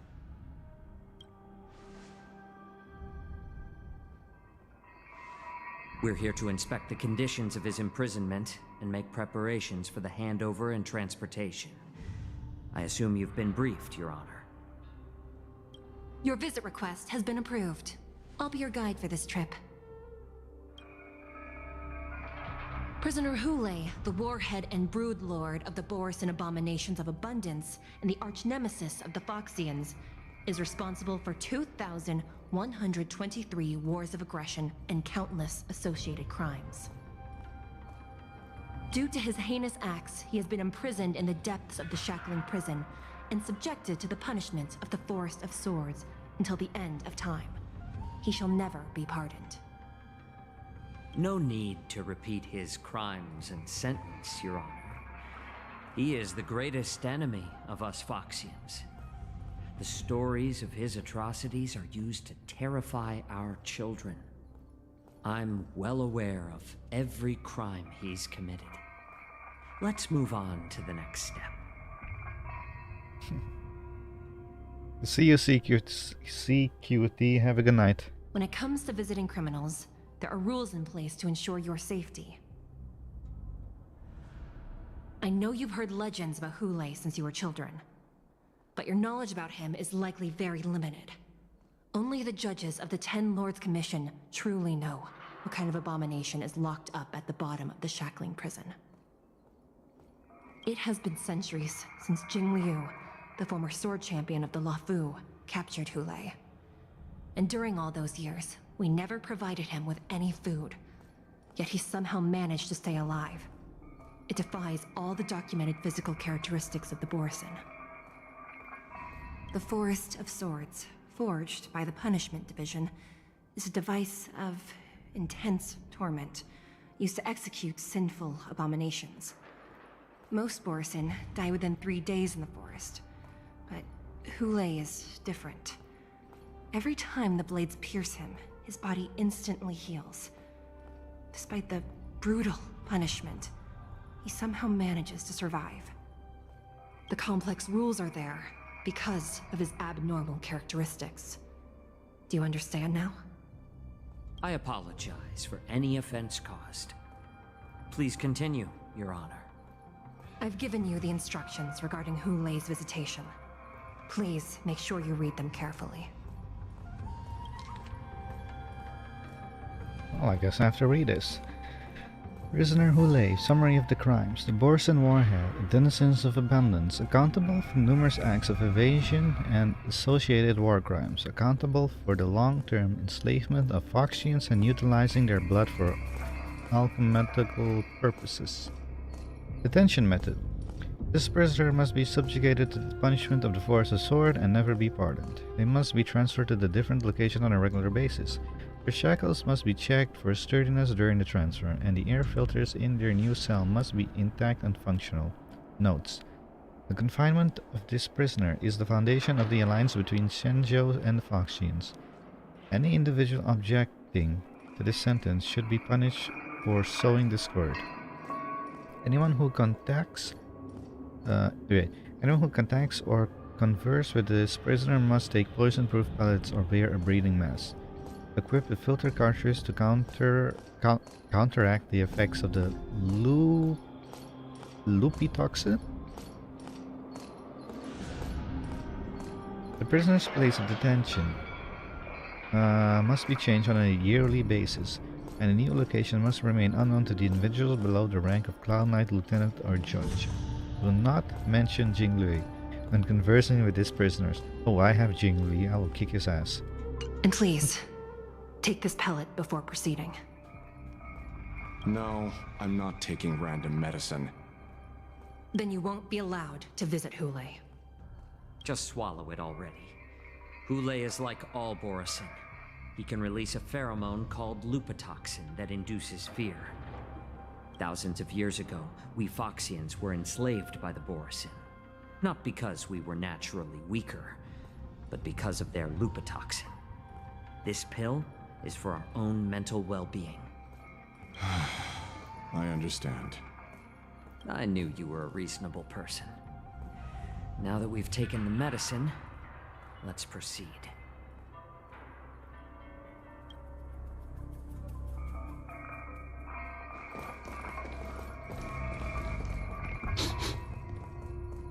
Your Honor. What is it? No. Never mind. Maybe I'm just imagining things. Oh my god, Let's keep Xianzhou, what are you doing? You noticed it. Just tell her. There's something very suspicious about those cloud knights. Just tell her. I smelled a very weird scent on them. A Borisson scent. Just say it. Come on. Or maybe she understood it.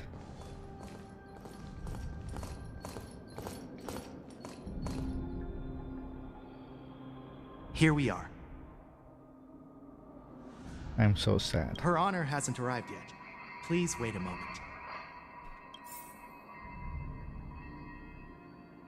Take a walk around and wait for the escorting judge.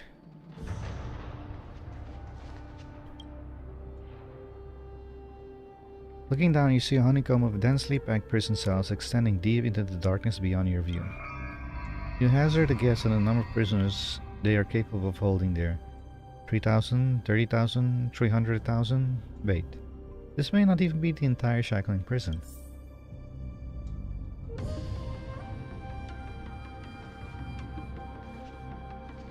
This place... it's still as cold as it used to be. You okay? Sorry. I was just reminiscing about some unpleasant memories. Thank you. It's all my fault that you were involved in the Xianzhou's problems. You shouldn't have to see the inside of the shackling prison. I'm so sorry. I wish I could show you the real sights of the Luofu.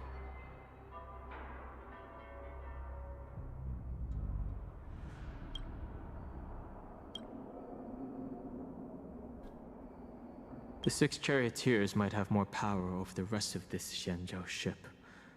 But here, in the shackling prison, it's the judges of the 10 Lords Commission who call the shots. The judges will use a complicated interrogation device called the Karmic Mirror. It accurately tracks every physiological change during questioning and records it. Therefore, the judgment made here will be sufficient to convince the other administrators of the Xianzhou.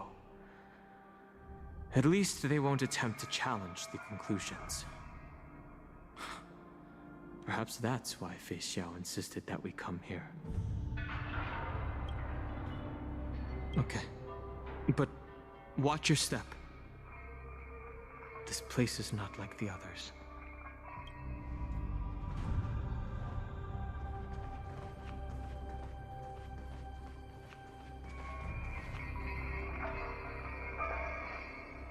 Her Honor hasn't arrived yet. Please wait a moment. Blah.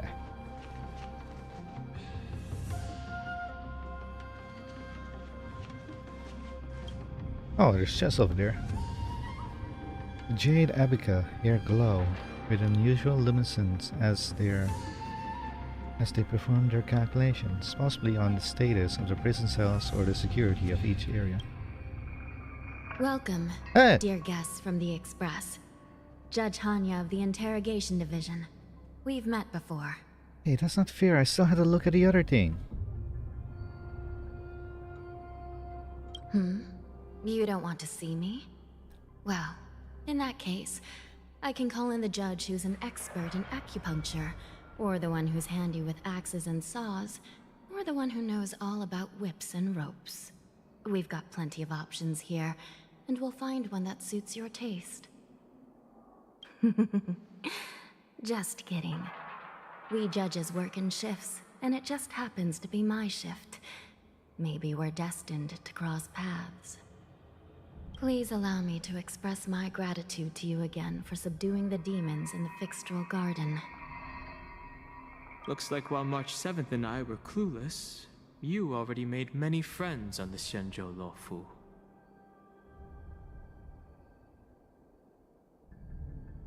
Even though you and I have met before, we can't show any favoritism under the 10 Lords. So, please do as I command as we head to Scrivener Hall and beyond. Don't do anything without my permission. This is not a place for ordinary mortals. You and Mr. Danheng, please come with me. Please lead the way, Your Honor. Please let me activate the mechanism before we all move forward. And please, watch your steps.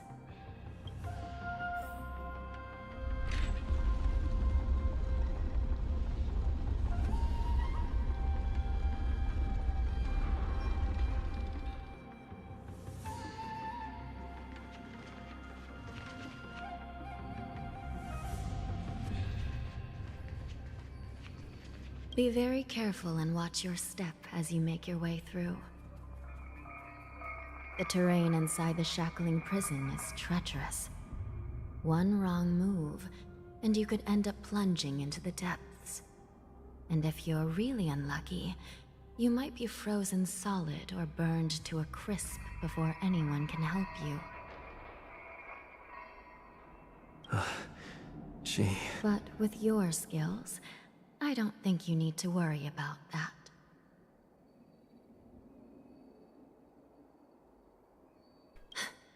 You're funny. This prison does contain many layers. We even brought in Videodora Ichor line craftsmen to introduce the ingenuity of Delve enchantment.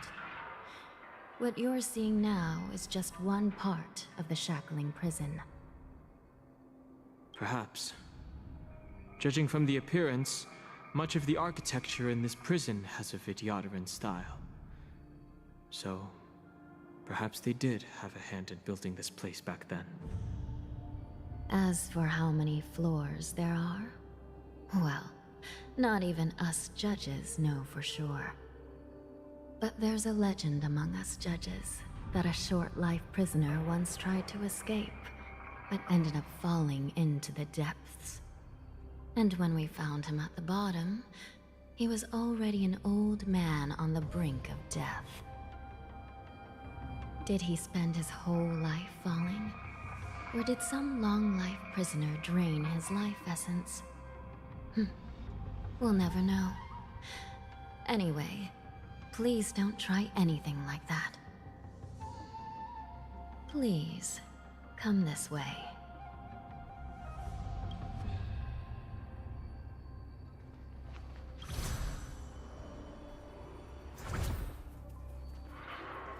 Oh, wait, I didn't pick up the chest. Hang on.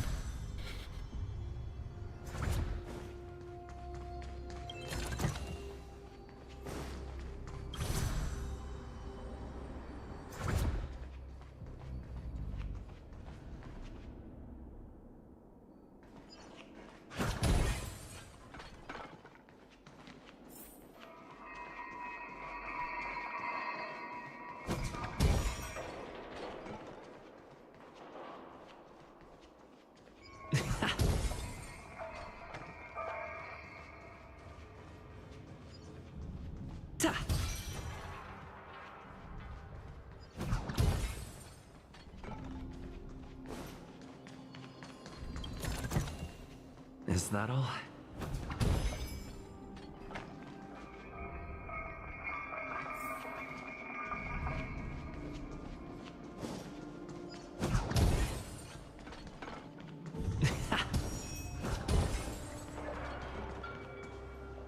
I heard the Wardance is about to be held in the mortal world. I remember watching a sword duel at the Wardance with my sister when we were young. The Cloud Knight, who was the Luofu's ringmaster, was an amazing swordsman, and their sword flashed like lightning. The Outworld Challenger had fiery red hair and a hand made of steel, which roared like thunder. They battled for a long time before a winner could be declared. The Outworld Challenger had fiery red hair and a hand made of steel. There's only one person that from the characters fits that bill, but he could not have been here.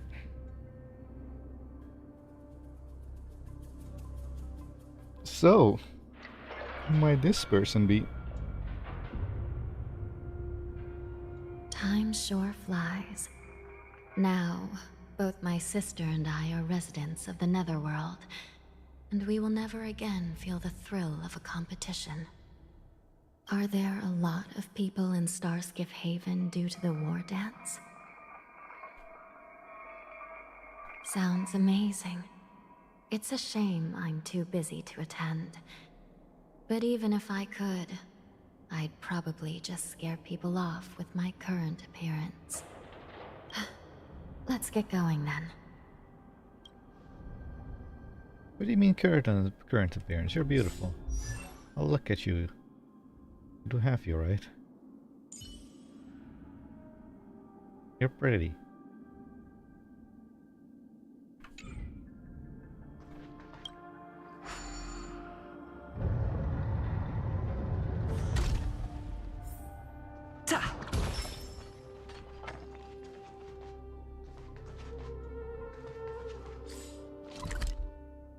Oh, this place is a maze.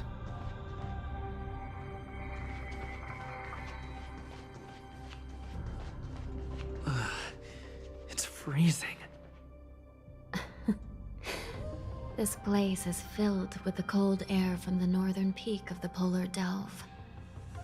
Even the toughest long-life species would have a hard time enduring this.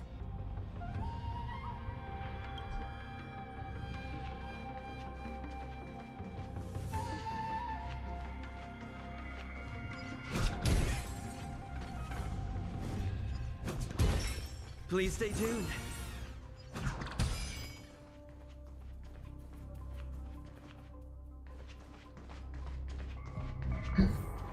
Did you hear something just now? Let me check it out.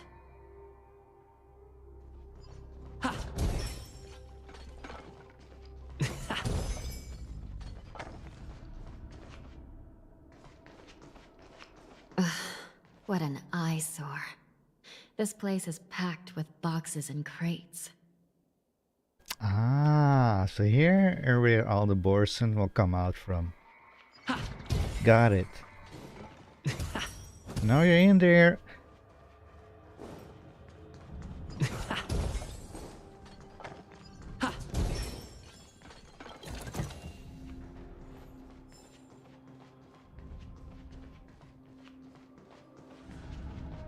These crates, they look oddly familiar. A few days ago, the Spiritfarers received reports about an IPC transport ship that was attacked by Borison. Then, a bunch of those abominations were dumped into this place. I had a feeling there would be trouble during the war dance, but throwing both the pirates and the cargo in jail? That's a new one.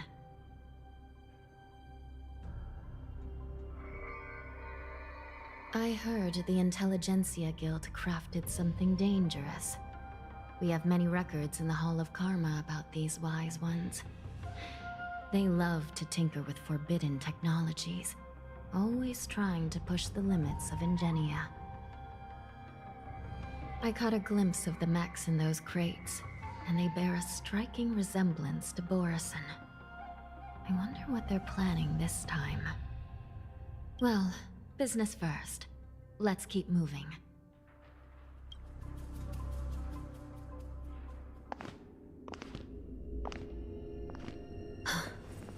Strange.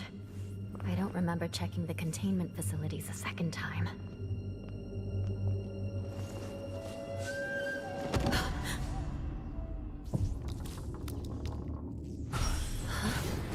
Watch out!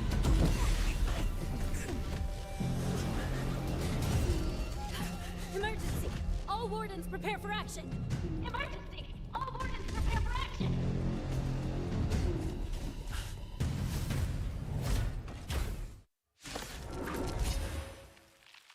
What's happening here? Time to test our Why are these things moving on their own? Something is wrong. The guards aren't responding. The mood is set just for let the show begin.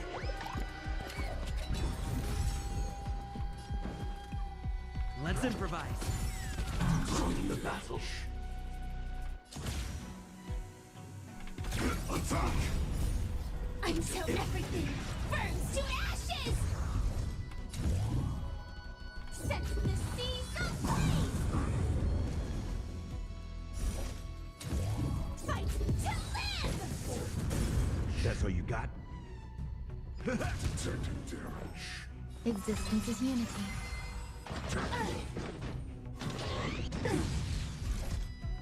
Set to the But how is this even possible?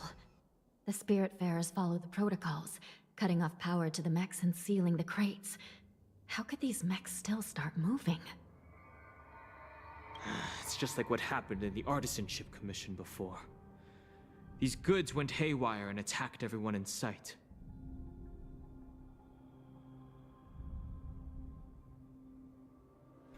The Alchemy Commission members examined them and found some unusual structures within. These things showing up in the shackling prison can only mean one thing. A prison break. And whoever delivered these goods clearly wanted them to go through the Xianzhou's strict inspection process to show the Skyfaring Commission and Cloud Knights how dangerous they were. They wanted these mechs to end up right here, in the shackling prison. Wait. There's 2 people that I know who could do that. If these things already started taking action while nobody was paying attention, then the whole prison is in trouble, I'm afraid. And to make things worse, another group of visitors just entered the depths of the shackling prison, the messengers from the Xianzhou Yaoqing. And the prisoner they came to visit might be the target whom these wolf-shaped mechs were delivered here for. If that vicious beast manages to break free, it will be a catastrophe for the Xianzhou Luofu. Few moments prior, Xue leads the Yaoqing messenger to the bottom of the prison. Here we are. Have we arrived already, Your Honor? Shouldn't there be a cage here? The most notorious felons are locked away in the solitary delves, deep down in the prison. Those delves can't be opened without proper authorization. The blue bird paves the path, and the Stygian lanterns illuminate it. Help me light up these lanterns, and the way to the bottom of the shackling prison will reveal itself. What should we try next?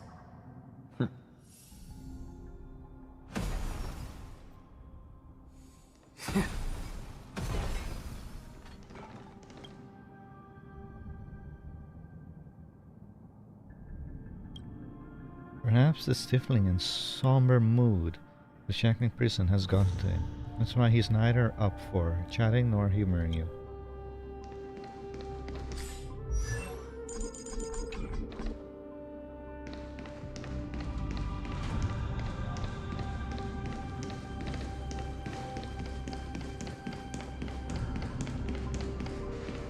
I've given you the diagrams for lighting the lanterns. Please take a look.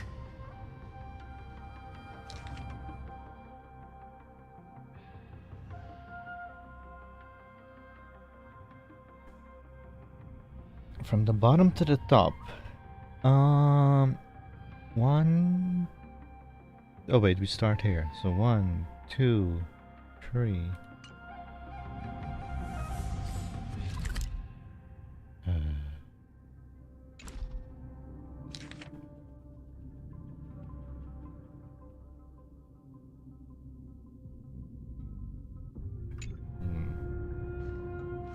Hey there, Mendoza. Welcome back.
path is open.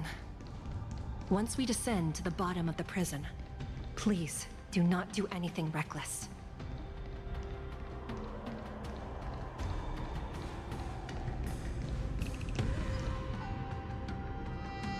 Are you doing a puzzle?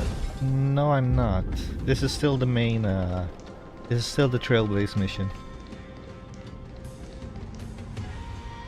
Inside the delve, behind this door, is the greatest enemy of the Foxians, Hule.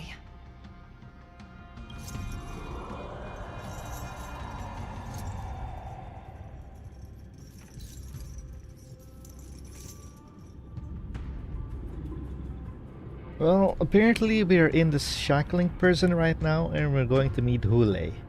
Oh, and the shackling prison has been invaded. And yeah, so there's going to be a prison break. According to custom, envoys from the Yao Qing visit the Xianzhou Luofu once every century to check on this abomination's imprisonment and condition. Hule. Even though the Ten Lords Commission We're gonna see him sentenced soon. Hule to the Forest of Swords, suffering every day for the rest of his life, I understand that the Yao Qing messengers want to see him dead. Unfortunately, for the past 7 centuries, they've had to return disappointed. Because this beast I said simply can't be killed. Hule. It's a name. The name Hule.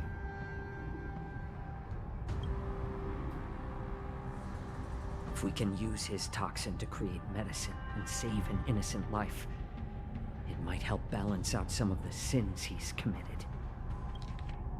Right here. Here's the name. Inside the delve behind this door, the greatest enemy of the Foxians, Hule.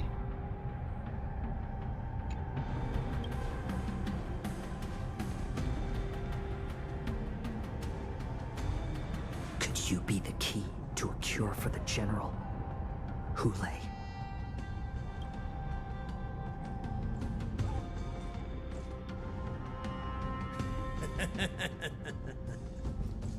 And once again, the envoys of the Yao Qing will leave disappointed. However, I won't say the same for me and my brothers. Who's there? I'm just a humble counselor of the Rhino Hound Pack. You can call me Mock Talk. Wardens, intruders on the lowest level. Send reinforcements. Nobody will hear you here, at the bottom of the shackling prison.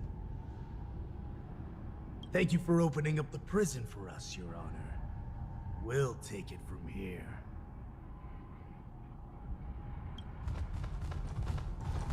No wonder I kept smelling that familiar stench.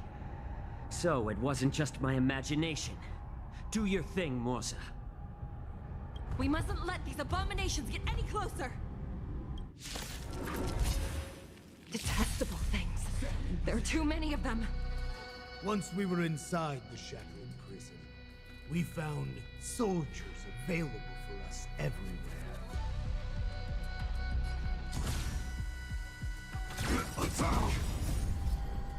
Until everything burns to ashes! Set the seas ablaze! I suggest you surrender now. Of course, I'll still kill you all. But I promise it'll be swift. Fight to live!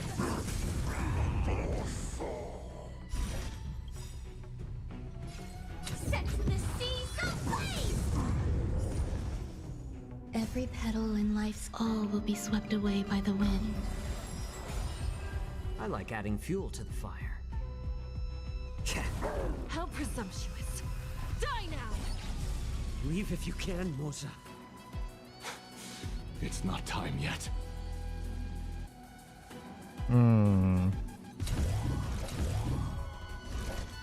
Nice second, my friends.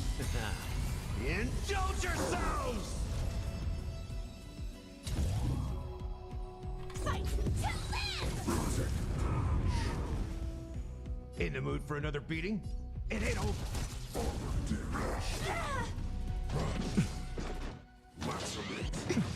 It's better to make no move. More seasoned. Some value, I suppose. Eternal. Set to the sea, go freeze! Guard the gate! They can't be allowed in!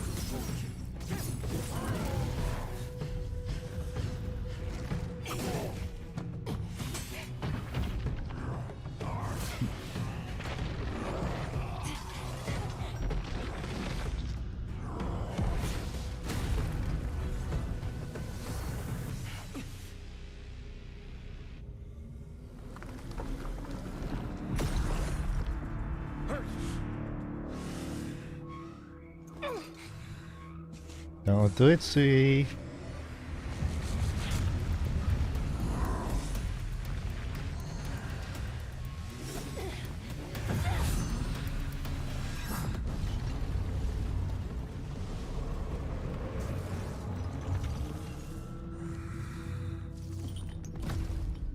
I've waited for too long. My first meal after regaining my freedom is the flesh and blood of my fellow kindred. A sad scene indeed. It's been a long time, boy. Welcome back.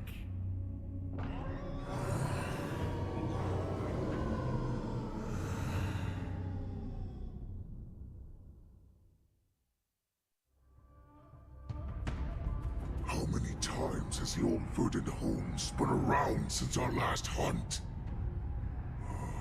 Duran's whelp, tell me your name.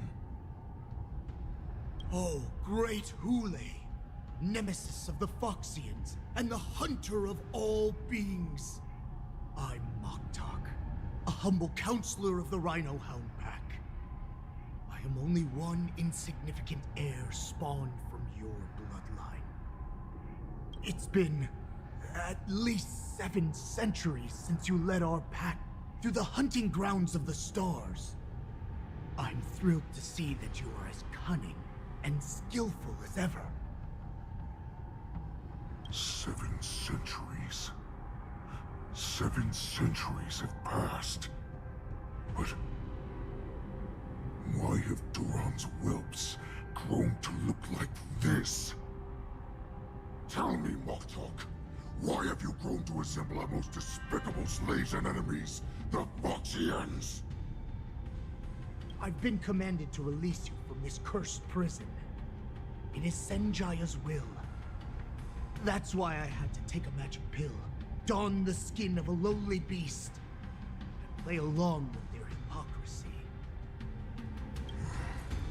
Since you have an escape plan, tell me, what's our next move to get off of this ridiculously large ship?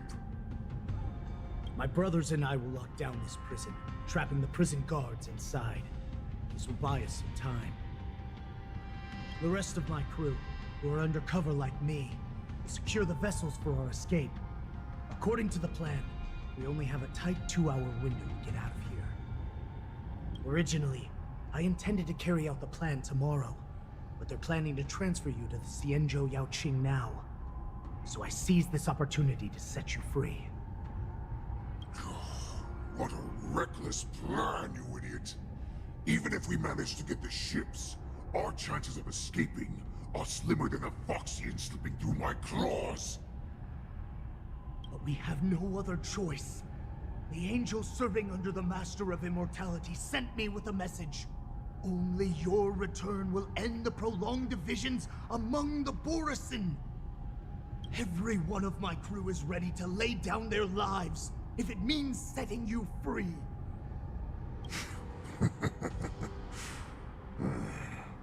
A sneaky weakling like you is actually showing some reckless bravery with this plan. Fine. You'll get what you want. And all of Duran's whelps will too. Well then, my lord. We should leave now. Before we go, Give me one of those magic pills. My lord, do you seriously want to don the skin of a lowly beast? That would be a disgrace to your greatness, my lord. You idiot. Greatness means nothing without freedom. Once I get out, I'll need a disguise that won't raise any suspicion. As you wish, my lord. Is that Foxian slave my meal? No, he's an envoy from the Xianzhou Luofu. I plead you to endure him a bit, my lord, as he's more valuable as a hostage. Take him, guys. Time to move out.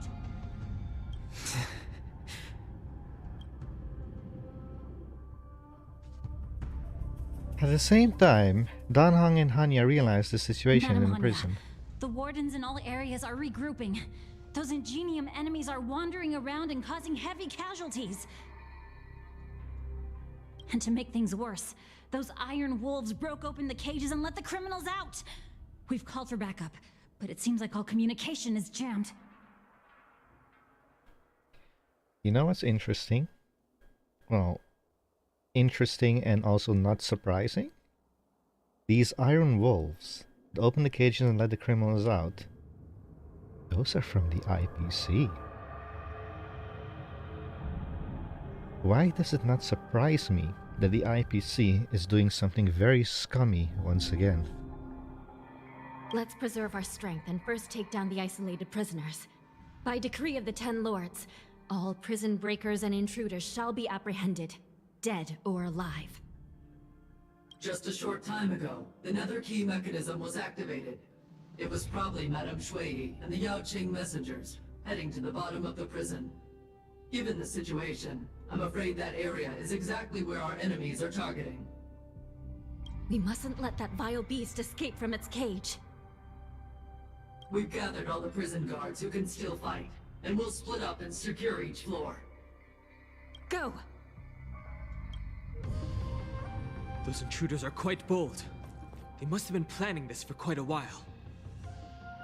Indeed, but Borisin tend to favor direct and aggressive approaches. Crafting careful and precise plans like this is simply not their style. Let's focus on the current situation right now. Please help me.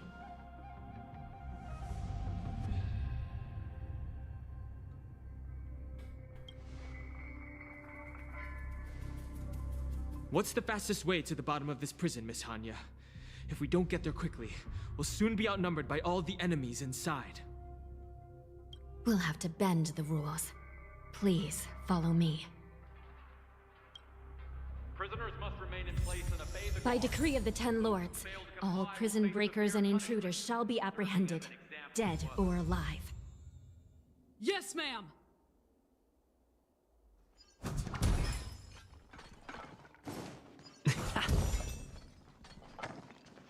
Well then. Sound lingers. Please stay tuned.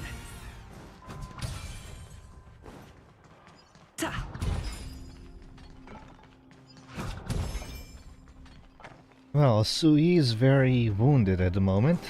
Not confirmed dead, so hopefully she's still alive. Hold your position here. Yes, ma'am. Oh, you're talking to them, not me.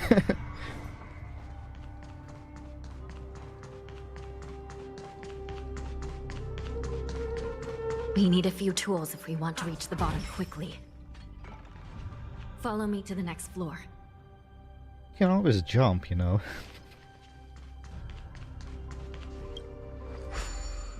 The path is cut off. Someone must have altered the mechanism. No matter. It'll just require a bit more work to get through.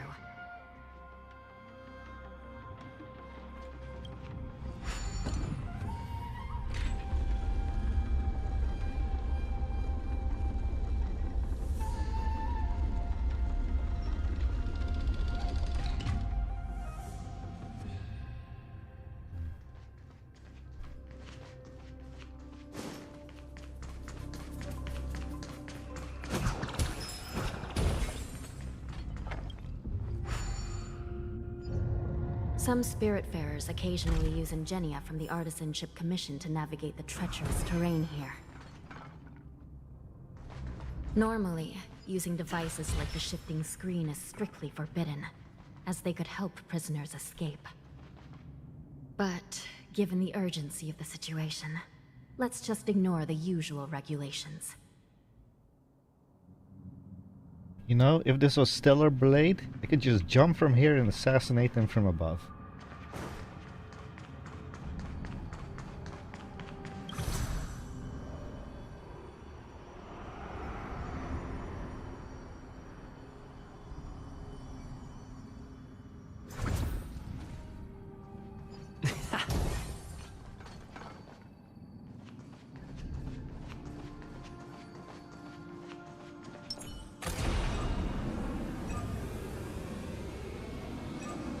Firefly Type 4. Activate! Existence is unity. Dreams do come true. The mood is set. Let the show begin! Initiate click-through. Detonate! Like until everything burns to ashes! You know, I just realized, I know how to do this faster.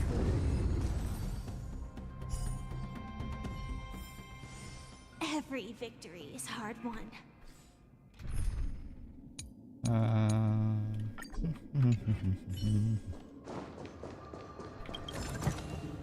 The nether key has been activated. I hope we're not too late. Hang in there, sister. Like that.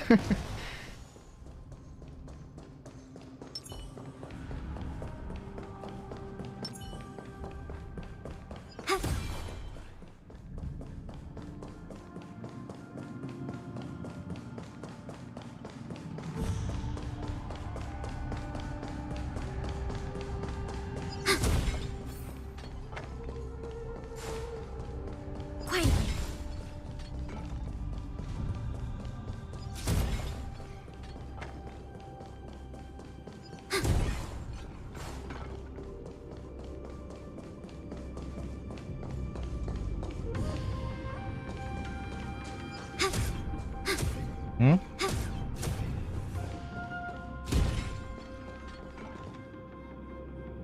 Ah, there she is.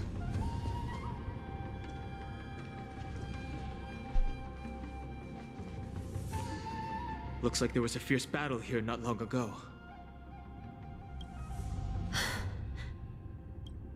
The gate to the prison delve is wide open. Hulei has managed to break free. Where are the Yaoqing messengers? And where's my sister? Are they still alive? Let's look around. Maybe we'll find some clues.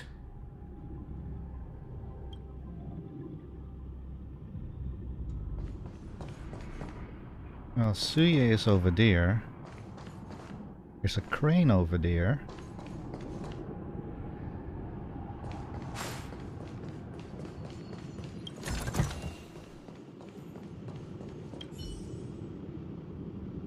This warden fought to her death and her weapons nowhere to be seen. She must have lost it somewhere in the prison.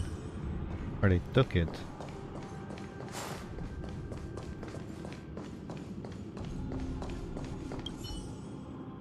Sharp fangs grew unchecked along the deceased's protrude lower jaw, bearing an uncanny resemblance to the other Borson corpses. We begin to see why the Borson could easily infiltrate the lower levels of the Shackling prison. They not only shapeshifted into the Cloud Knights, but into Foxians too.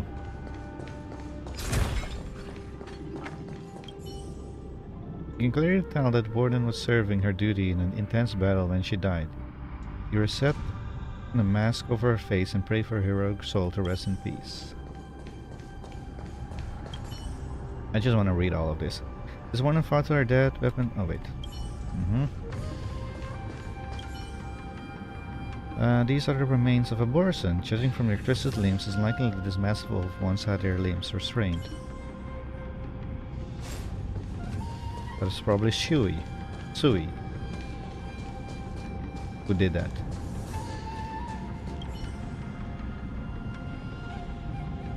In the suffocating empty darkness, an air of deadliest stillness lingers about the gates of the cage that once confined Hulei, chilling all who gaze upon it to the marrow.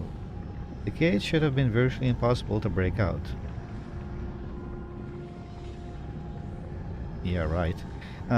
Yet even it had failed to trap the savage beasts for long.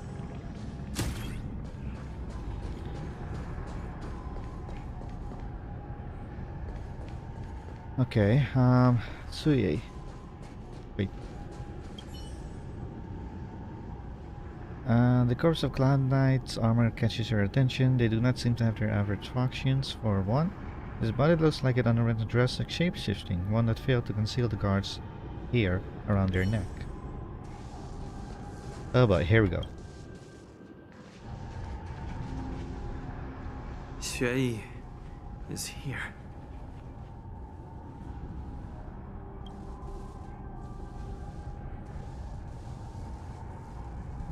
Miss Shui bravely sacrificed herself.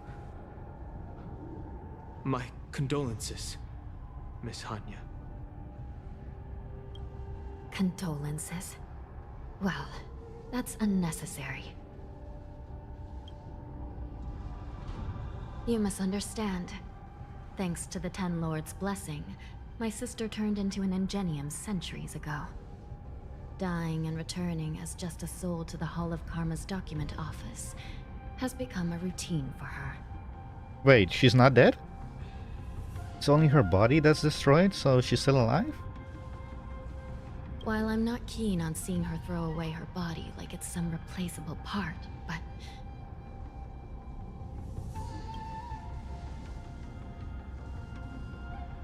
By the way, have you seen bodies that might be the Yaoqing that's nice to know. She's not dead. One of them is a Foxian wearing exquisite clothes, and the other wears a dark cloak, like a fugitive. No, I haven't found any Foxian bodies. Only Borisan ones. So, the intruders and Hule are holding the Yaoqing messengers hostage. Suye is not dead. That's what's up. It's only her body is destroyed, and her soul, or if you want to call it the soul, has returned to some place, and she should be getting a new body again. This is the worst situation. With hostages in their grasp, the prison guards can't do anything about the prisoners. If anything happens to the messengers, the relationship between the Yaoqing and the Luofu could be irreversibly damaged.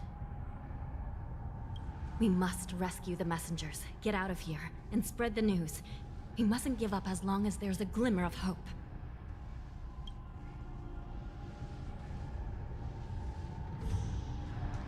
What have you found, Miss Hanya? A bird? Eh?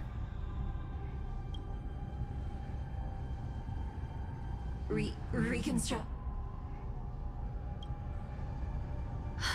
It's my sister. Looks like her soul hasn't returned to the Hall of Karma yet.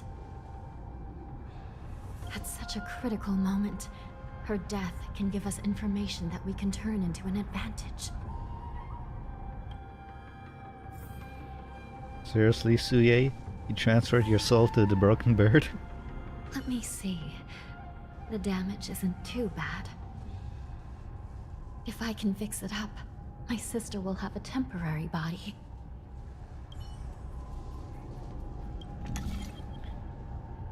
How does this work again?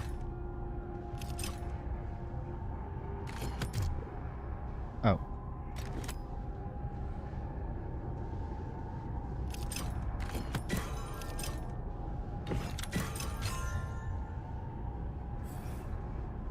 Hanya, I'm back.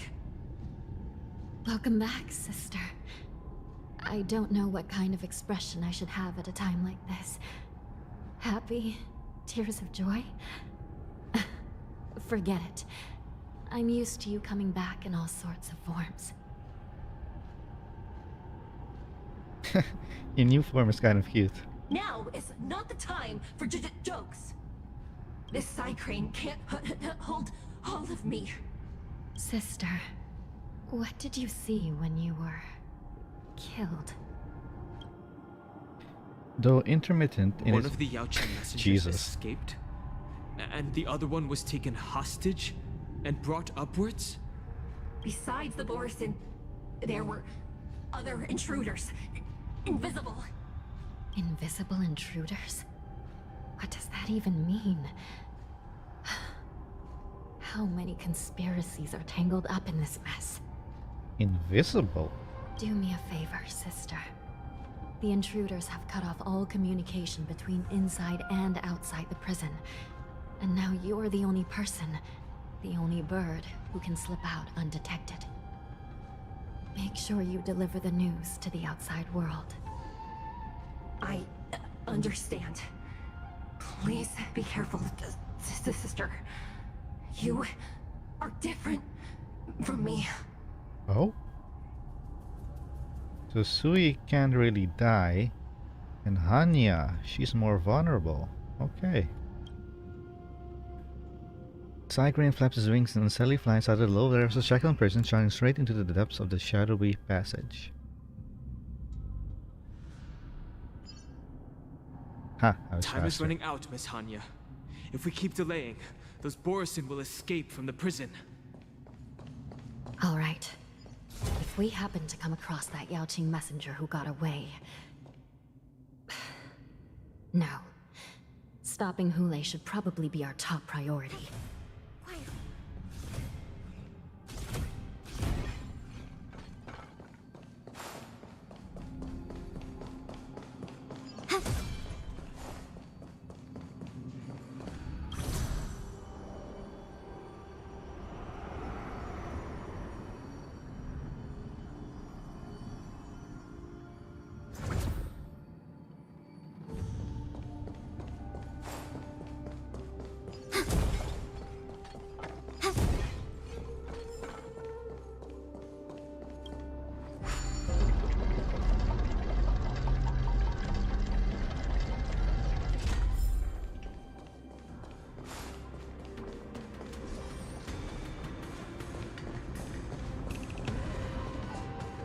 Hmm? Oh, there's one of those gray wolves, the robotic wolves, in the distance.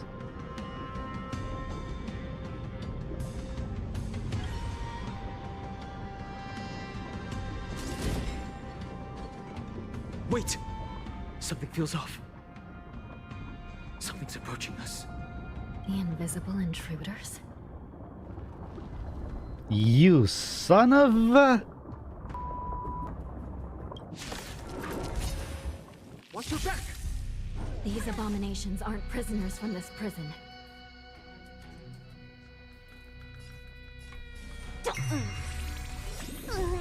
Can you find the answer?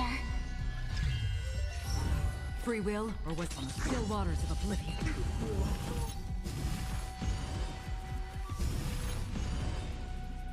Together as one. Human creations. I weep for the departed. It too shall fall. The prison management on the Luofu is truly concerning. Who are you? Aren't you looking for me? Feeling spiffy? Destined for oblivion. Enemy data net markers activated. Time for a good old counterattack. Ready for another? Let's play. On the still waters of oblivion. Just focus on the fight. Immortality means forever. No matter. I'll go easy this time. Feeling spiffy? Another journey begins. Let's play. Can you find the answer? I weep for the departed. It too shall fall.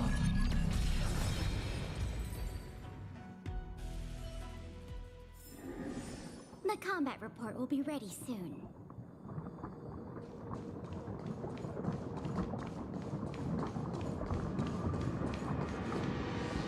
Oh, that's Moses over there.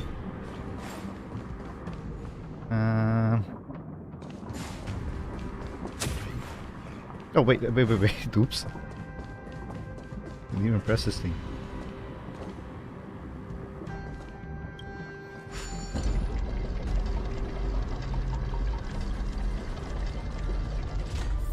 I could have gone over there, but I'll leave that for Austrian exploration.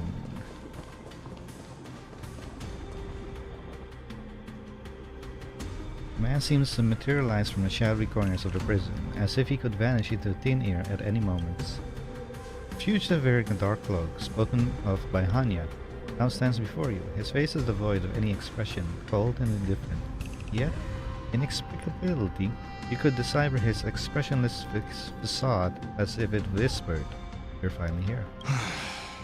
The prison management on the Luofu is truly concerning. You already said that moments ago. You look better when you're silent. Hey, you're the Yacht investor who fled. So what if I repeat it? It's the truth after all. The prison management on the Luofu is truly concerning. At least 2 different groups of intruders infiltrated here. The wolf cubs and these Mara-struck soldiers. Their hiding technique, it's pretty similar to the wind mantle technique used by the Vidyadhara serving Kailorum Venti on the Yaoqing. What do you think? Oh my god. There's so many conspiracies going on. Now even traders on the Yaoqings are involved? Well, never mind if you don't have any clues. Now is not the time to exchange assassination techniques. I'm Moza. My friend fell into the clutches of that wolf. I was planning to escape and report back as quickly as possible. But now it seems... the prison on the Luofu is a real maze, I must admit. Thank you for your help, Mr. Moza. We'll do our best to ensure your friend's safety. No. You can do nothing for him now. And you shouldn't be focusing on his safety at the moment. Your friend is in Hulei's clutches and you're just going to leave him behind? Moza has a point. That's not important right now, Dan Hong. What's important right now is to get more reinforcements and deal with this situation. Look, I'm the Yaoqing General's guard, not his. I've seen how that giant wolf fights, and there's no way. Trying to save my friend will only get us killed. You wanna bet? I don't know how you think, but I won't throw my life away for a lost cause. Because I have a certain emanator on my team that can literally destroy worlds. Listen up. I've been tracking these fugitives, and I know their next move. They're planning to seal off the entire prison to keep the outside world in the dark. The worst case scenario, we are all killed by that giant wolf, and the shackling prison is sealed off. No one will know about us or about their escape until it's too late. Communication is the most important thing, and the shackling prison has failed in that. And the best case scenario...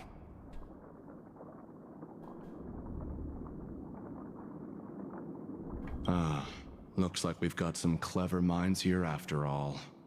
The best case scenario would be we seal the gates and trap the enemy inside with us. We can't let that monstrous wolf escape. Hopefully, someone will eventually notice that something is off and come to help. As for whether we'll still be alive by then, it's not something we should think about. You sure have a way of comforting people, Mr. Moza. As a person of the Yaoqing, I've always searched for something meaningful to give my life to. I have to make it out alive. My companions are waiting for me. I'm Dan Hong. I'm standing right next to you. Hello? Don't I count? As a netherworld dweller, I've already died once. Are we really out of options? None of you are part of the Ten Lords Commission, so sacrificing yourselves isn't the right move. As a judge, it's my responsibility to guard this prison, and if someone should step up to stop Hulei from escaping, it should be me, not you. Once we reach the gate, I hope you'll help me seal it. After that, I'll do everything I can to fight the Borisin, and you find a safe place to hide and wait for reinforcements. Now, let's proceed upward.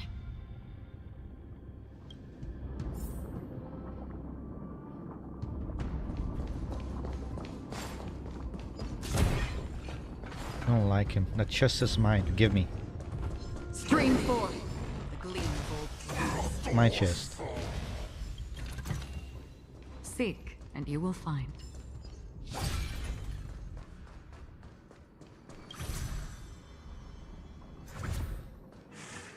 Oh, he's right there.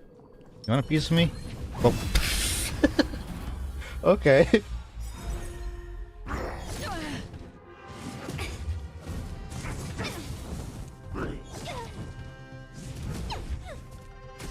I'll go easy this Destined for oblivion. I see through you together as one. I weep for the departed. It too shall fall.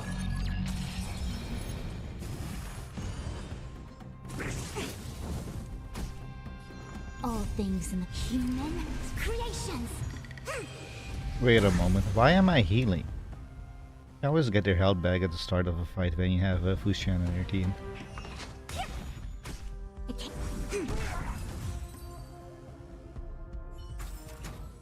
The combat report will be ready soon. There's another one over there. Quietly. Why can't I hit him like this? Makes no sense. Stream 4. You missed.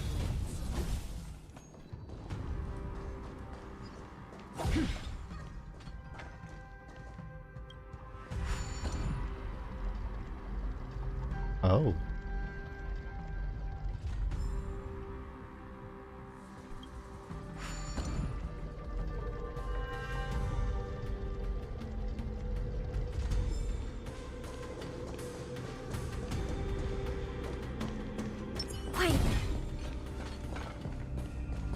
Another one over there. Stream 4. The gleam of old blades.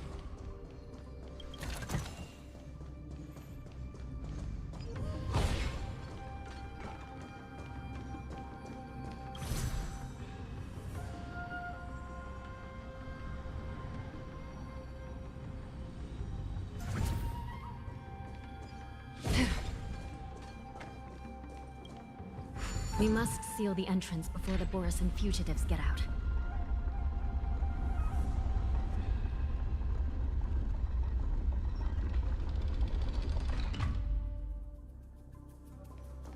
The prison wardens and mechanisms won't be able to hold them for long. Follow me.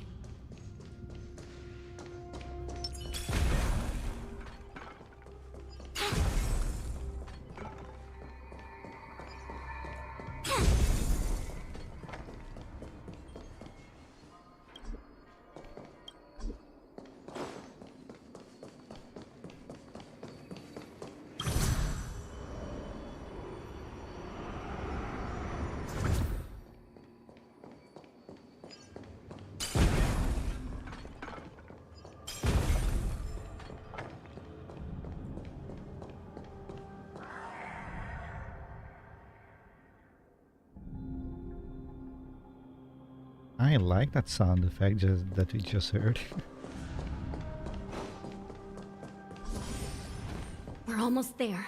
The gate is just ahead. There are many fugitives. Please be careful, Your Honor.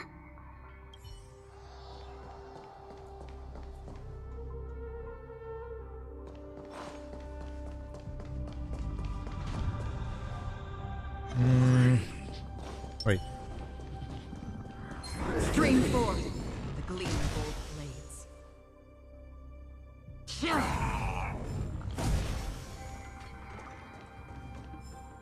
The fugitives are charging at the gate. Please be careful, Your Honor.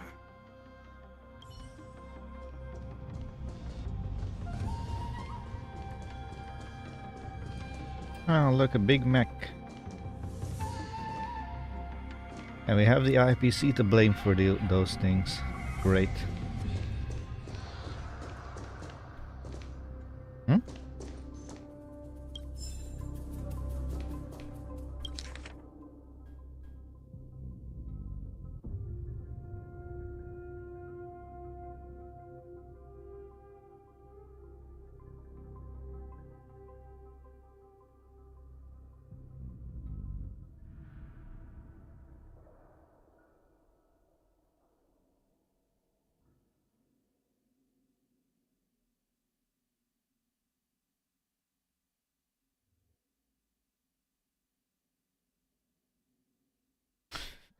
That road conveyance need not apply, okay.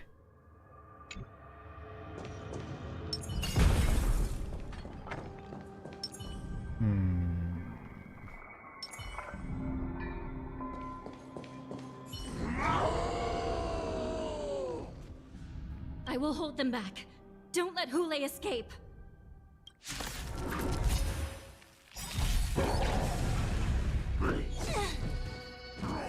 Familiar.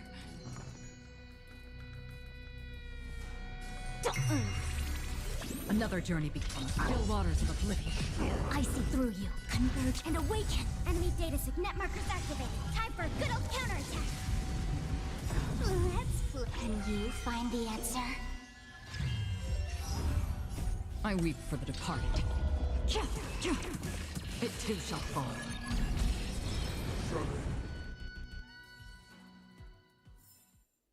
The combat report will be ready soon.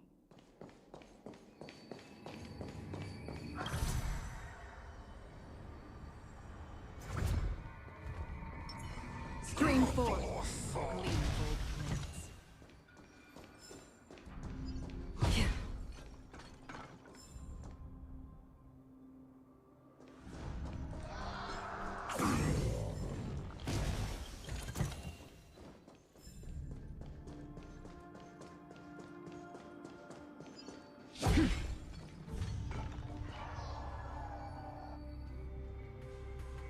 The shackling prison has become a killing field. The prison guards try to resist with something.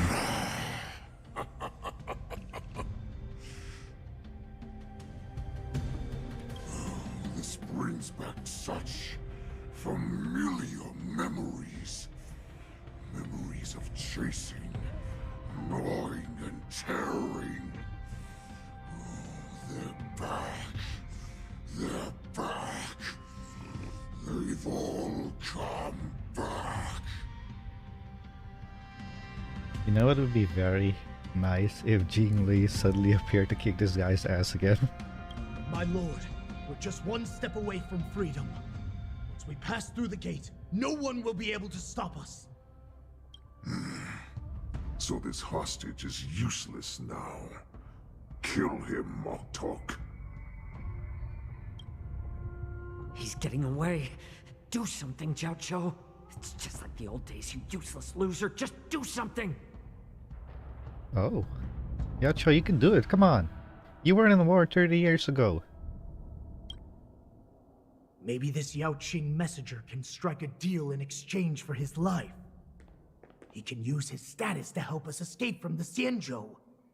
What do you think, Mr. Jiaozhou?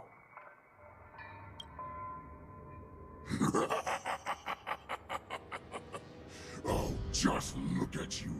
Fallen so low during my absence. You're even negotiating with livestock.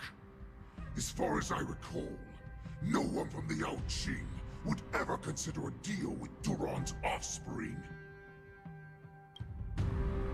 I've got to make this beast stay here, whether it's for the sake of Fei Xiao or the Yao Qing. Deal. I certainly have more value alive. My identity, my knowledge of the Xianzhou, and my understanding of many things that your minions have no knowledge of. They'll all be valuable.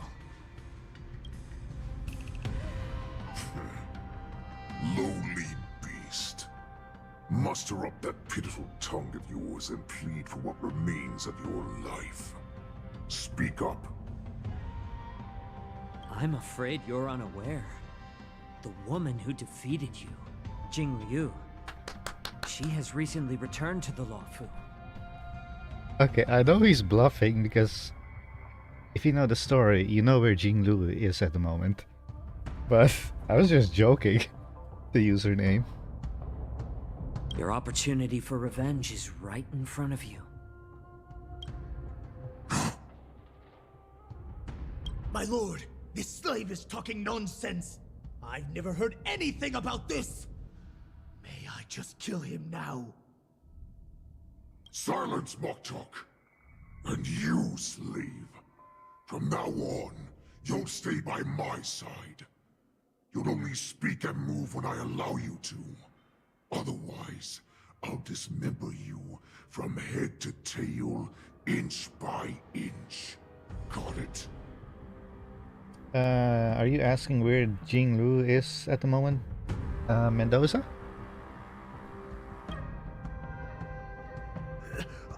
But my lord...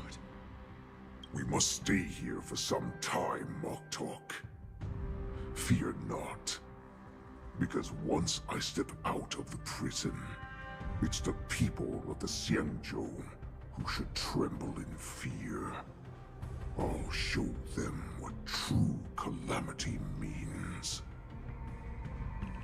Now, Duran's whelps, follow me! Oh, Jing Lu is currently, or she already is, being transferred to one of the other Xianzhou ships.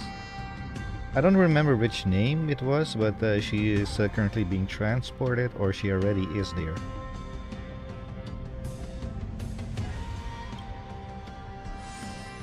But she's no longer on the... Oh, wait. Stop them! For our great Lord Hulei! But she shouldn't be on the Luofu at the moment, because it's been months since we left the Luofu. Prisoners must remain in place and obey the guards. Those who fail to comply will face severe punishment, serving as an example to others.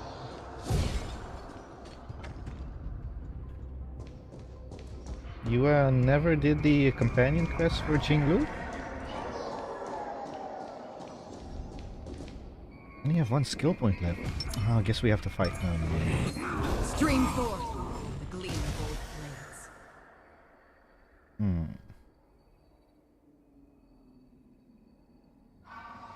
I just realized I could have fly over them if I used the Firefly's ability with my last skill point.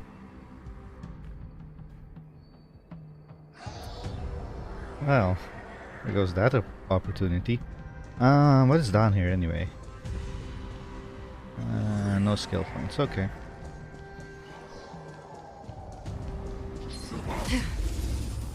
I never played this game. Oh, okay. Like that, huh? Bad luck. You sure do a lot of damage. Still waters of oblivion.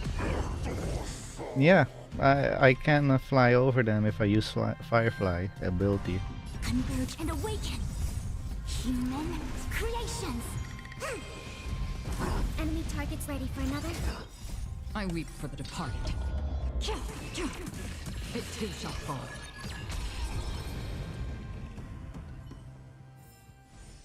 But I need a skill point to do that, and I have currently 0. Because I wasn't paying attention. That I had to go there, and I could easily fly over this area.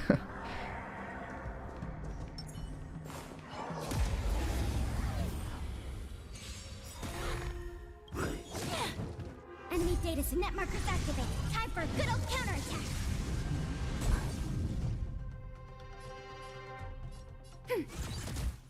Bad luck. Let's play for a feeling spiffy. Another journey begins. Destined for oblivion.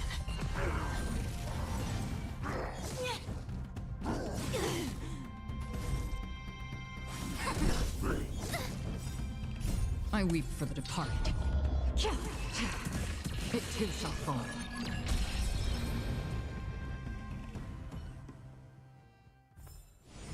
The combat report will be ready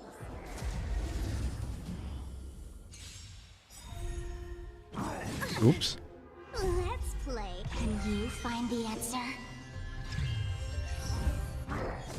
I was not supposed to do that. I'll go easy this time. Free will over the still waters of oblivion. A quick divination. Enemy data net markers activated. Time for a good old counterattack. I weep for the departed. It too shall fall.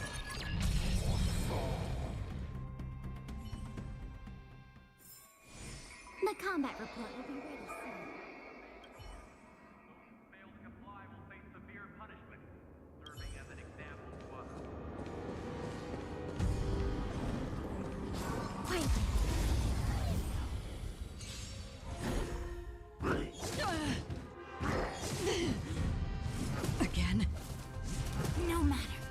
Let's play for feeling spiffy? Another journey begins, destined for oblivion. I weep for the departed. It too shall fall.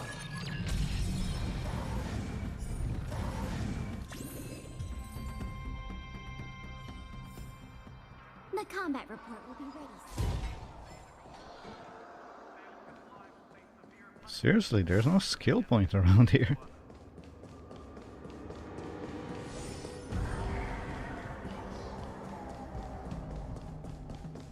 Prisoners must remain. Oh, there's one right there. Let's just fight. But it's no use already because I already made it to the end.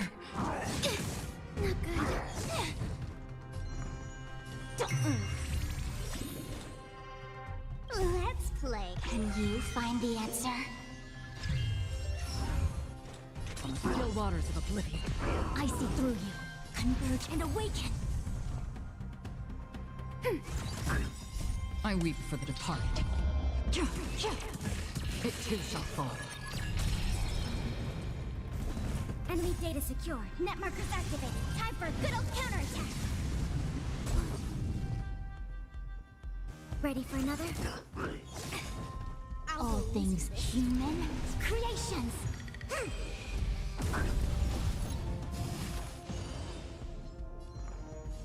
Feeling spiffy? Destined for oblivion.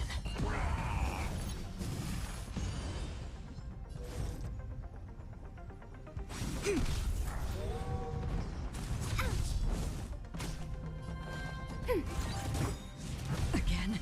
Let's play for a while.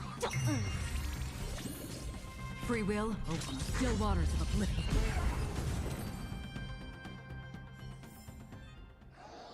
Prisoners must remain in place and obey the guard.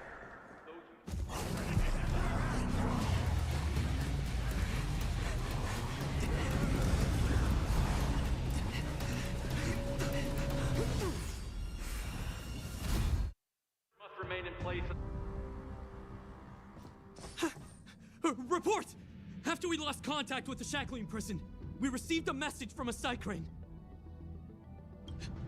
The prisoners have revolted, and the criminal Hule is nowhere to be found!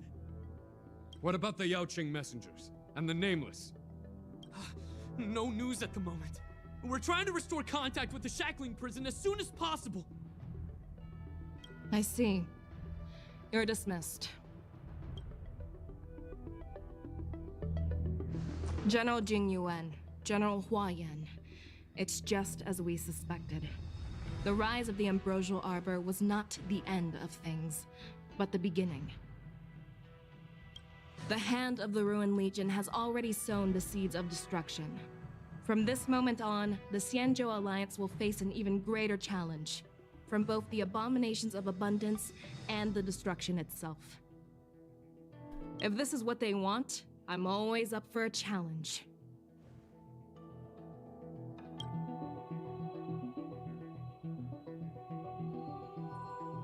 As the Marshal Special Envoy, I'll dispatch the Luofu Cloud Knights to pursue Hule myself. Looks like the hidden dregs have finally come to the surface. And as I said before, it's time to wash them away, once and for all.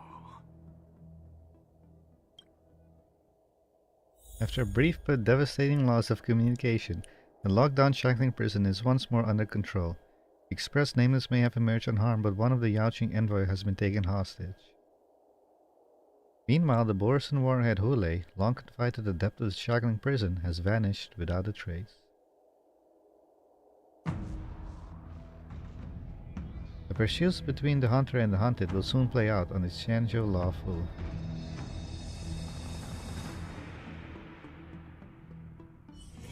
Do you need me to formulate the next plan? Stay tuned to find out what happens in the next next in the upcoming installment.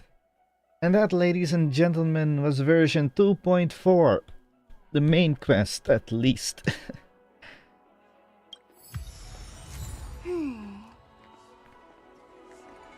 I understand.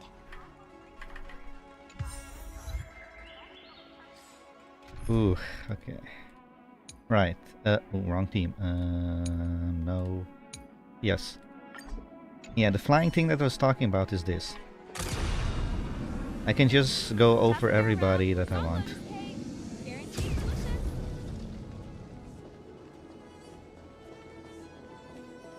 So yeah. Okay. Well, one thing that I'm happy about is that Sui is not dead. She is thankfully still alive. Where's my Sui? I have her somewhere. Sui? Yes, she is still alive. Good. Anyway. That would... What the... Oh, okay. I was going to say, I already forgot.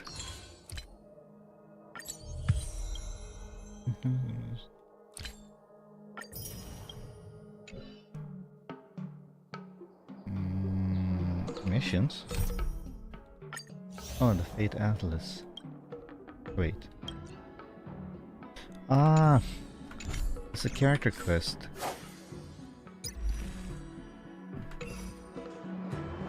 Anyway, that was that for version 2.4, the main story quest, and Task here, Rab. Song lotus cake. Did you hear? Guaranteed delicious. I don't hear anything. That was that for version 2.4, and yeah, the next Honkai stream will be for version 2.5. Will be in how long is that? I actually don't know. 35 days. Okay. Oh boy. So, what streams do I have coming up next?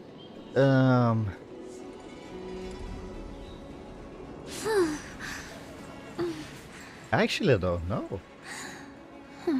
Wait, how far am I with Genshin?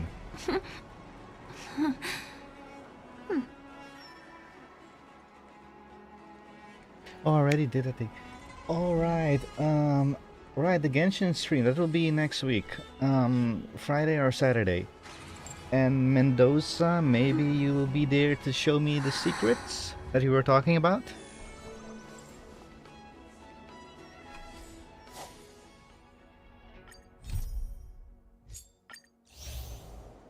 Why is this still showing up? Get out of my inventory. I know, get out.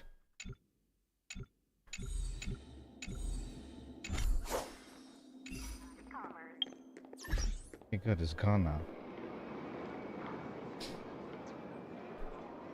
You... Last time you talked about... Thursday, you talked about... You were there with my Genshin stream in the summer event. And you said there were more secrets to be found. This place is very loud. Can I go somewhere else? Maybe Parlor Car. Hey, Robin.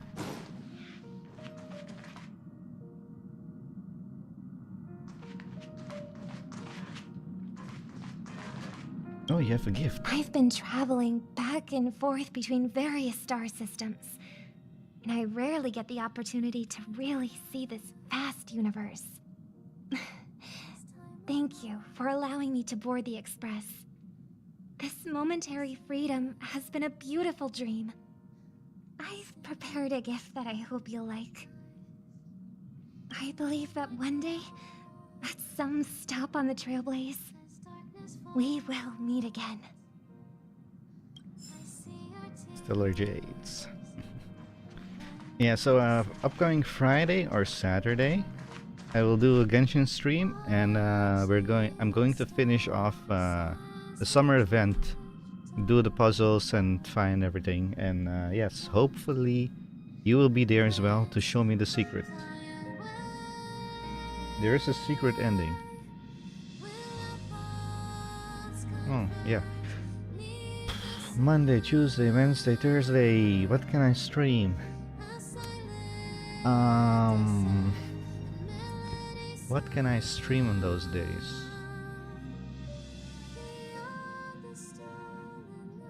yeah, I have to do the Romorian world quest. Oh, that will be one of the streams, but I don't know what else. But anyway, I'm going to end it here. What time is it? I still need to have dinner. Don't I have a clock? Oh, I do. Yeah, I have a clock. Here's the clock. So you see what time it is where I am.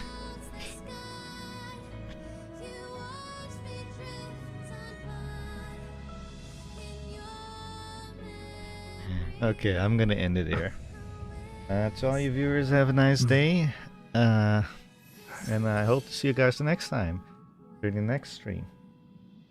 And Mendoza, hopefully you will be there for the Genshin stream on Friday or Saturday. Anyway, I'm heading out. Well, not heading out, I'm going to have food.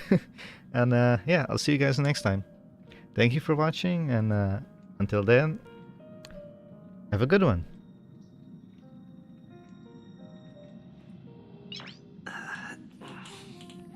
Nice.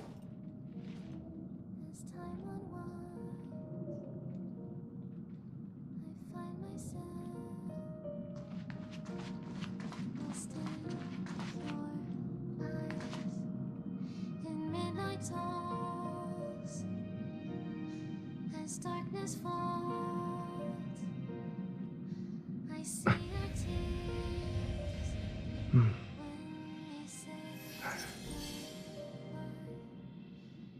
Watching stars as we drift on by.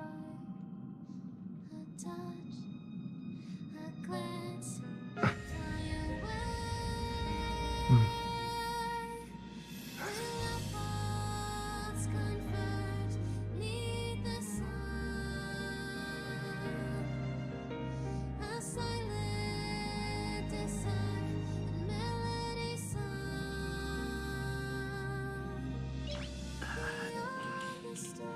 Nice.